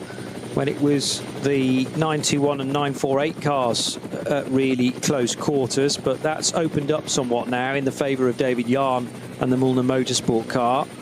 And you've got Tobias Muller second, and in third place in Cup 2, which is a Pro-Am car, the Grosser SRS Team Zorg Rennsport Porsche. Klaus Aberlan still circulating in 10th place and doing battle with Christoph Breuer. They've got potentially a full lap between them, though. It's a significant margin after a great early run from Renazzo Motorsport's Lamborghini Huracan, which rather set the foundation for a not necessarily an easy second half of the race, but a more comfortable one than the start was. Aberlan has not really put a foot wrong, but might be suffering for the lack of teammate. You've got to think fatigue now is starting to creep in after such a long drive. Even for the full-out pros at Le Mans, there is a rule that says you can't drive for any more than 4 hours in one slug, and certainly Klaus will be feeling it now. I'm not sure whether he's ever done that before as a solo racer. He was entered last time out just as a solo racer, but I'm trying to remember. I'm not sure he actually got to the finish, but certainly it's a challenge. Mind you, cast your mind back to when certain drivers tried to do the entirety of Le Mans on their own. Yeah. Didn't quite work. 23 hours, though, I think had been done. Yeah, Aberlan, even quite recently, has been racing with people like Felipe Fernandez-Larza, who could be busy elsewhere. Vasquez Garcia for K. Kramer Racing is 4th in Cup 2. Still keeping our eyes on the gap, though, from 3rd to 4th. Different categories of cars involved, but if a pass is made by Ben Leuchter, that will change the overall podium order. And here's a chance for Leuchter to really close up the ground. Maybe he could have pushed yet further, because that was only double waved yellows, I think, unless I was missing a speed board as well. No, here's his chance. So he's going to be right on the boot lid now of Vincent Kolb, who couldn't really do a great deal about that. And the Audi thought, well, if you're not going to go as fast as I want to, I'll just close up the distance. And now at this restart, coming out of the Klostertal and Kesselchen area, it's still a car being recovered, and there's a lot of fluid on the road as well. So that's another reason why this needs to stay in place till the end of the race. Yeah, exactly so. The barriers on driver's left very much bowed from where a car has gone thumping in. Largely an oblique blow, but still enough to rock the barriers back. And then you go around the next corner, then there's a gap in the barriers, and that's where they're trying to put the stricken car. But yes, not much time. 10 minutes left in this race. They're not going to clear all that up, and they don't want anyone to go racing. The barriers are protected by a course vehicle, but certainly if you hit those a second time when they're not in true, then bad things could occur. Other class leaders late on in the piece include the 962 car, which may be a lights to flag victory for Josh Bednarski and Lorenz Stegman. They certainly got a great getaway in the yellow and white WNS Motorsport Cayman 718 that started from pole position. An early fight offered by the Falcon liveried Audi, which seemed a sort of some sort of a mismatch, and so it has proved with the more consistent run from Porsche number 962. The 800 TCR Honda Civic FL5 with Thiago Monteiro still driving that on course for a victory in TCR. And then elsewhere, AT3 has at the sharp end the Audi RS3 of Max Cruiser Racing. So they've got a couple of well-placed cars in AT1 and in AT3, both alternatively fueled divisions. SP7 being led in the final 10 minutes by the number 70 car.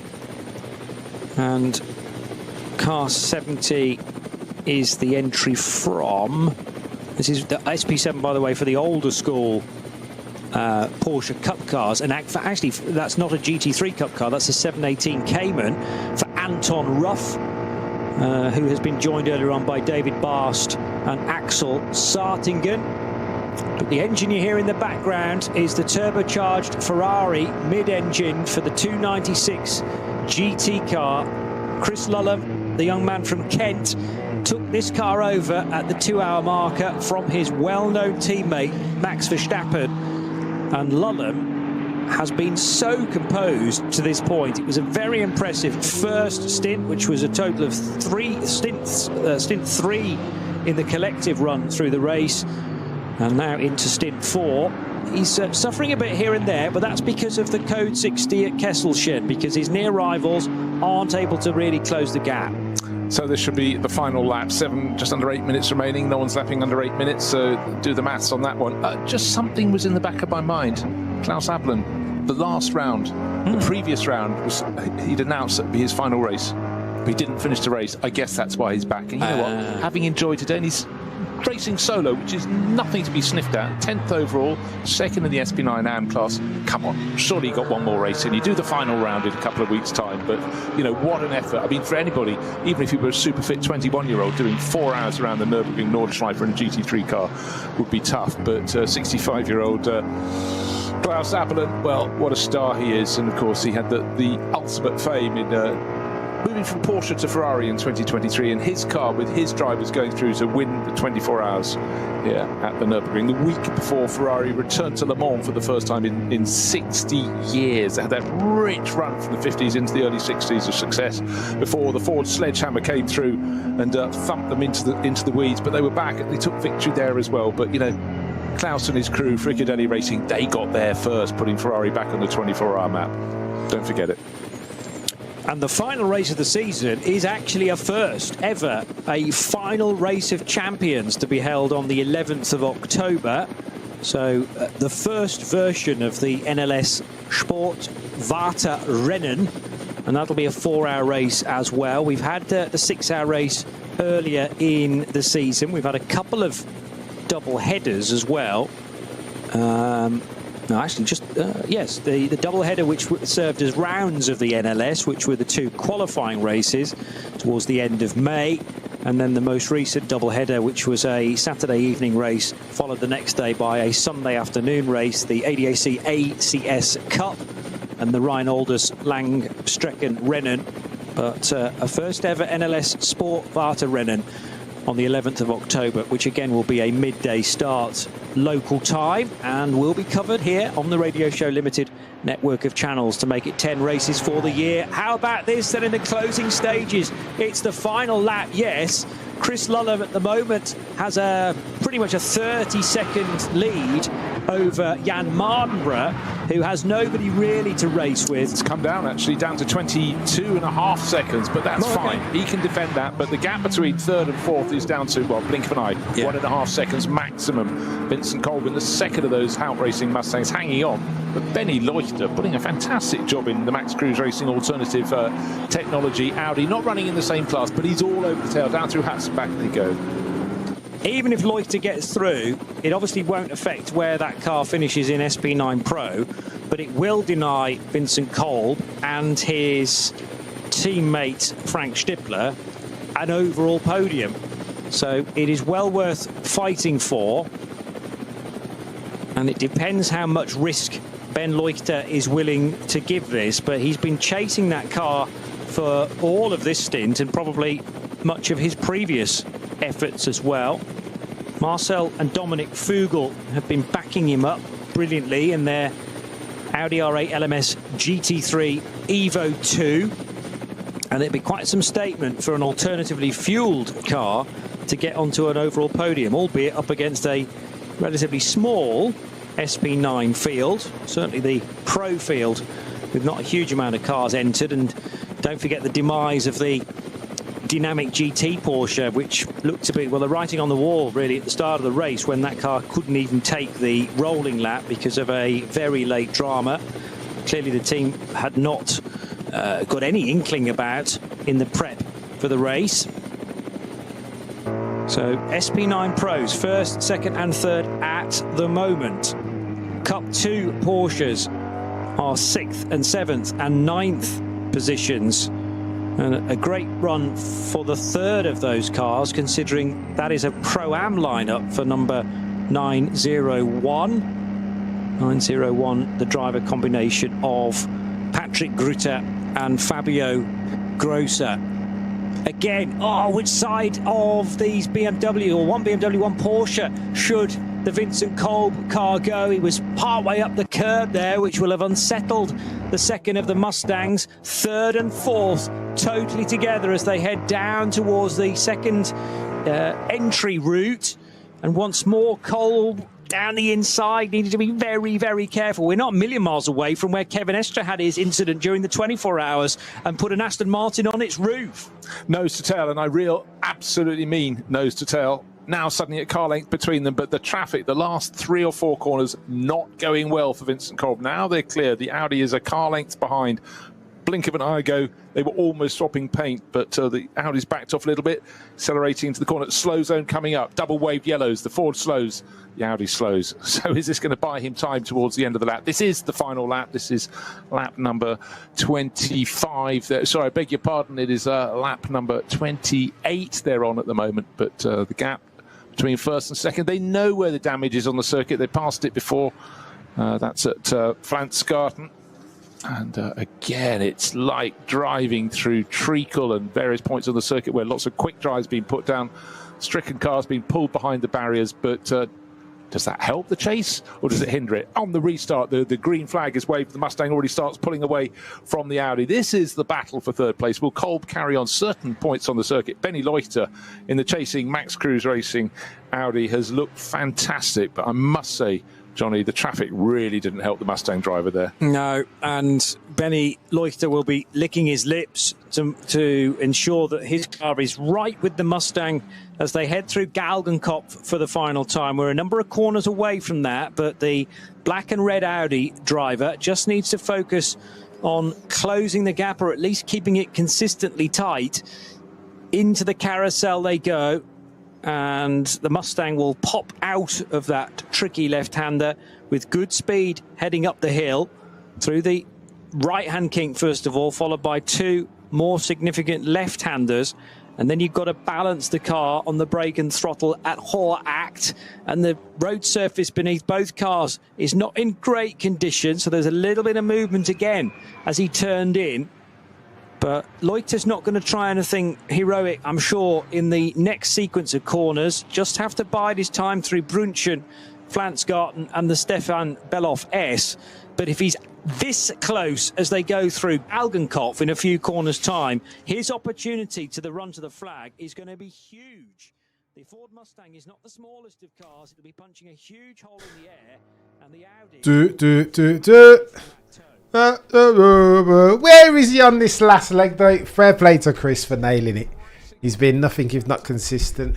But where is the Maximilian Verstappen? Where is he? I want to see him on this final stint. Bring it home. Do you know what I mean? Matt said that's a funny. It's techier than techie things. Bloody no, a dominant A. And Chris has brought it home. Mr. Sim Racer. We're changing coming. That's the keep. You guys are legends. Sir John. Goated. Oof. Taking it home. This looks like it's his final lap, eh? Oh, the humanity. What are we saying, Outlaw? Go on then, Chris. You flash those lights. Chap Z, we had to be back again like hack. And then Chris crosses the line and that's it. Maximilian Verstappen. Max Goat. Do you know what I mean? Multidiscipline. Put some respect on that chap's name. How very dare you? What are we talking about here? Chris lost the gap, I know, but yellow flag, circumstance and code 60. It was chaos, wasn't it? Eric, what are you saying? Osama Lando doing a photo shoot. Max is out here winning races. Guy can drive. Max gave him a casual drive. I know, it was just a Sunday. It's a Saturday afternoon drive. Do you know what I mean? For Max, congrats, Max Jacob. He's done it. I want to see him at the end here. I'm not even going to lie to you. 257 of you watching Kokoni, do me a favour. If you like the stream, then like the stream. We'll stay for another 10 minutes. I want to close out and see the one that they call Max Goat. Bloody not. Modernborough got it done. Mr. Gran Turismo. Jeez. Oh, the humanity. Close between second and third, eh? A bit of racing as we close out race 9, Nürburgring. Maximilian Verstappen, Max Goat, and his first voyage, his maiden voyage in GT3 racing. This was epic. We have to do this more often. 100%, John. I will try my best, mate. Doing to the 16, different category, different track, different gravy. Same outcome, Umanch, however. Same outcome, chap. Yeah, Monique, quite distracting for a childish... What have you saying? Oh, too easy. Go on then, MaxVerstappen.com. This was epic. So they're going to take about 10 hours to do a formation lap round here and get back to the pits. I'll stay for another 15 minutes. I want to see Max's face. Do you know what I mean? I want to see the reaction. Having nailed his maiden. But he wasn't too shoddy that first stint, apparently. 7:51, yeah? Quicker than every pole that's happened in this series season to date. In the race. Do you know what I mean? I mean... Top job, Outlaw, you're a legend. You guys are legends. I'll come back now. Now the race has started with Walkout. Okay, so I was just watching him off the start. Killer. Greatest of all time, says he. So, I mean, how can you not have him in the conversation at the very least at this juncture? Winning a Ferrari before Lewis, I've Thundera. That's going to be the message going forward, right? You can see the memes now. What's going on, mister?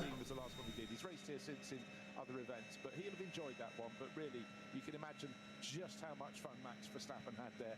How many of his rivals in Formula 1 will be allowed to come and play in these things? You can certainly see... Max, Super Max will go straight to the sim and try and fit on the perfect lap standard. He'll be on to Singapore now. Due diligence settings, because it's going to be a difficult track for him, isn't it? But that talk, we can save that talk for a little bit later. Oh, the effing humanity, says EasyG. Scorched Nürburgring settings. The stamp in the world of GT is done. Cannot wait to hear Martin Brundle this week. I know isn't Martin Brundle racing as well, Sir John? Racing somewhere. Doing some world endurance settings. Joanna, 355 to 740 at 100%. Do me a favour as we round third. Do me a favour and smash that like. Can I get some applause for Lulhammer? Or GT3.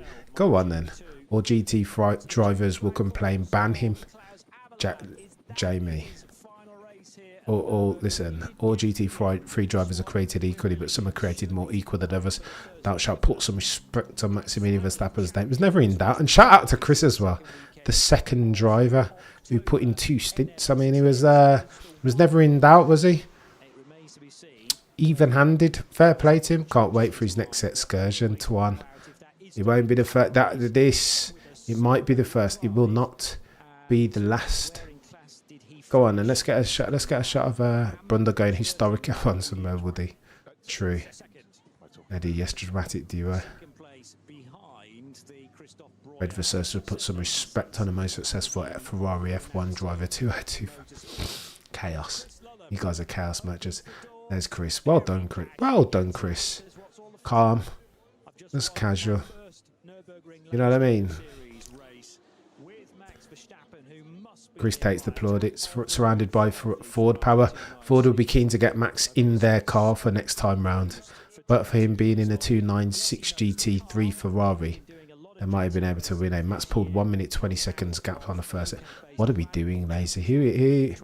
And I mean, if these guys were schmucks and plumbers, there's so many Max Goat naysayers were trying to put forth, then it'd be a different conversation. But that dude in second, who started in second at least, Stipper,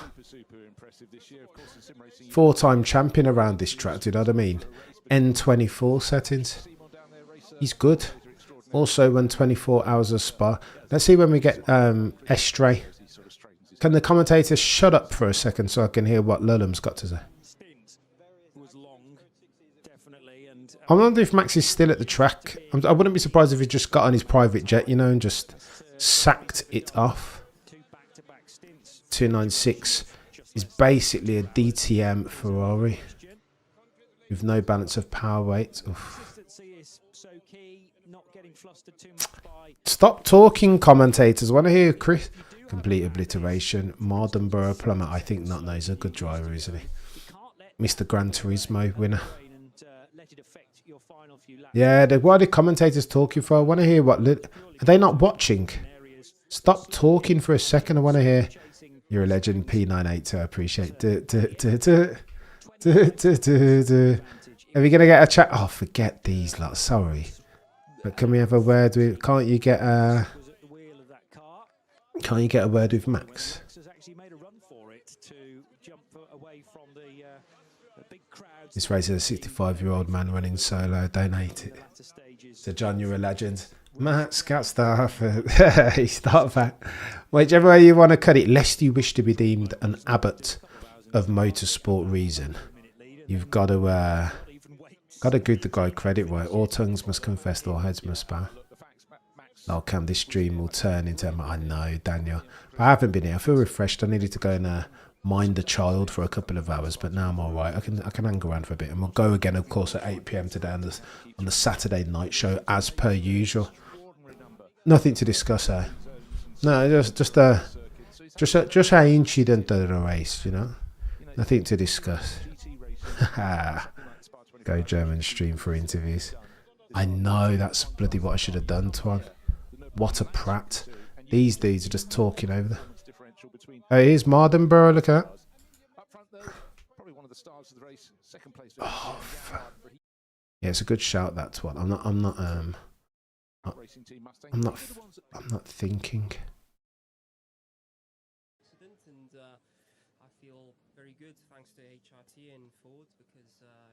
Mardenborough's got that Lewis Hamilton tone to his voice, hasn't he? Softly spoken. Max can't stop him.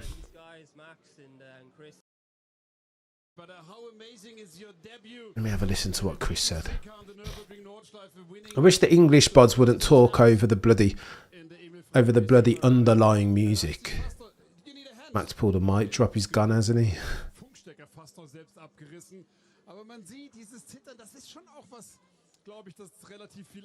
Yeah, Edgar's a sim racer, this Chris chap.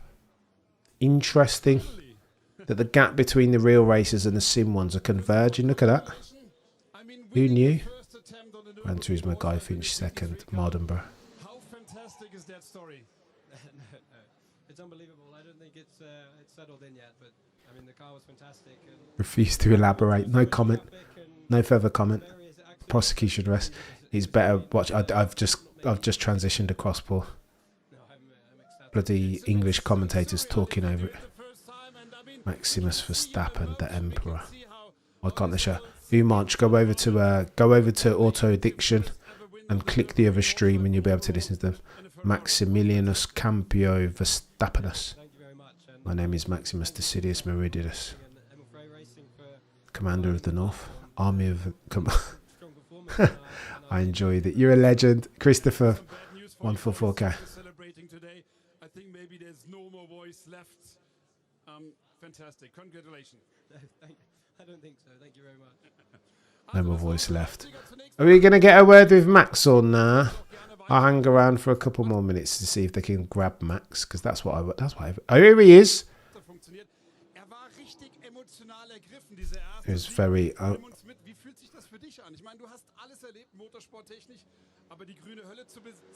Here he is. Ja, so super.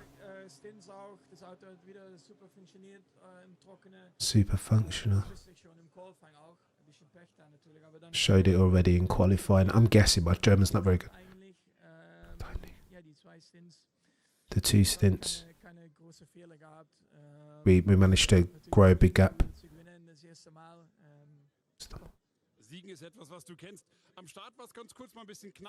Trying to leverage my German to translate a little bit. Macht gar nichts. Nach meinen Stints habe ich das dann angeschaut, aber das kann passieren. Alle ein bisschen aufgeregt gewesen, dank deiner Premiere hier im GT3-Auto. Nimm uns mit, die Reise für Max Verstappen in der grünen Hölle, wo wird die hingehen? Am Ende natürlich wollten wir sehr gerne die 24-Stunden-Rennen mitfahren. Wenn das nächstes Jahr passiert, schwierig zu sagen, aber ja, wir brauchen natürlich immer noch mehr Erfahrung. Das ist so. So würde hoffentlich auch nächstes Jahr mehr NLS-Rennen fahren. I think he just said next year it will be the 24-hour. Du hast ihn schon relativ hart heute eingeschenkt in diesen ersten beiden Stints. Das war sehr beeindruckend. Frank Stippler ausgewiesen. Talking about the first two stints, what a legend, not a bad day. Schon auch relativ hart, was du heute den Jungs heute gezeigt hast. Sehr, sehr beeindruckend und großes Kompliment. Danke. Dankeschön, Max Verstappen. Well done, mate. Greatest compliment. Fair play. Max Verstappen in the books, mate. Maiden voyage GT3 racers, thou shalt put some respect on his name. Speaking earth language today is an alien who here can read lips. I was listening to it. I mean, my German's GSE level, but I can GCSE level even, but I could get a bit of it. I mean, well done to him. What are you doing? Max Verstappen in his weekend off just goes and bloody nails it. Of course he does. Of course he does. What else would you expect? Chat, can I then just go, Jeff? I've got a segment, Jeff. Like, if you remember, sadly, mate, the Discord is only for members. So if you want to join the Discord, then the logic dictates that thou shalt become a member, Jeff. Go on then. As we round third base, you guys have been legends, one and all. Thank you for sticking with the stream and watching the bloody timings. Whilst your boy had to do some fathering and some husbanding. Maximilian Verstappen, not a bad driver, that peddler. Do you know what I mean? One day he could be an F1 champion. Maybe like a 4 or 5 time one or something like that if he commits to it and keeps his nose clean. Do you know what I mean? Stays out of all the trappings and the fame that comes with being an F1 star. This Max Verstappen fella could be a champion. Maybe the GOAT conversation is a bit too much at this stage. Maybe. Do you know what I mean? He'll go well. He'll go well, this Maximilian Verstappen chap, at some point. Listen, we'll be back again, as always, 8 p.m. later on for the Saturday night show. You guys are legends. Edgar, absolute legendary settings out here, gifting membership. Sir John Perry, legend as always. Langer86, thank you so much. He's done it, chaps. Too easy. And happy birthday, by the way, to Mrs. Sir John Perry. Important that I get that out there, mate. Go and hug the missus, and again, I know you'll treat her well, as no less than what she deserves. Kira, you're a legend as always. Thank you to each and every single one of you. I appreciate you more than words can convey. Between now and next time, 8 p.m. for the Saturday night show. As always, the prosecution rests. No further questions, Your Honour.